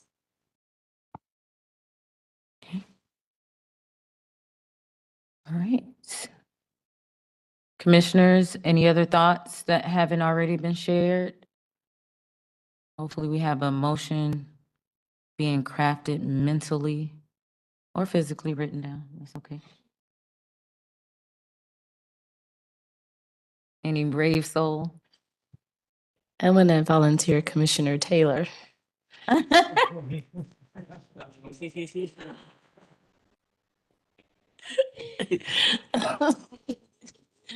what is it you always say? We'll do this as a team. We will do this as a team, yes. We have your standards, Commissioner Taylor. Oh, Lordy. I make a motion to continue. We can look at the previous continuation.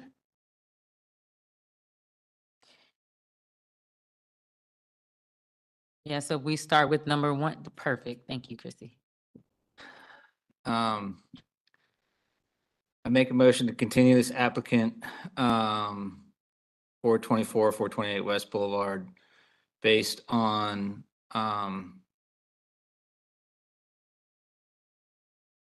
Chapter 6,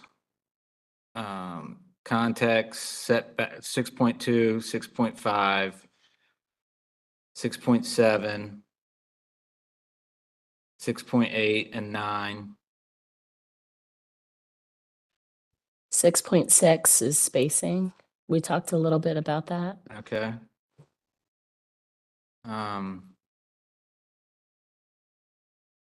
Interior, Secretary of Interior Standards, 2.5.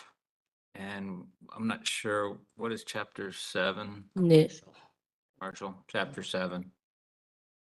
And all of the discussion we've had. And we haven't looked at friendly amendment, the details of the application because we've kept it high level. Accepted. All right. Motion made by Commissioner Taylor, seconded by Second. Commissioner Parati. Any discussion on the motion?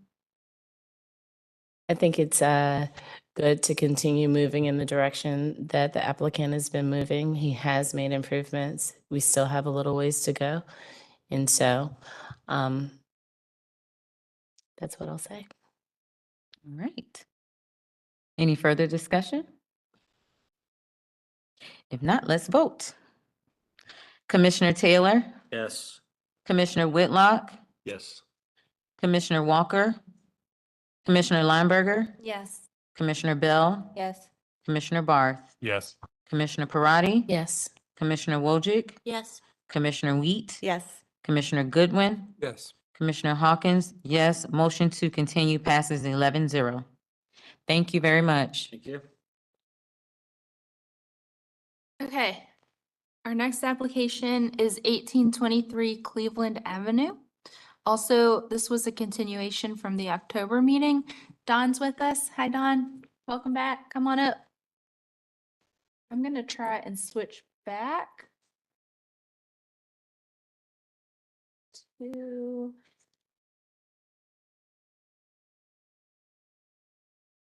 it will be. And Don, you've been sworn in, correct? I have, yes. Okay, perfect.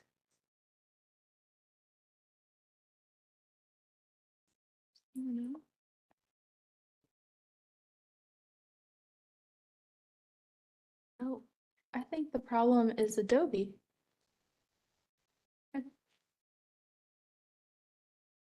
Having some technical difficulties. Give me 1 second. Switching back to the internet.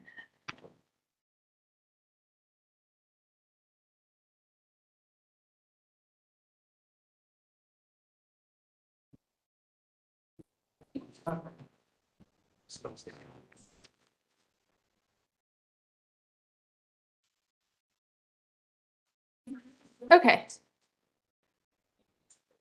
All right, this application was continued, like I said, from the October meeting for a number of items, mostly about the massing of the addition and both the rooftop addition and the rear addition, and then looking at roof form. And the applicant has submitted additional information and more photos. Don, do you want me to start with the site plan here, or do you want me to start with the elevations? Elevations. Okay. We're on slide 9, and before you get started, please state your name and your address for the court reporter, please. Donald Peden, 1950 Abbott Street, Suite 603, 28203. Great. And just be sure to maybe take the mic with you if you I did. turn around and look. This gonna work? Okay. Is that going through all right? Okay, so the changes on the elevation were given some of the comments. One was the division between the stair and the connection to the building. So we've essentially notched that in. So it kind of shows that the existing building stops and we're basically the stair is in addition to the back. We've also changed the roof on the stair itself. At one point, we had that as a standing seam. It was kind of sloped to one side, following the same slope that's happening on the roof that's coming at us in this bottom elevation. And we also lowered, at one point, we had the taller portion of the peak was essentially extended out towards the street. So we took that portion and lowered it to the lower roof line. I don't know if that makes sense. If you look at the sort of triangle at the peak, and then it comes down to the two side shed roofs, the front of, I'll say, yeah, that roof basically is what came at you in the elevation. And when you look at where her arrow is now, it jumps down. And this was basically an attempt to minimize what we were getting as a view from the street itself. I think that makes sense for the changes on this elevation. One other change that we did, the owner has asked us to increase some of the covered area on the patio. So prior to this submittal, where you see the peak piece stick up with the arch in the middle of it, that was the extent of the roof as it came to the sides for the area closest to the street. And at this point, we've extended it now to the edges of the building. You'll notice that more in the 3Ds that are coming up. I think that's it. Same scenario. This is particularly the other side. You can again see the back stair. One other thing that we did do, we're going through all kinds of meetings with this, with structural engineers, including mechanical engineers. And this may, if you look at the stair from the back, you'll notice there's a bump out kind of towards the door at the bottom that goes all the way up. This will show up in the plans as well. And go back to the, that's fine. You see the bump right in that corner. What we know that we'll need, should the use come to fruition on this, is we will need some areas to do ventilations for likely hood systems and make up air, fresh air. And we intend to use that area as a shaft itself. So that's the reason that that bump is now integrated into these drawings.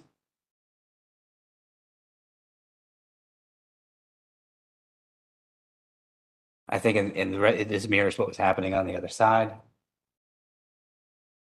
We had this before, but we did add in the building to the lower right. You can see it. This is the one that was recently approved by HTC. You can see it with the Delta One. This sheet did not change, but we do have an additional sheet now that's somehow didn't make it into the set that showed the other side of the street. So we'll move past that and talk about that in a minute. This itself shows the change on the roof side. So it'll be the far right plan. They all have this chase piece that I was talking about before, but it's not 100% like visible in here, but there are columns that show up to the outside to catch that roof extension as I was talking about before. These are the same images as previous. This is, you can see how it says 1 here. That is actually incorrect on the set, and we caught it a little while after we submitted it.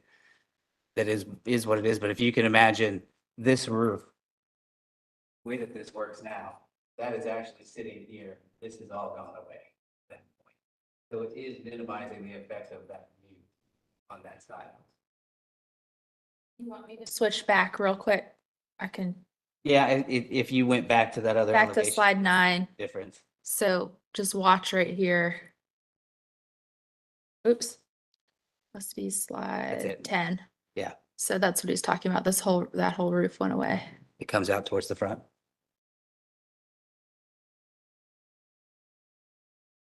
No real change on the main detail of the section.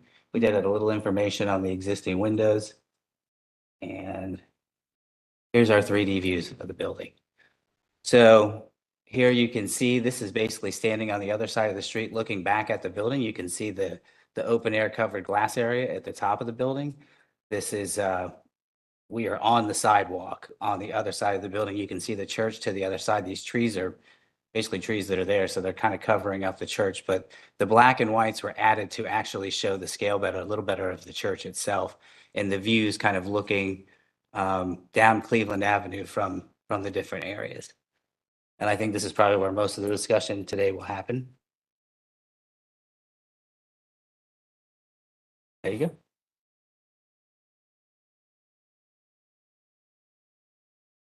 Okay. Okay, we have 2 callers. Okay. We may be referring to the callers. Mike Coughlin. Mara. Sterilize them, but it's well done.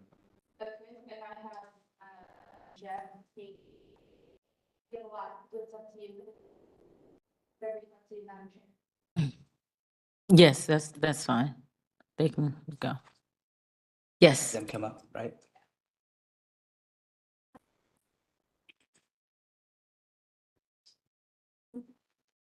For you. You only have 7 more items on your agenda. I've ordered breakfast in for you. If you would state your name and your address for the court reporter, please. Yes, it's Jack Fenelon. I'm at 409 East Worthington Avenue, Okay. which is about 2 blocks from where this proposed building will be. I am not skillful in planning, design, and development. And I would refer you to those who are, and maybe you have heard someone from them already on email, and we have another speaker here today, at least one speaker.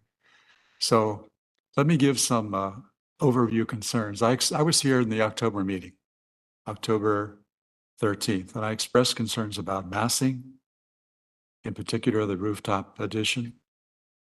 Expressed a concern about materials. And I also talked about parking until you cut me off. I said, we don't consider parking, but I do, you do consider, but I meant parking and the lack of screening for parking. All right. A couple of my resources, and you may have heard from them too, Ellen Citarella and John Ferris, referred to a long list of items that were given for continuance that are at the October meeting, but that the application shows very little change. And they don't feel that the height, the massing, and the materials have been properly addressed. And therefore, there's a minimal change from last month when they were presented. You've also heard, I believe, from Redwood Development Group. In particular, let's see, Scott and Jennifer Ray of Redwood Development, and they speak to their concerns about the rooftop addition, the three-story rooftop addition. And they refer to section 4.5, rehabilitation of building elements, roofs. And they also, and within that, they refer to the skylights on the roof. And then the section 717 on commercial additions. And that the third-story addition may not meet the standards of the HDC. Let's see now. Back. I guess my overall conclusion, and this is very brief, my overall conclusion would be, does this historic building, with its proposed additions, make it like a present historic district social building? So does the present, let me get this right, does the present, let me change that, does the past historic building that we see as a proposal, and with its revisions, does it make it consistent with the present historical district building? That's all I have. Thank you. Okay. Online, but you're. Oh, okay. So you're not online anymore? Oh, I see. Okay. Would you like to come up and speak? Okay.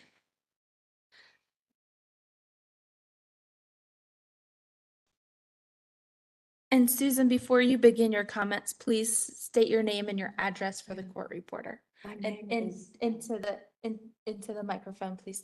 My name is Susan Morrow, and I live at 429 East Worthington, about a 2 block. Wait, one question. Our attorney reminded me, were you sworn in? No. Were you sworn in? Okay, I thought so. Okay, you need to be sworn in. Okay. And I will say, anyone who's joined us online who hasn't been sworn in, we've had some new folks pop up. Please be sworn in at this time.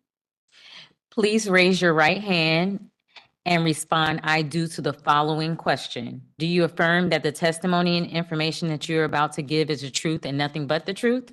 I do. Thank you. Thank you. Okay. I have 4 comments and a statement.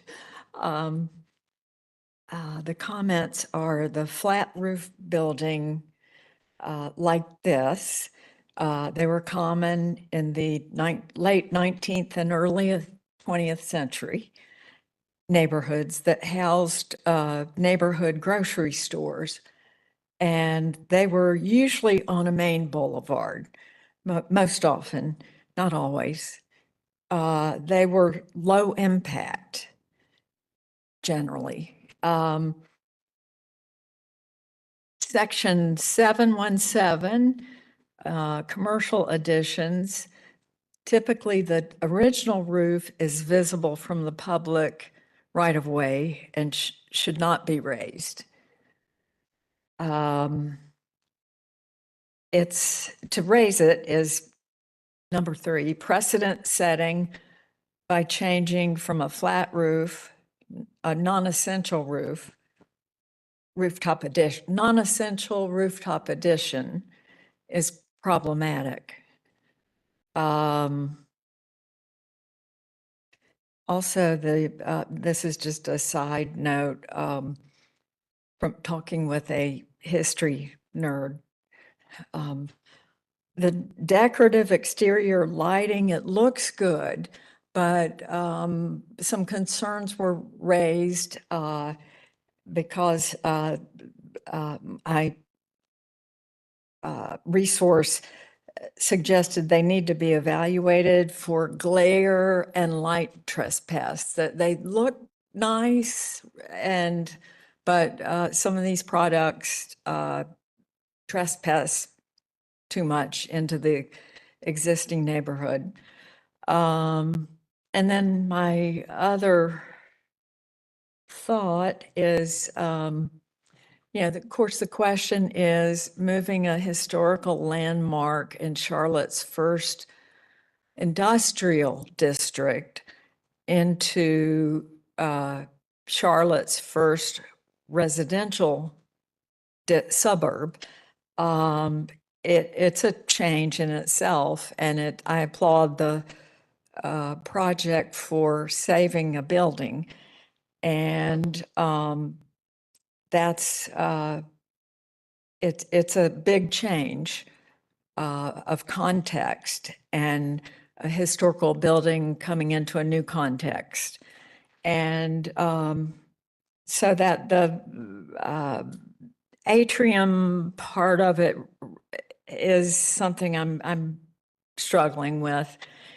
And while not HDC's purview, I was thinking that a consultation with a North Carolina HDC tax credit office would put the neighborhood, that the office that puts neighborhood history preservation.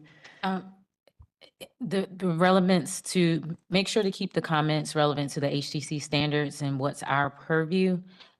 Tax credits and things of that nature, we don't handle or deal with here. Got you. Okay. I was thinking that it would be an easy solution to the question of, does adding an atrium change the history of this building to where it's not historically relevant? Right, and that would be out of our purview.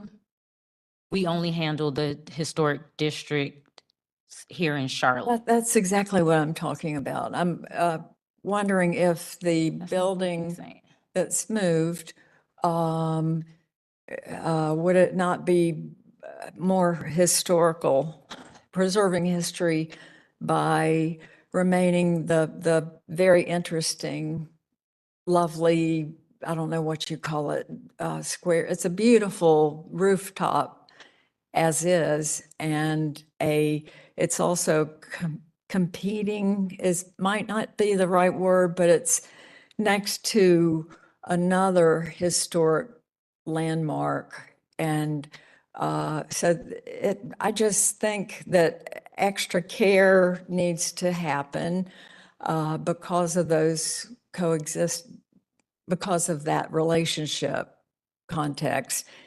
And the projects, builders, designers have been concerned about preserving history. So I'm trying to help them preserve history. I think more accurately, anyway, it's just, I think we need to be careful on this one. And I was,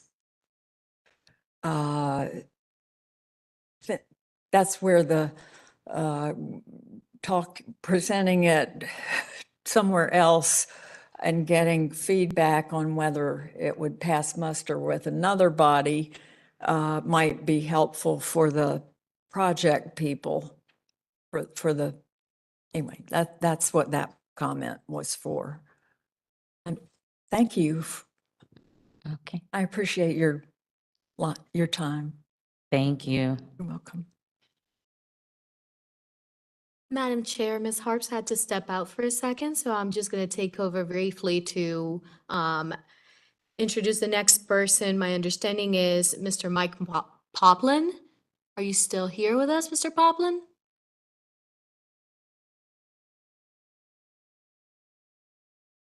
If you are, we cannot hear you.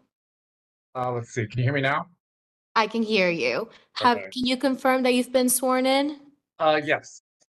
And then would you state your name and your address for the court reporter? Yes, it's Mike Poplin, and my address is 1820 Kilbourne Drive, and that's 28205. You're good to go. Perfect. Thanks for hanging in there. So I'm actually the neighbor over at 300 and 310 East Boulevard. And I'd also like to clarify, one of the addresses here in one of the units is actually 1819 Cleveland Avenue. And I mentioned that just to give everyone a reference point that we are next door neighbors. And you've actually already got exactly what I was hoping for, HDC 11. I want to just start there, and I know that there was some creativity used in those renderings, but looking at the first photo, as well as the second, on the left side, you'll notice those mature growth trees. And I'm just trying to give context here. Those are fictitious trees, particularly the ones that are on the left side of the building that are on the back of our property. They don't exist. And I think that part is relevant because these photos show trees kind of coming over with this great big canopy that kind of give shade or separation and make that rooftop addition to the historic landmark building appear smaller than it actually is. Once again, on that same HDC 11, if you look at image 5, and you can slow me down if I'm going too fast. Image 5, there's a particular tree there, just to notice. I know it can be the angle and whatnot. That is a massive tree that does not exist. And if you're talking about how this affects, you know, the neighborhoods, the context, the other buildings, I think it's important to just kind of take in the creativity that was used to draw these renderings. Moving on to the fun stuff, according to the HDC standard, I know we've talked about it, 7.12, the roof form and materials should be evaluated. The roof of this historic landmark building would be altered and changed to a rooftop. So not a roof, but a rooftop with a glass solarium. And I know we've already talked about this, but I just went to the Historic Landmarks Commission website to read up on the roof and about what makes it so historical as part of this old grocery store. The historic roof is described as built up tar and gravel on wood that slopes to the rear. It's enclosed on the front and sides by parapet walls. The parapets on the sides are stepped down toward the rear. So I understand there's some leeway there that changes can be made, but it's a far cry from the glass solarium and the additional floor that's built on top. Sticking with that 7.12, excuse me, the materials used in the rooftop addition will not meet the historical standards that was mentioned as well. The roof form nor the materials proposed are consistent with historical roof forms in Dilworth, any historic Charlotte neighborhood for that matter, and I haven't seen any presented accurately. The proposed solarium, again, will most likely have to be tinted or shaded in a manner that is non-congruent with the rest of the building or the neighboring historical properties.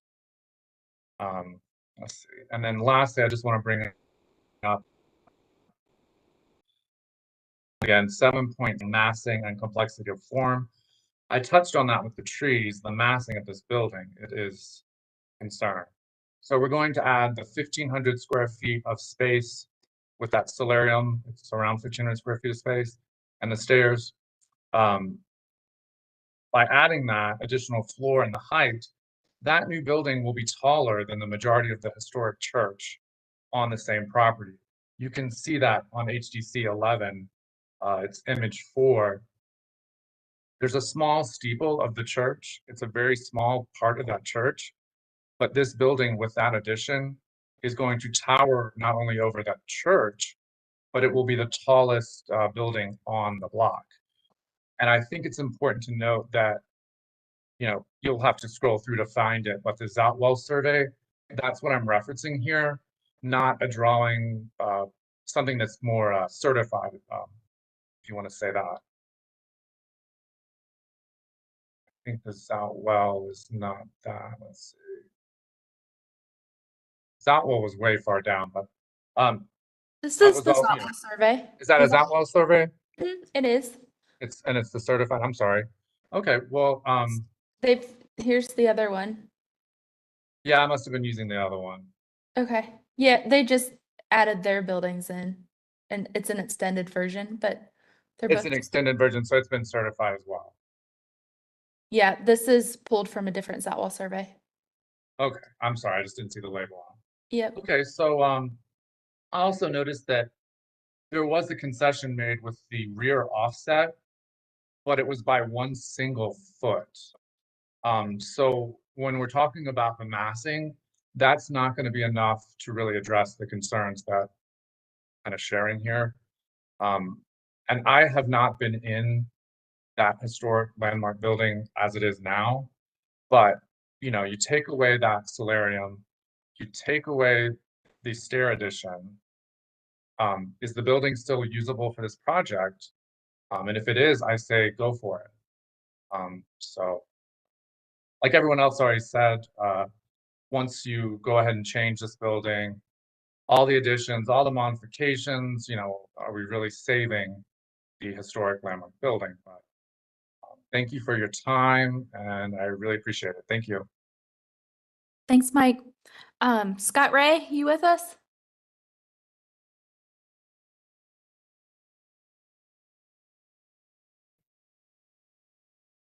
Hey, Scott. Hear me? Yeah, do you have video? I did just click on it. 1 second here. Okay. Scott, have you been sworn in? I have. Perfect. When you it just removed the.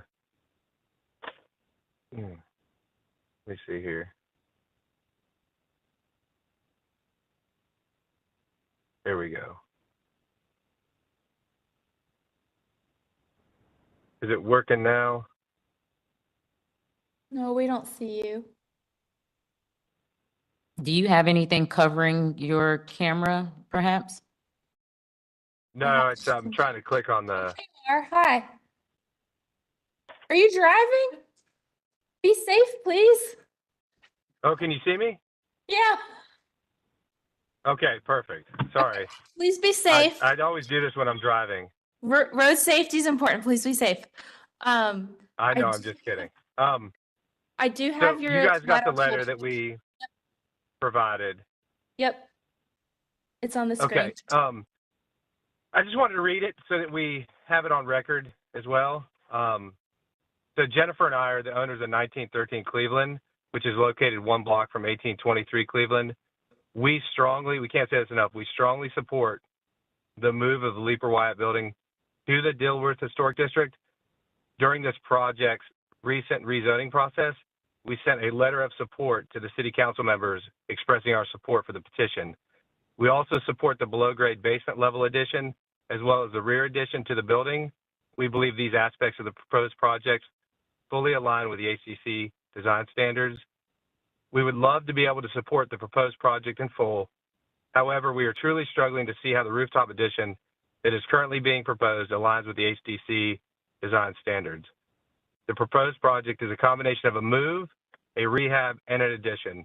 There are several sections of the HDC design standards that we believe should apply to this project, but do not currently align with the project as currently designed. The first section is section 4.5, rehabilitation of building elements, roofs. 3, do not add skylights unless placed inconspicuously. Skylights must be flush mount, must not impact the roof system. Repair of roof materials and elements should be made in kind with materials that duplicate the original materials. 6, place skylights, solar collectors, satellite dishes, and Scott. other antennas on less, yeah, Hold on just a second. Candy, what do you need? yeah, Yeah, he's been sworn in. I was. I didn't give you his name and address. It's Scott Ray. Scott, what's your Scott Ray. address? Where we live, 7232 Sheffingdale Drive, Charlotte, 28226. Thank you. Thank you for helping our Yep. court reporter. Okay, sorry, Yeah, please sorry about continue. that. That's okay. Yep.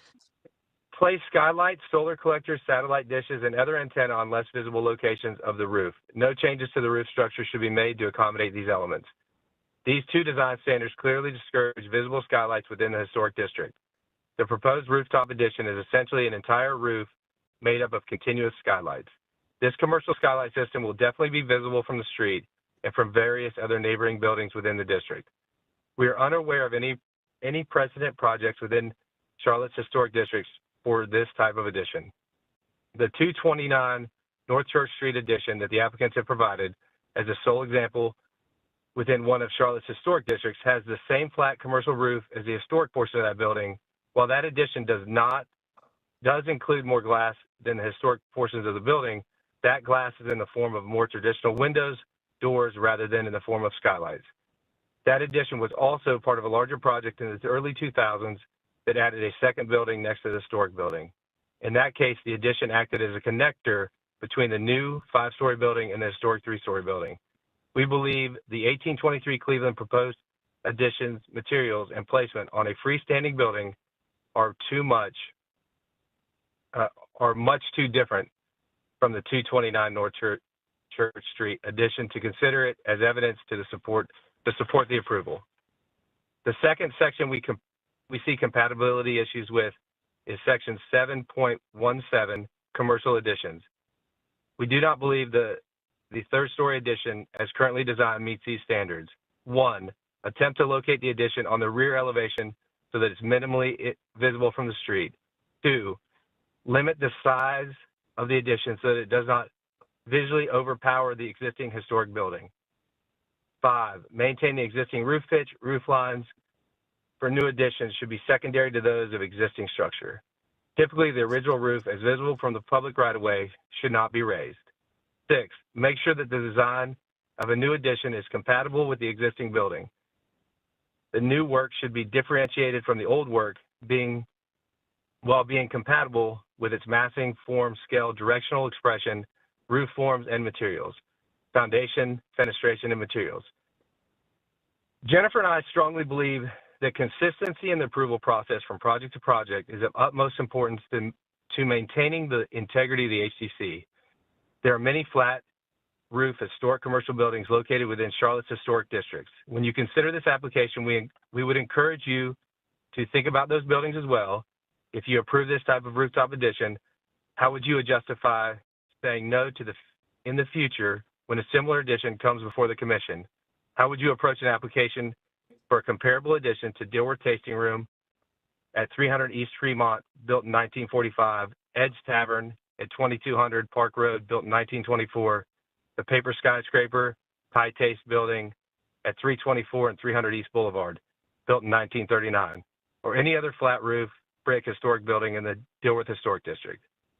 If you needed to make a minor exception to a design standard in order to accommodate the move and relocate the Leeper Wyatt building, we can certainly see how that could reasonably be considered non-precedent setting. We do not, however, believe a non-essential rooftop addition post-relocation should qualify for any special consideration.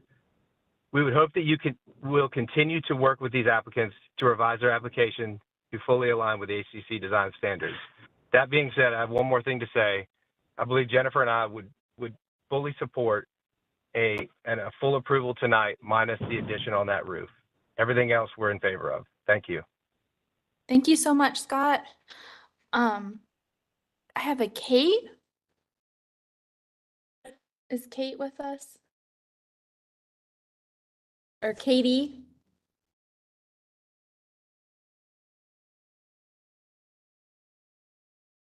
Katie, are you calling to speak on this application? Okay. And then it looks like Jeff also called in.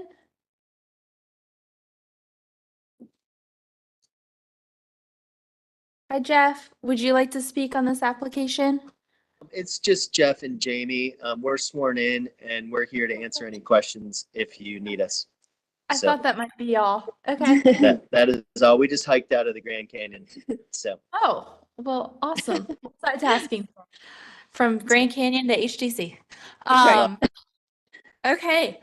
And then we also have Stuart Gray with Landmarks who's on and would like to say something. Hey, Stuart, have you been sworn in? I have been sworn in. Oh, perfect. Do you have video? I've clicked on it. There we are.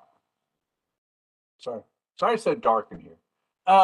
Thank you so much for the opportunity to speak about this project. I'm speaking in favor of the approval. Hey, Stuart, Yes, before you get on a roll, would you state your name and your address and your affiliation for the court reporter, please? Surely, my name is Stuart Gray. And since I'm representing the Landmarks Commission, should I give the commercial address?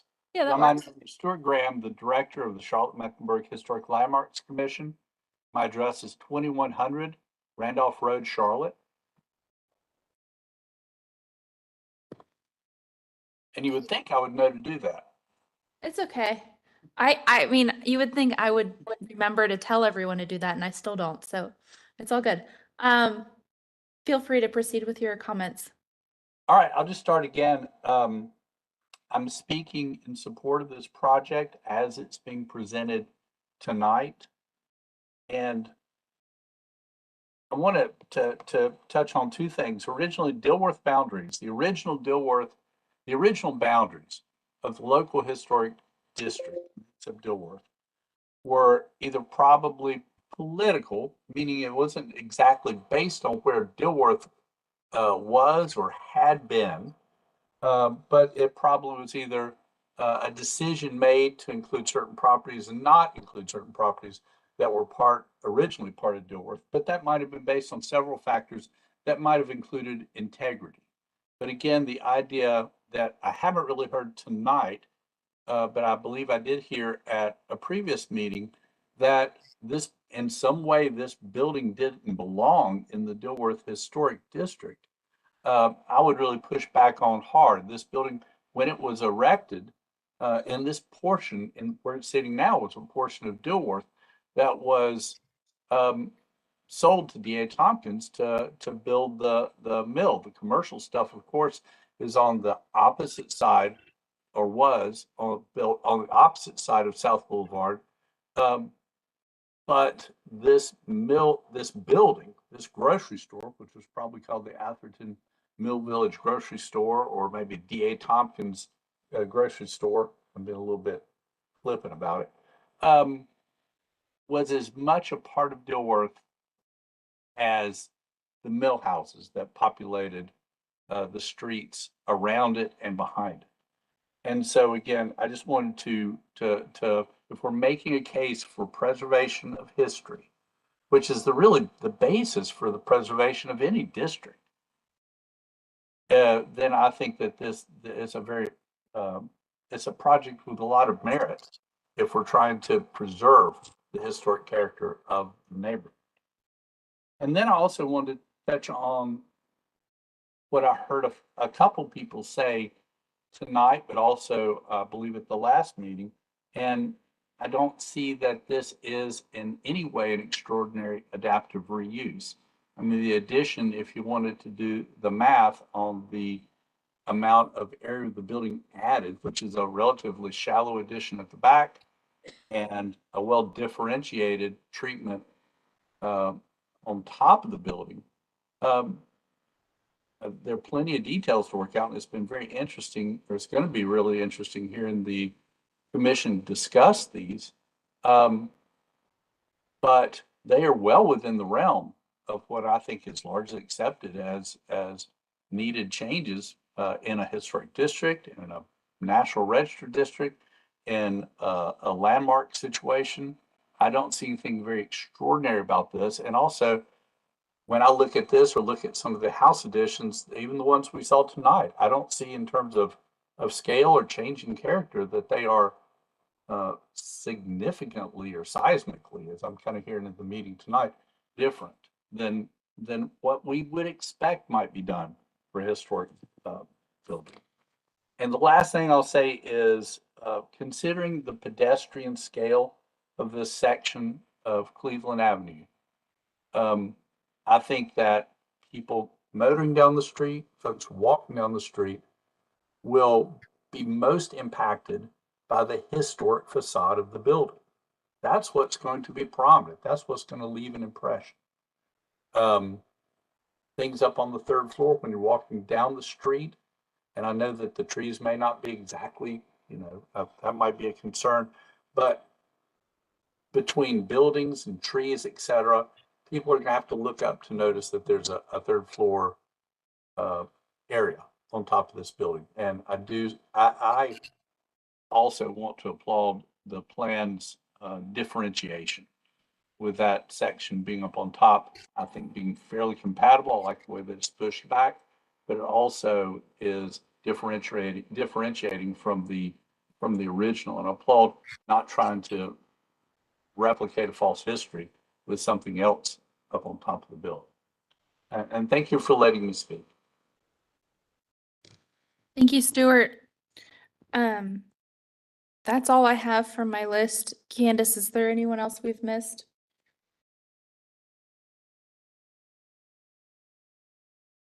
It doesn't appear so. Is there anyone else in the audience?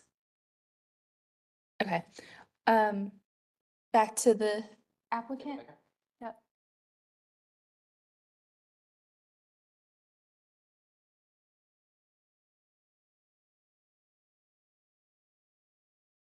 As a response, right? Yes. You're welcome to respond to anything you would like to First, let me respond. touch on the tree thing.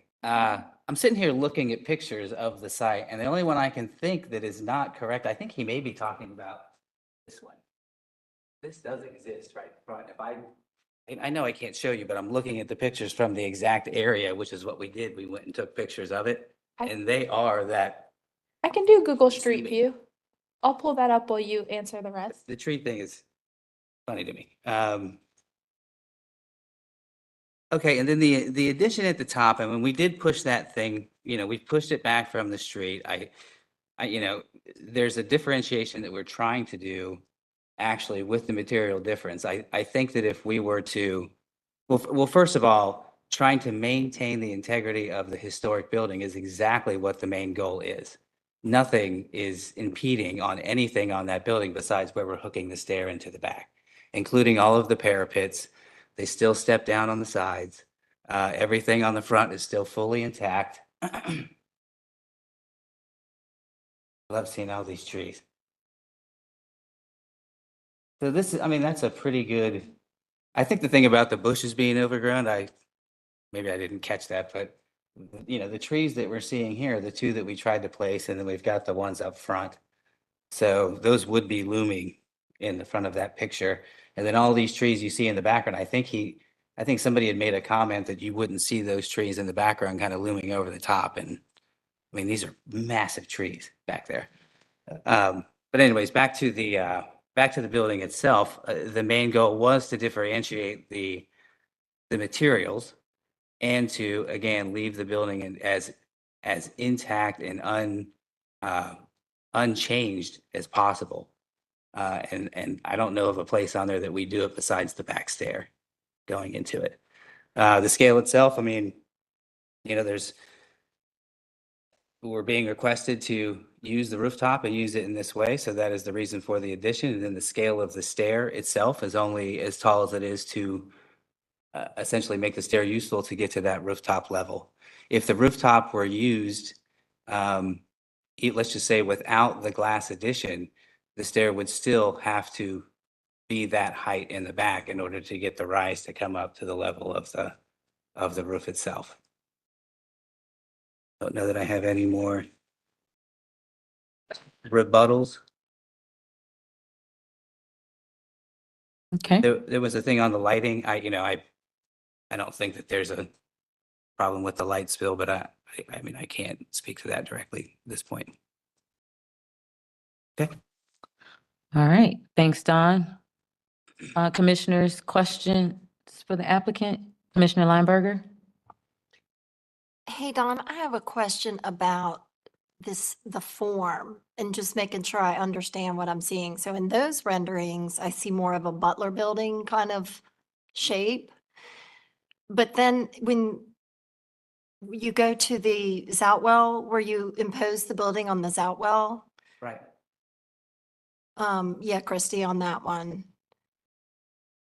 I mean, just correct me on, I mean, it's. Why you're seeing that certain shape? I mean, I think Yeah, I mean, I see the Butler building shape on the, to the building elevation, the front elevation. but not extending across the whole thing like I see in the rendering. So I just wanted to understand that discrepancy. Sure. This one described with the. And that one too, yeah, Right, so what you're seeing is this space right. going all the way up to the front. The way, when you're standing here looking at the building, this extension to the top, which has that secondary roof, can't be seen even from the other side of the street because it's so far back on that building. I think that, am I answering your question? Yeah, you are. I was struggling with if we really would not see that secondary shape at all. It's in that model. Isn't it like this up here? So where the face of that is actually right in line with that. You see the glass start? Yep. See, this would be a good one to have a tree up way, but if that glass runs along the front and that shape is sitting right up in there, but that is covering up that extension because Okay. it pulls in from the sides and the back, or the front, excuse me. Okay. Thank you for clarifying that. Commissioner Wojcik? Hi, thank you. So if we didn't use the roof as solarium, would we need the addition of the stairs on the back of the structure? You do if the roof was used just as an accessible roof. Okay. Or you would, I suppose you could go through the interior of the building, but the building is so tiny that when we get we'd have to have one fire exit was be kind. So we'd be able to get one open stair through the building and then we need one enclosed stair. So we'd have to enclose that through the interior. If we were still going to use the rooftop deck and say there was no cover on it, you still have to get that to come through the building. So it would still protrude through. So it's either an interior modification or an exterior modification, but for it to be code compliant, you have to have that That's correct. staircase. Okay, thank you. Any other questions for the applicant, commissioners?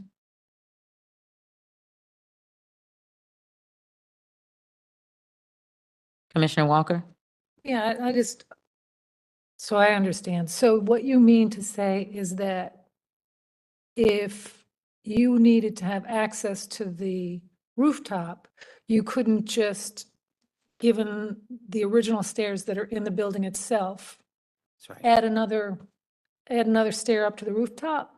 But if you added that stair to the rooftop, it would need to be covered for your Yeah. head height to get through Right, the so, roof. but oh, yeah, I'm aware of that, but you'd still be able to do that and have that serve as the access to the rooftop without having to do the addition on the back. It would be conceivable, but Yeah. to know. Okay, I just wanted that clarification because thank you. I think one point to make on that would be that if you look at the footprint of the stair that you see now, it's that big, push it inside the building.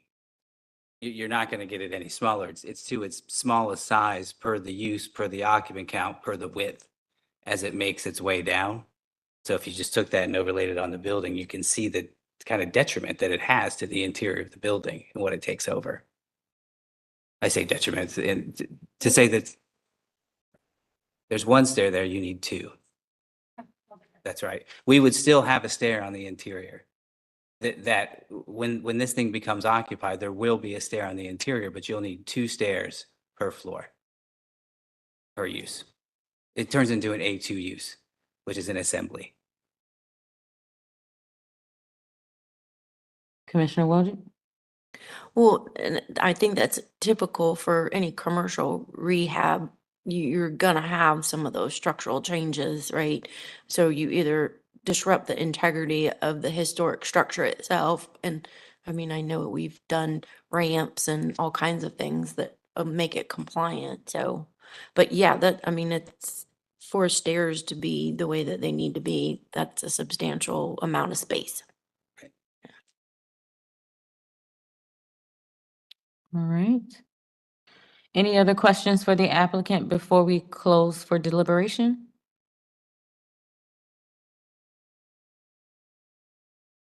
All right, let's close for deliberation. Madam Chairwoman, if I may, as you consider the evidence that has been presented to you, I just wanted to advise you on a couple of pieces that stuck out as I was listening to the presentation of evidence. The first thing is to remember that while the Historic District Commission doesn't outright discard hearsay evidence, it is up to you to decide what weight and value does it have as it pertains to the evidence that you've heard. The other piece is to remember that the evidence that you're hearing, and as you are considering, especially the evidence that you use to make your decision, has to be evidence that is relevant to the standards as they're applied. And then the final piece that I wanted to remind the board about is that while you may look at other projects in the past that you've done previously to instruct how you potentially consider an application, it is that particular application's evidence that you receive at a hearing that which you will consider as to whether or not it meets the standards as they've been provided. Okay. Thank you, Attorney Hewitt. All right, commissioners, it looks like Commissioner Wojcik has. I have a lot to say. Oh my gosh, I can't stand it. I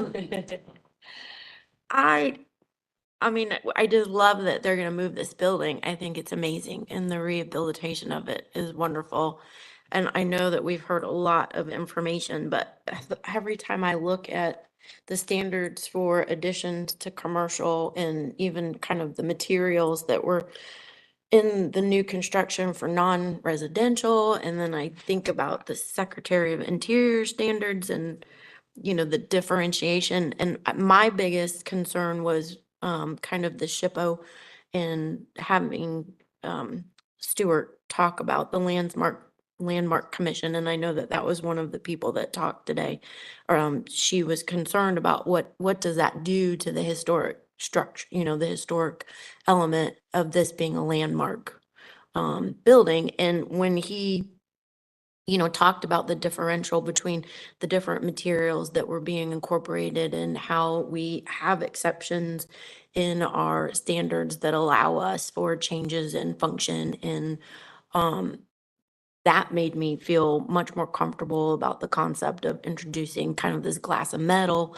But also the fact that we do need to be able to use this structure. I get we're not allowed to designate how it's used, but those types of things don't take away from the historic element of it. And from a code standpoint, having to add a staircase onto the structure, that has nothing to do with, those are standards. We can just approve whether or not we like the way that it looks or if it goes with the building and the neighborhood. So I'm excited about the project in general, but I really like the way that they've incorporated the different materials to create that separation between the old historic brick structure and what they're trying to introduce, so that it could be removed and doesn't hurt the integrity of the building. And I know that a lot of people were concerned about the parapet wall in the last presentation, but just the way I think that those pictures helped a little bit. Everybody wanted perspectives of that. So, I mean, I want to know if everybody feels like that was a helpful visual, but, you know, having that structure kind of set in so that it doesn't disrupt the historic structure, I think is a very efficient design. So I just wanted to say that. Thank you for that. And actually, I think that does take us to, we probably should step through the reasons this was continued and see if they were addressed. All right, so if we start at the top of the list, massing and complexity of form, do we believe that that was restudied enough and addressed in this revised submission?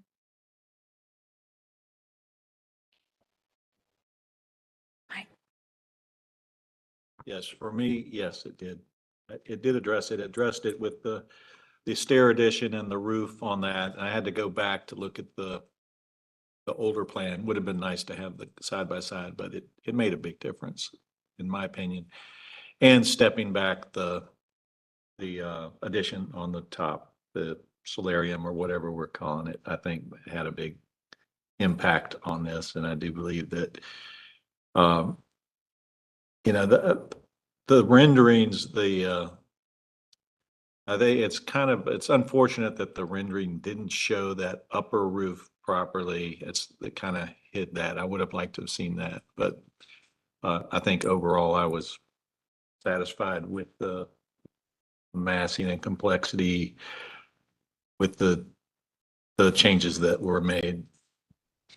Thank you, Commissioner Whitlock. Does any of the commissioners disagree or have a different perspective on whether the revised plan addressed the massing and complexity of form issues? Commissioner Taylor? So I don't know if I'm going to answer your question, but just give me a second. I think the stair roof, I was really hung up on the first version, and it's a lot better this version. It's just remarkably better. It just, now it calls more attention to the glass structure. Now that I can get past the stair roof, I'm looking more at the glass structure, and the little torn between, yes, it's different, but it is, you could easily take it away and you know it's not part of the historic building, you know, but it is very different from the historic building. So I'm struggling with that. And then the perspectives, I assumed on the first version that the perspectives, it being glass, it would disappear more than it does on this perspective. And I think it's because I'm seeing so much steel, but I don't know. I feel the same way. I was a bit surprised that I could see it as much. And so I am curious about material, and you guys in construction and all of that can maybe help guide the questions there, or what materials would have given that look. I kind of feel like it may just be, if you had bigger spans, you may have less steel. I don't know. I was surprised by it.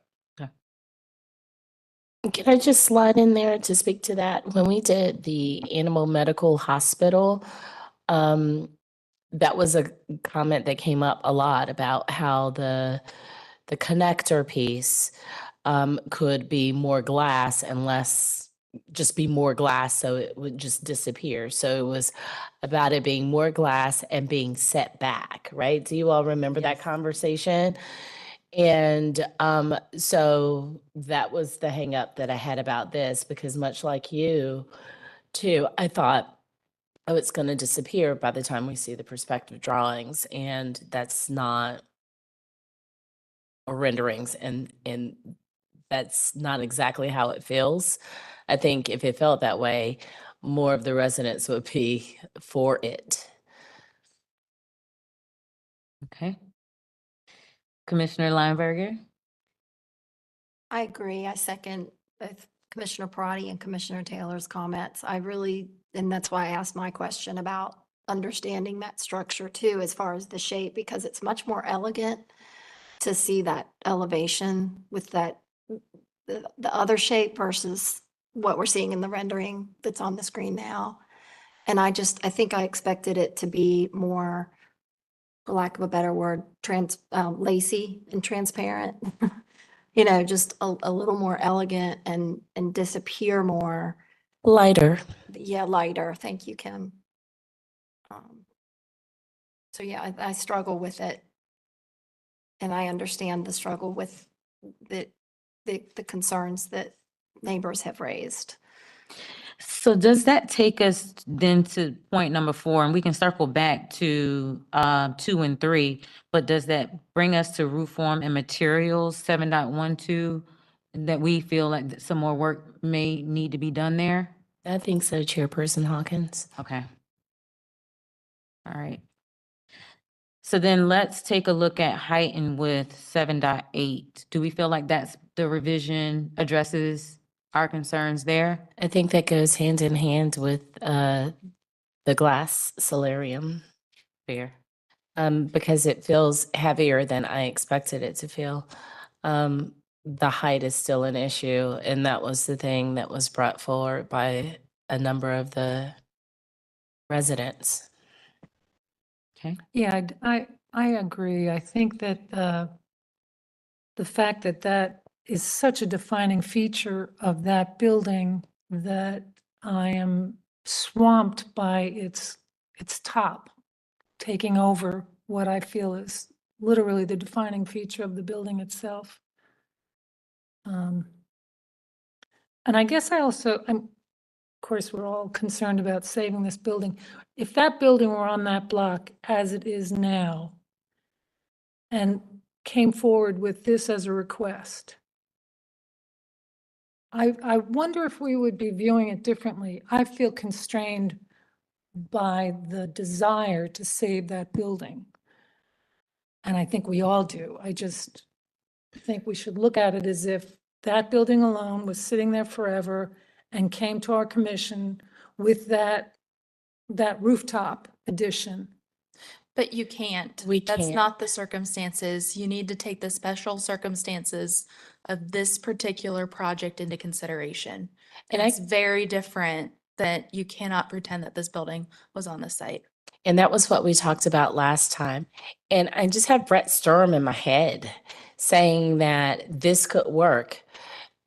I personally don't think it works the way it is right now, but he talks about, during our retreat, remember he talked about adaptive reuse and adding elements to a historic building that bring it up to date that could easily be taken away and not hurt the building, giving it a little modern twist.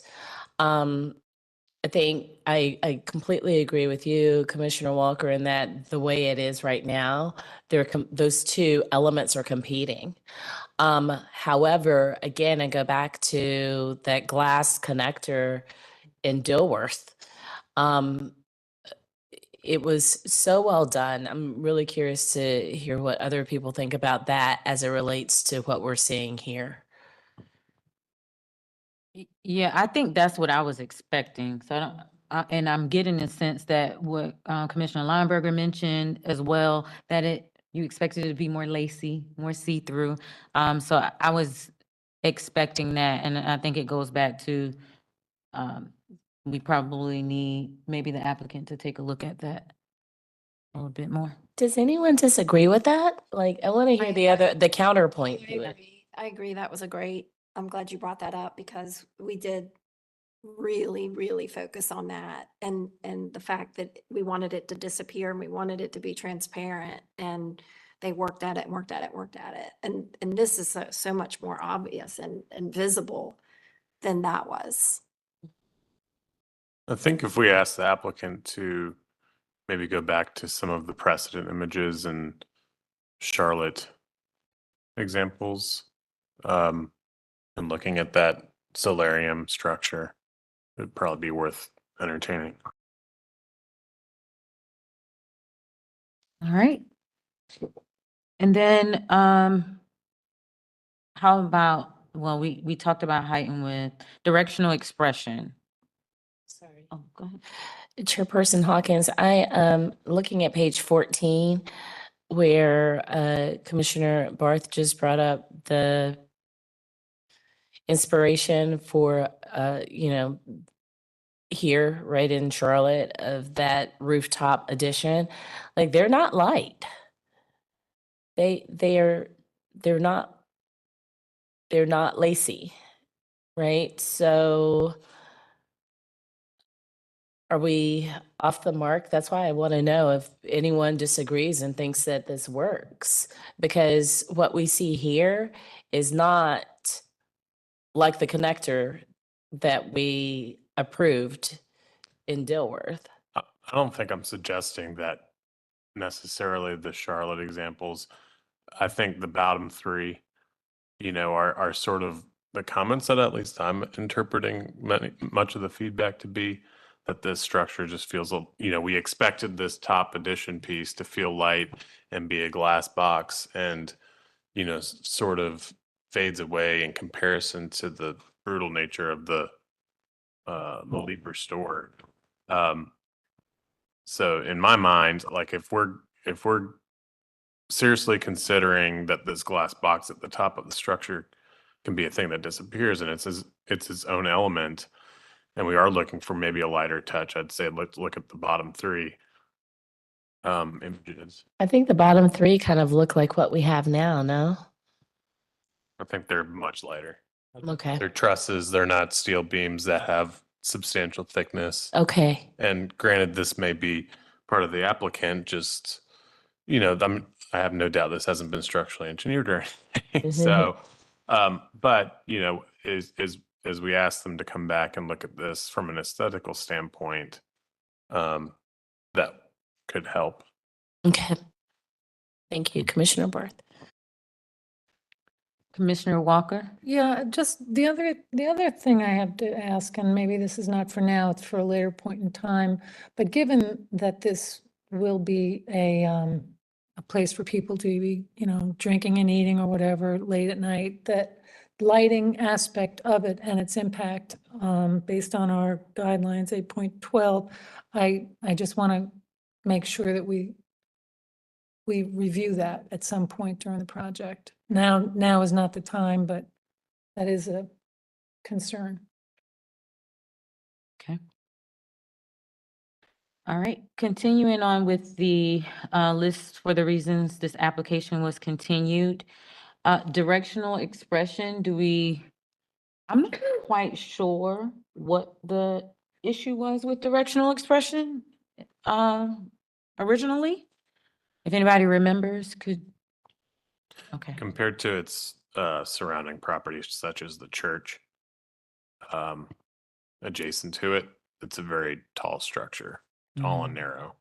It's more rectangular versus the church, which is kind of square, versus the building on the other side of the parking lot, which is more square. Slide 11 speaks to it. Got it. Okay. That building is what it is. Right. So how do we change that? And is it really that different from, it's not historic, but the one that we just approved not long ago? That is also more rectangular. I think that just to provide some background, I think the thing for me at least, like the solarium, the way the applicant has decided to detail this building with the stairwell and all that stuff, I think as the building, in addition to me, I can get heavily on board with that. I think it works well, really well. I struggle a bit with its context and, as it relates back to directional expression and that sort of thing. I'm not saying that I'm not okay with it, but I do struggle with it a bit. Are you referring to the addition in the rear or the addition on the third floor, the salon, or both? It's hard to say, but I'm just going to say the building on that site. Okay. Any other comments regarding directional expression? I think I mentioned this the last time, but I was concerned with the view from Worthington because this really will tower, in my opinion, over the church. The steeple is at the front. It's not at the front, but I just think you're gonna see that from Worthington, and I think I mentioned wanting to see that view. What that street view would be from, the other side. You want it more from the other side, not the like oblique. Like Like from like for for the residents on Worthington, looking towards that, I think that it'll tower. And I think it speaks to what Commissioner Barth was saying as well. Part of that directional expression concern. All right. So I'm curious, do you think we would be having this conversation about directional expression if we weren't worried, if we were not also reviewing the third edition, the top edition? I don't think it helps. The top Yeah. edition doesn't help. It adds to the concerns with, we have, blocks and blocks, and we're bisecting them with a sort of like a capital L or a lowercase L rather. So potentially then, we're saying that this isn't the site for this building? I would push back on that. There's lots of character throughout Dilworth, another historic, not every building's the same, and the building to the left of this, the cluster of stores is, that doesn't fit, it's, so. Yeah. Attorney Hewitt had a good point. The city council's already voted to allow the rezoning to allow it to be relocated here. So that's also something. So, yeah, It's I kind of don't, a moot point, really. So maybe let's tie this in a nice bow. We have a couple other cases tonight. All right. Next. Has the massing been, the massing of the addition, as it relates to the context and form of perspective? Well, do the renderings address, the massing, issues that I believe we said yes to that. Okay. Rear addition, any issues? Do we believe that was restudied and addressed? Yes. And then there were other roof form, revisit the roof form on the stairwell that was addressed. Okay. That was everything that, so we're still stuck on roof forms or the roof yeah, I think it's height and and the makeup of it. addition. Yeah. Scale of the metal. Yes. Roof Bulky. form and materials In height. and height. And we did not get into the details of the other items in the application, such as trim and windows and lighting. I don't think I have an issue with the solarium in the fact of its roof form and materials. I think it speaks to the industrial nature of the building while being a contrasting modern element that adds to the story of this building and how it's used. I think the biggest part for me is just the massing of it in general and how it's viewed from the street perspective. So then because when we said that we were good with the massing, I was thinking, we just said that we had an issue with the massing.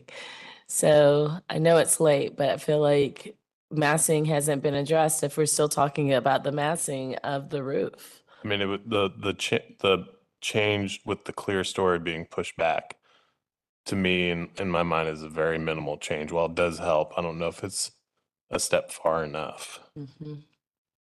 So I would argue then that we have an issue still right now with the massing, the height, the roof form and materials. Yes.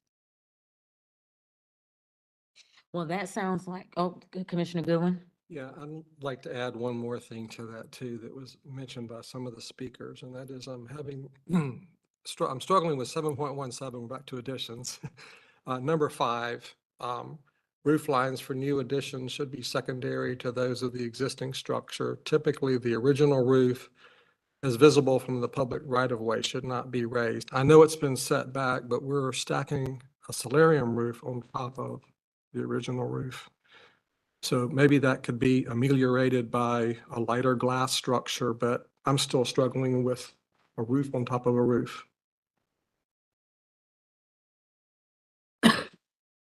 Yeah, I think that's where we are. It sounds like the major thing is the restudy of the solarium. Yes.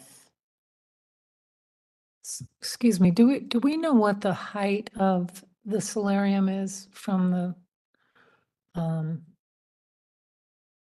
top of the roof that you'd be standing on to the top of the solarium? It's on the Zatwell, there's I think the Zatwell is the only thing that shows somewhat of a height relationship, but I don't think there's an actual dimension. 11.8 to the parapet. 11.8 to the parapet, which looks about 30 inches below, so like 13 feet. Oh, wait, we got it here. 42 foot 7.5 minus 28, 7.5. So 14 and a half. 14 feet. Yeah. Yeah. Partly why it looks so big. Okay. So height, additions. Roof massing. Reform and materials. Reform And to me, that speaks to massing and complexity of form. Do we have yeah. Oh, okay. Do we have a motion? We have the standards. Commissioner Make a Taylor? motion to continue this project based on 7.12. We could look at the reasons we continued it and go down that list. 7.7, 7.8, 7.12, 7.17. For not the rear addition though, right? The rooftop addition. Yeah, I'm okay with that. Mm-hmm. I'm talking about the main structure. Okay. All right. Motion made by Commissioner Taylor, seconded by I'll second. Commissioner Whitlock. Seconded by Commissioner Whitlock. Any discussion on the motion? Commissioner Walker? Yeah, sorry, I just have one question, but the guideline that Commissioner Phil mentioned, 7.17, was not in our last one, so we can't add that. It was. It was. Was, oh, I'm sorry. It was additions. We mentioned rear additions, but it's the addition of the third floor is what we are continuing for this time. That's okay. Any other discussion on the motion? Okay, well, let's vote. Commissioner Taylor, Yes. Commissioner Whitlock, Yes. Commissioner Walker, Commissioner Lineberger, Yes. Commissioner Bell, Yes. Commissioner Barth, Yes. Commissioner Parati, Yes. Commissioner Wojcik, Yes. Commissioner Wheat, Yes. Commissioner Goodwin, Yes. Commissioner Hawkins, yes. Motion to continue passes 11-0. Okay, thank you. Can we get through items 10 and 11, please? They're very small. Okay. Kim's giving me side eye. I would just remind the commission that we have a very large backlog and we are trying not to hold extra meetings. Okay, thank you.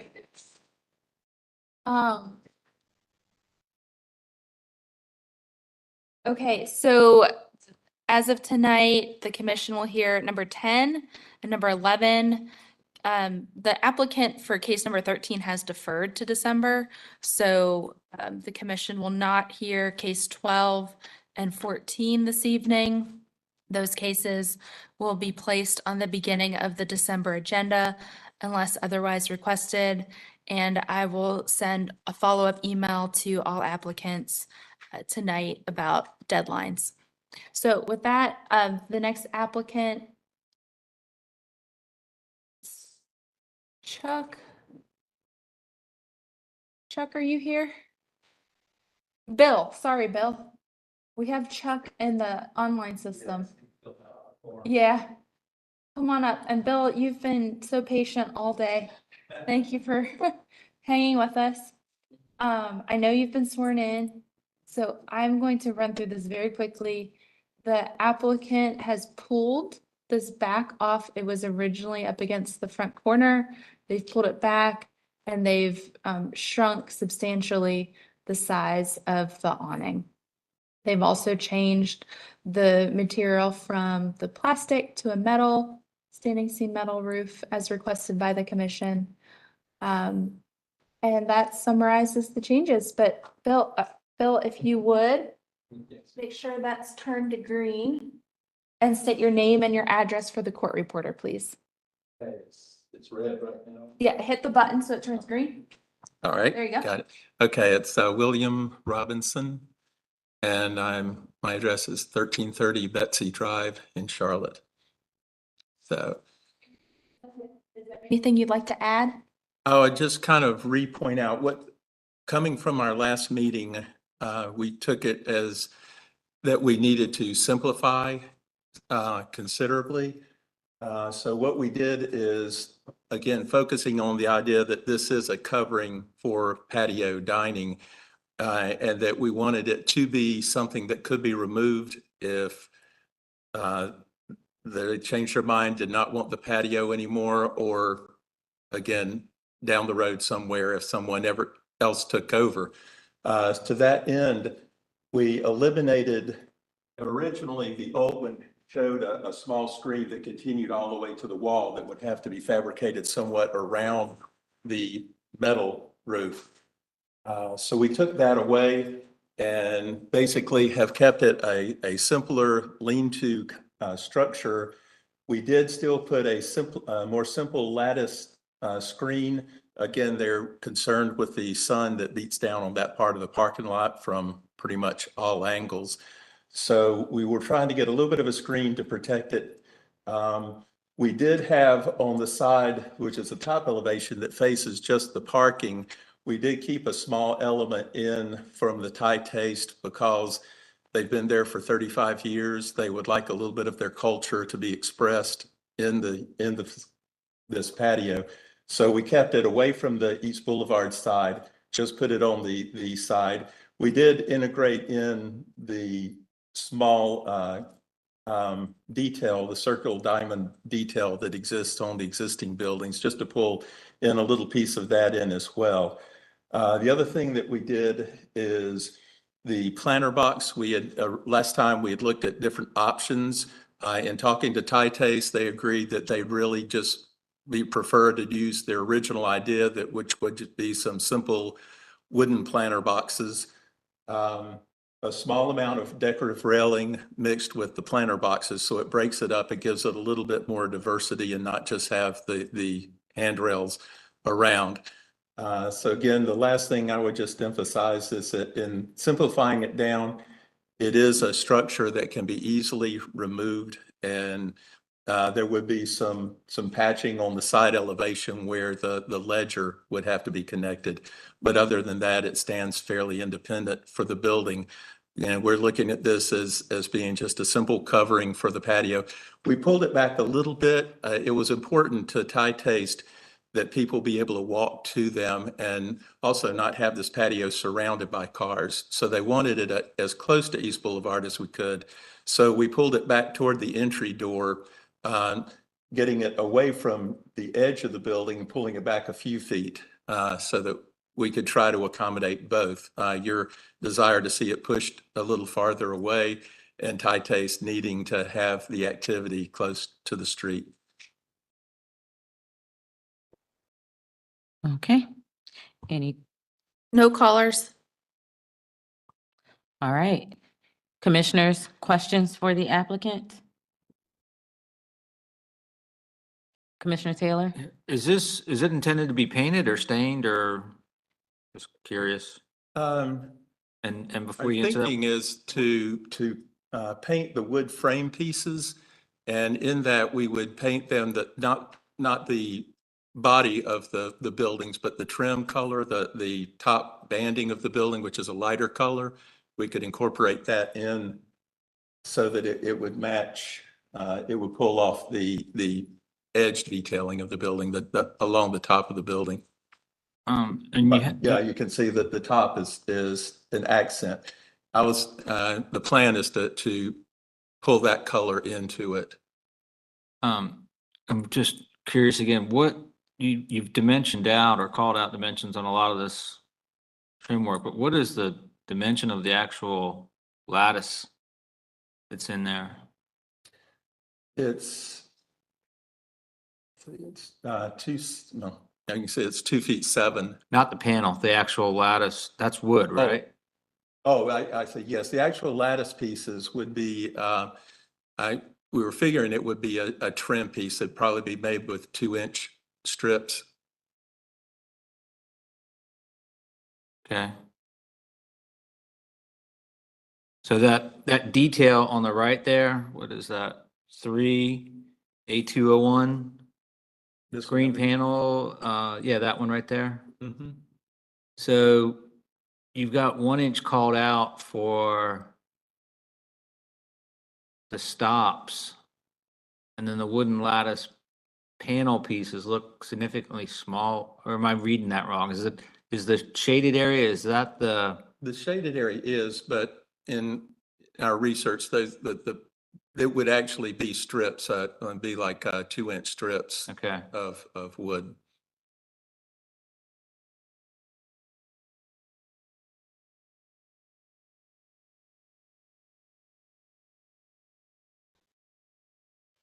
Okay. All right. Other questions for the applicant?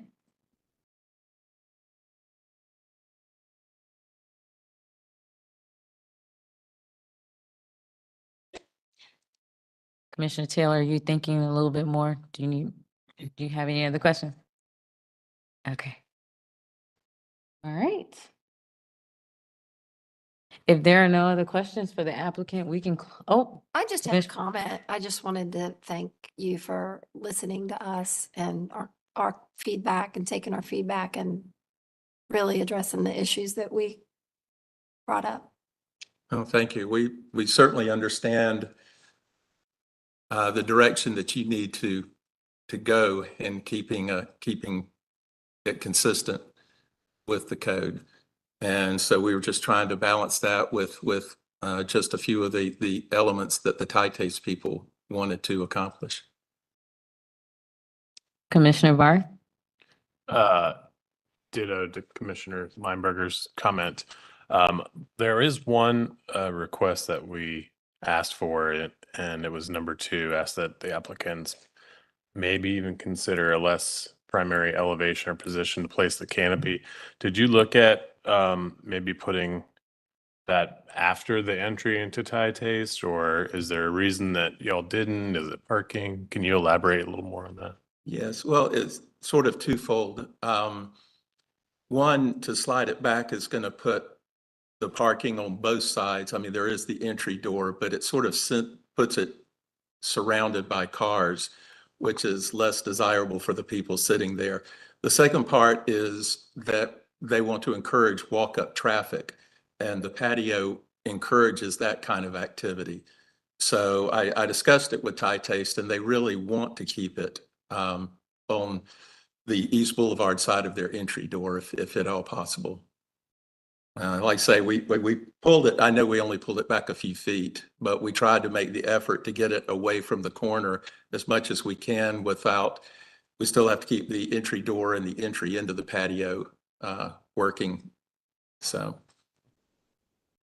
I don't know if anyone else has a problem with it being on the front corner there. I might attribute this to some of the porches. I was just gonna say that. I was like, And it having creates that pedestrian. semi-private realm interaction. Yeah, yeah. So I guess we could get on board with that. Thank you for considering it. Yep. All right, any other questions for the applicant before we close for deliberation? All right, let's close.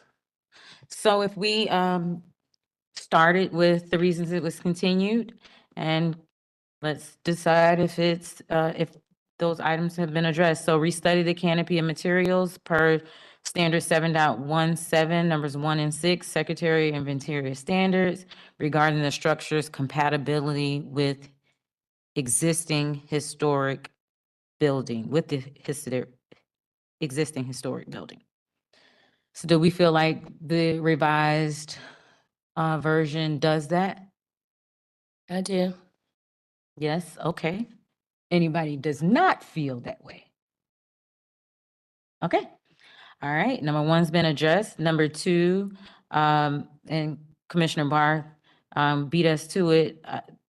I think the reason the applicant just gave for why a less primary elevation wasn't chosen, or the elevation that was chosen for the canopy, what the applicant provided, do you guys feel that that is in keeping with our standards? I think I might make an exception for this specific instance just because, one, it is a commercial property. You know, it's I wouldn't. Is this building 50 years old or more? It is, but Okay. it's reversible and it's right on it's the walkability of the neighborhood, Yeah, those types of things. and it's commonly seen, especially on this stretch of East Boulevard. I mean, it's These taking up, it's this type of- instead of parking spaces, which Yeah. adds to like pedestrian friendliness. Mm. Sorry, I'm talking too much. You guys go ahead. No, but no, I agree with what Chrissy just said. Yeah. And actually, I agree with what Chrissy said after the applicant said it. After Chuck said it, we love creating pedestrian interest. Yes. And so it speaks to that. All right.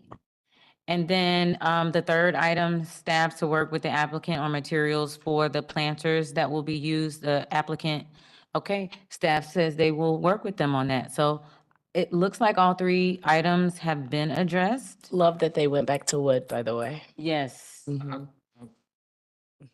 Commissioner Taylor, take it away. I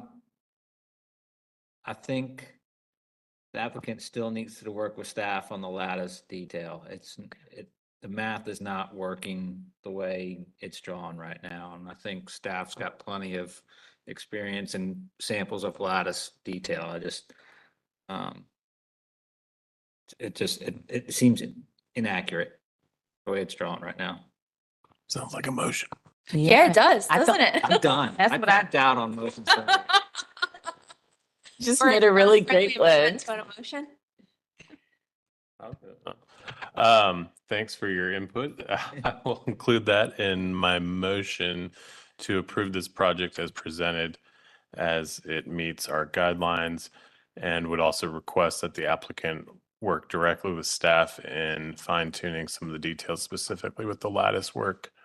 And we are going to say that this meets our standards Chapter 7. for additions, chapter 7. Mhm. 7.17, sorry. Materials? And material 7.16. And materials 7.16. Okay. And Secretary of Interior standards. As well as the Secretary of Interior Standards 2.5. Any conditions you want to place? Yeah, would request that the new metal railing should not be attached to the building. The wood elements will either be painted or stained after an appropriate curing time.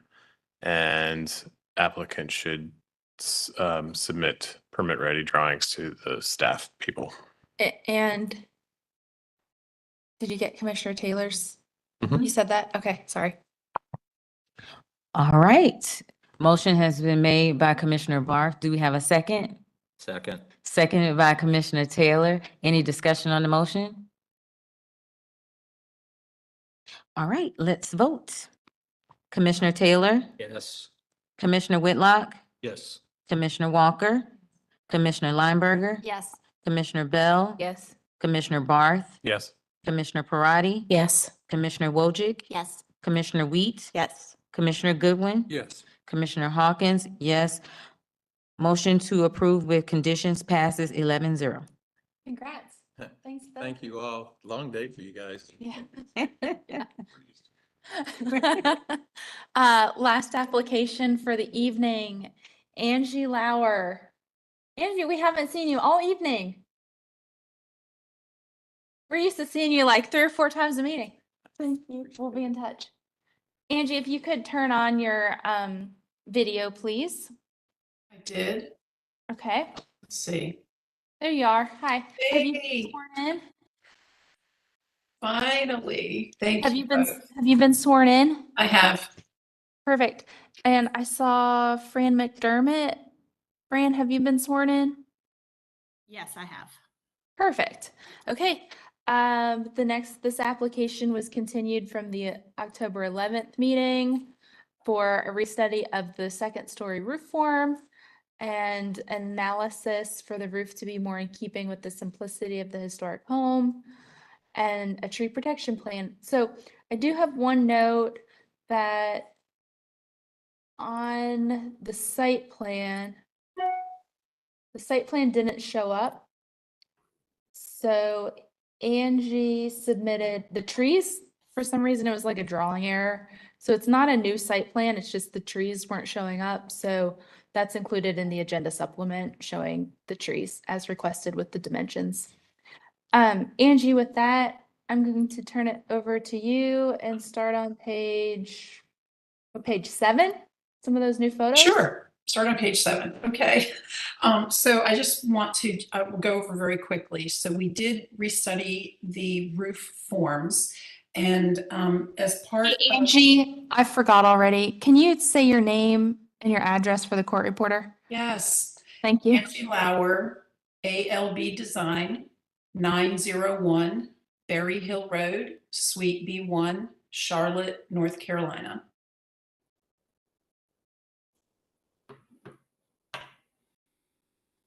We good? Yeah, go ahead. Thanks. Okay.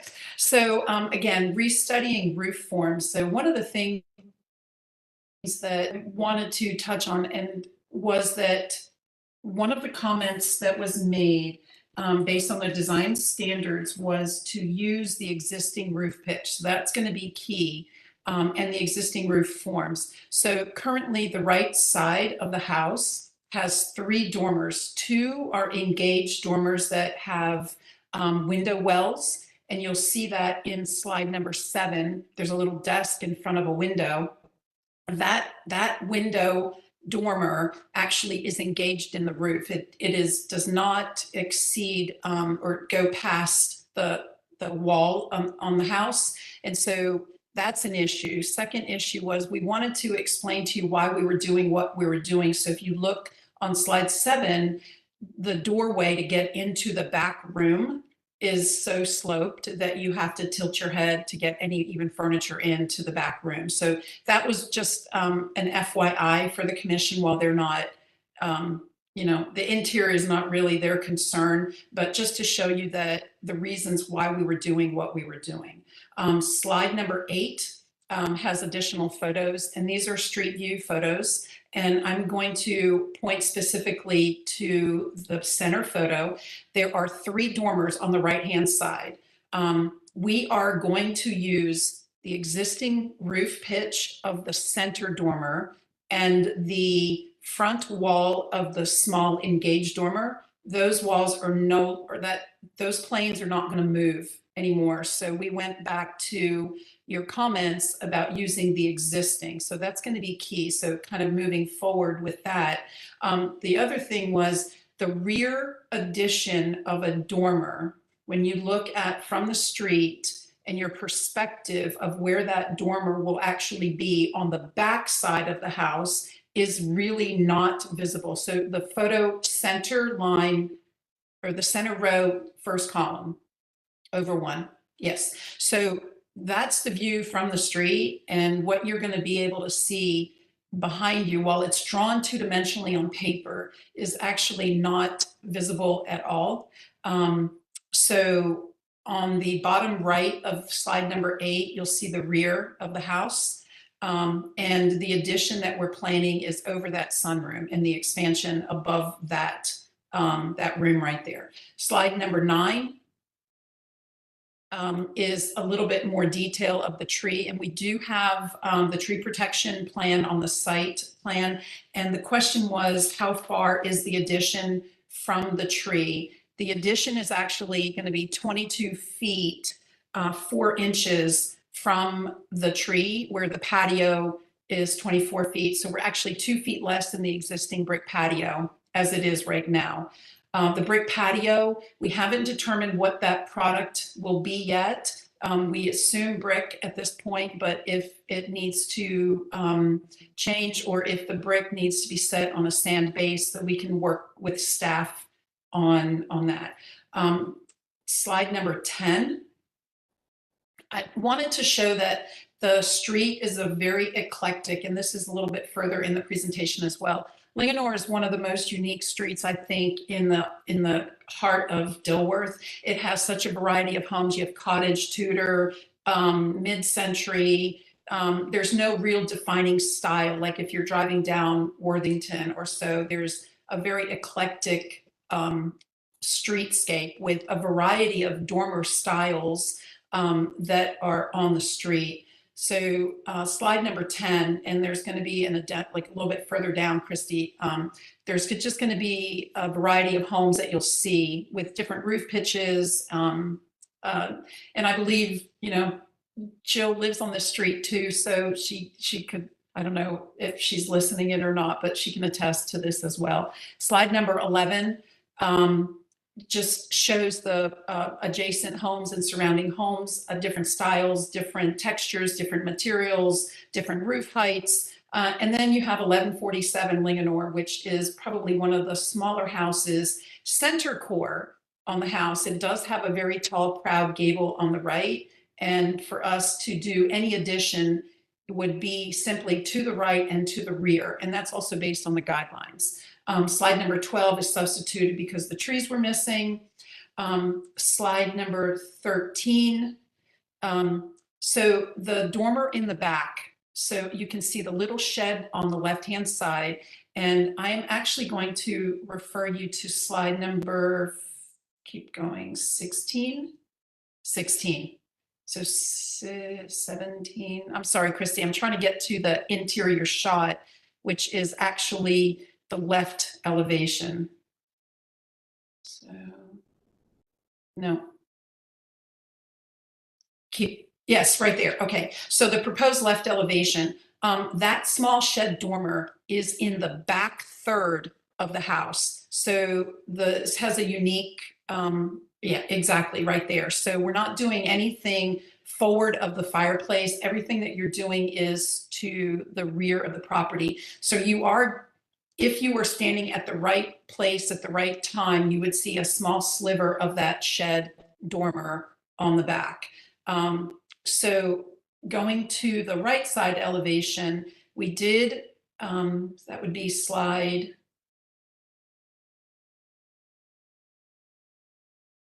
17, slide 17. Okay, this is perfect. So you can see there's 3 dormers. 2 of them are engaged actually in the roof with window wells. And based on the comments that we had was to kind of keep the simplicity of the roof. So that center dormer that's existing, if you extend the rake down, the eave down, what you have is this gable dormer. And instead of, yes, exactly, where Christy is pointing her cursor on slide 17. So you have on either side of that, we did 2 shed dormers in order to gain that little bit of headroom that we need. But the windows are now going to be centered on the windows below. You can see the center gable, the window was offset centered, and now we're actually adding a window center of the gable. So we're keeping the same roof lines, extending them down. The ridge height doesn't change, and the location of the front thermal wall of the dormer does not change either. So that is the existing wall and location. To that, adding the first floor addition on the bottom right, and then basically a dormer over that. So trying to keep roof forms real simple. We have 2 options for you, being that the addition is right-sided, because we can't go inward because it's the courtyard of the house. But we have 2 options. We did some roof studies. Before we had shed dormers, the Bonner shed dormer, engaged gables, and so changing that. Christy, if you would go down one more slide, I believe there's some options of what was originally proposed. Keep going. 19. 16. Keep going. Wasn't it 16? No, there's one more where it shows, 19, slide 19. Okay. So slide 19 is what we had presented in September, which was the center gable on the front, shed dormer on the back. And now, again, using the existing dormers, just extending the eave lines and the boxing, we have one small gable dormer on the back versus 2. I believe, and Fran and Jim could attest to this, they would prefer the 2, but we're giving options as to minimize the impact of the addition. So the materials are wood, windows. I know we call out for Colby, but we'll work with staff on any window manufacturer. They would be wood to match the original house. Wood on the addition with wood corner boards, wood trim. There's a rear door that's going to be replaced, and we can work with staff on the particulars and manufacture of that rear door. And I believe that's it, unless Jim and Fran had anything else to add. It was really the roof studies on the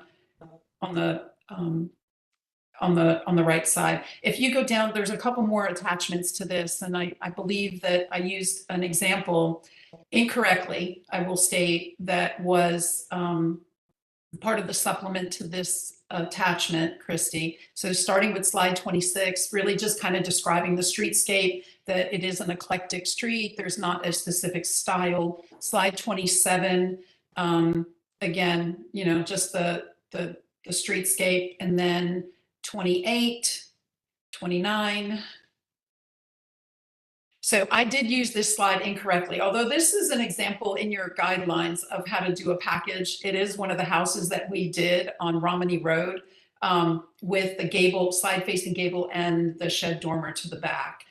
So I used it incorrectly, Christy, apologies for that. I used it as an example of approval, not necessarily example of process. Great. Yeah, just for clarification, Yes.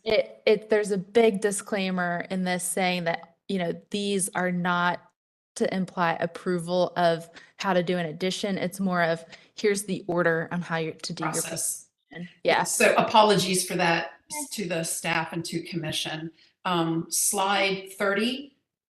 So here is what we were trying to convey, and we did this on the quick, but you can see that the gable is just extended down.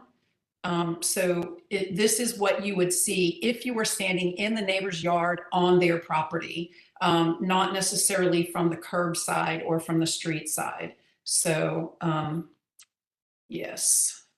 And then pretty much that's it. Shed dormers, gable dormer, their walls are not coplanar, and they are simplified in our opinion. So that's it. I know it's 7 o'clock. I've gone past my curfew time. And Jim and Fran, if you have anything to add. I think you've hit it all, Angie. Thank you. Yep, thanks. Anyone on to speak for or against this application? Nope. All right. Questions, Commissioner Lineberger? Angie, I have a comment. I love your little quick on the fly sketch. I think it's very, it really illustrates what you're doing quickly. I think it's almost more telling than the elevation. I know. So thank you. Well, again, I believe it was your comment that said use the original roof lines, right? And so we just extended them down. We didn't move any dormers at this point. We just changed the roof style of the very front dormer and then added to the back. Can I just note for the record that Commissioner Walker has left the room, left the meeting, and she was recused because she's a neighbor of this project. Okay. Thanks. Thank you. Commissioner Wojcik? Hi, Angie. And you said you couldn't do perspectives. You can. I don't. Yeah. So Yeah. I just have a question. Thank you for the reevaluation and restudy. The right side elevation, I'm looking at page 19 Yes. in the I think it's the bottom one. I guess it doesn't really matter. Either of the two proposed. There you have a differentiation between the two small windows. You have an offset in that wall, the second Yes. wall. You have an offset in that wall. Is that needed? Did you do that to create symmetry? So we did that so that we would push the back addition in 4 inches so that it was not coplanar. But the existing gable end isn't coplanar, is it? Well, it's stud over stud. So Oh, it you have stud over stud in the But gable. brick You on have the brick, floor? so you naturally have an offset. Okay. But in the back, it's not our preference to pull it out, but because it's, kind of unspoken to pull in 4 inches, that's what we did. So you're saying in the addition where there's siding, it would be stacked on top of each other because you have siding on the second floor? Yes. You don't put But the dormer itself, so if you look at our floor plan, I know floor plans aren't required, but if you look at the floor plans that are submitted towards the bottom, you'll see that we have second floor, next page, 24. You'll see that there's an offset in that corner behind the laundry room. We pulled it in. Now, it is not a preference, it's not ideal construction.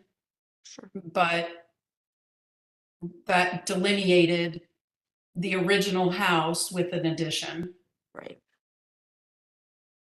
But the roof line on the first floor continues at the same plane, so the gutter line doesn't change. The soffit depth is just different. Right, so just that shed dormer technically on the back is pulled in, so you could see in the rear elevation that inner line is not coplanar with the walls below. Yeah, okay. So it actually is an 8-inch offset from the brick.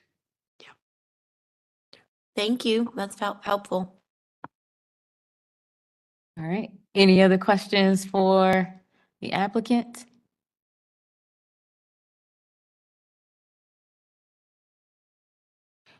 Any questions before we close for deliberation? All right, let's close for deliberation. I say we start with the reasons this was continued and then go from there. So if we start with number 1, restudy the second story addition as it applies to roof form standard 6.13. Do we feel like that's been addressed with this revised iteration? I see head nods, yes.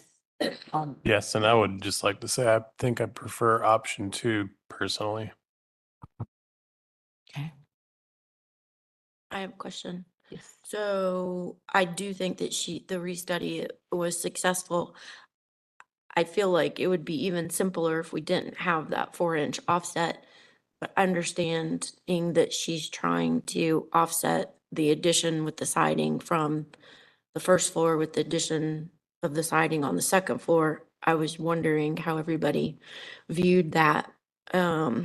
Because it would simplify the roof line and the wall elevation if that break in plane on the second floor wasn't there. I agree. But that kind of goes against our rules of not having coplanar second floor. Is there another way to do that besides the 4-inch? Okay. No, not in this circumstance though. Sometimes maybe, but, Okay. so that was just my question and thought. On the back, it makes it line up really nicely with Yeah, other.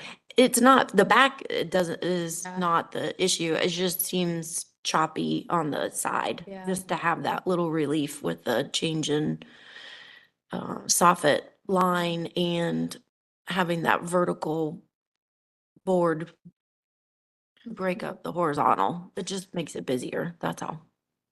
We're not wrong, it's just, we were asking for simplification. Commissioner Taylor? I'm not sure that, the more simple roofs are always the answer to what, necessarily what we're looking for. The more something, this is not a architectural term, I'm sorry, I apologize.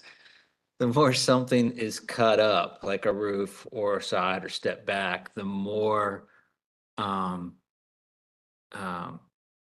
interesting it can be, as long as it's not overdone. It can create character and a level of craftsmanship that you wouldn't see in just a box.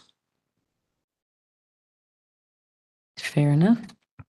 Commissioner Whitlock he's got something to say. Well, that depends on the craftsman. Ooh. Well, we also don't design the project for them, and this is what they presented, so, yeah.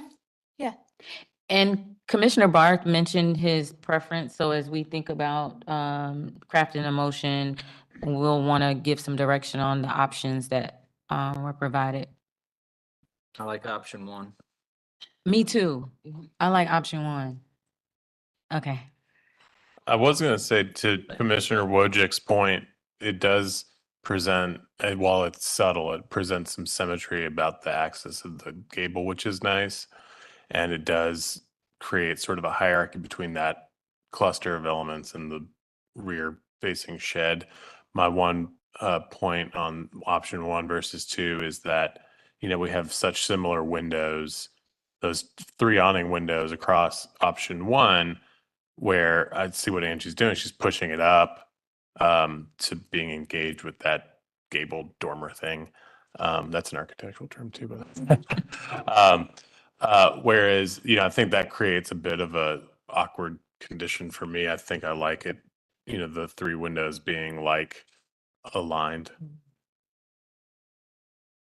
So I could go either way, but if we do say option 1 is acceptable, I probably would want to see, maybe a window alignment or something. And I'm completely fine with staff working on that because, it's toward the rear of the house. I don't think anybody's going to see this very well. So you could do either a window alignment or make these 2 windows match, right? Yeah. Oh, yeah. Okay. Yeah. Okay. That's a good point. Okay. Just so I have some Mhm. direction. All right. So the restudy of the second story addition, well, I think we feel comfortable with that. The next one is provide a minor analysis to simplify the addition. How is this different from the first one? They're kind of the same. Oh, okay. Okay, so then that leaves us with the requesting a tree protection plan. And I know that was added in the agenda supplement. The placement of the trees. Yes. So she had the measurements. Do we know how Like- big those trees are, Christy? Uh, I don't know. Because I mean, it sounds like we're far enough away with the addition that we're likely not going to affect those trees. So this could likely be pushed to staff if y'all feel comfortable with it, but It looks like the tree width is like it's 4 foot around. If I'm reading this right, and this one is 2'8" around. Okay, and they're 28 and 22 away. So I think there just needs a tree protection plan because this just says as per code. So we would just want that an actual written plan as a condition. Okay. Okay. So those were all 3 points. Do we have anyone that would like to give us our last motion? All right, Commissioner Wojcik. We would like to approve this application. We would like to approve this application as it does meet our standards. Oops. 6.13. Lost my page. Dang it. And 6.20 with the following requests that the applicant work with staff on any minor window. Oh, I would like to request number 2, design. And should I say that now? Okay, number 2. And then applicant to work with staff on changes in window specifications and specifications for any new doors and provide window trim details as applicable.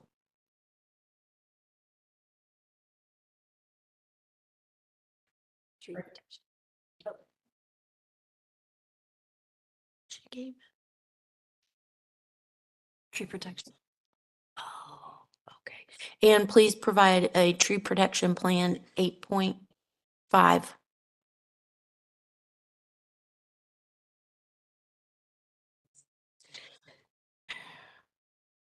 Feel like work with staff on final patio construction and materials.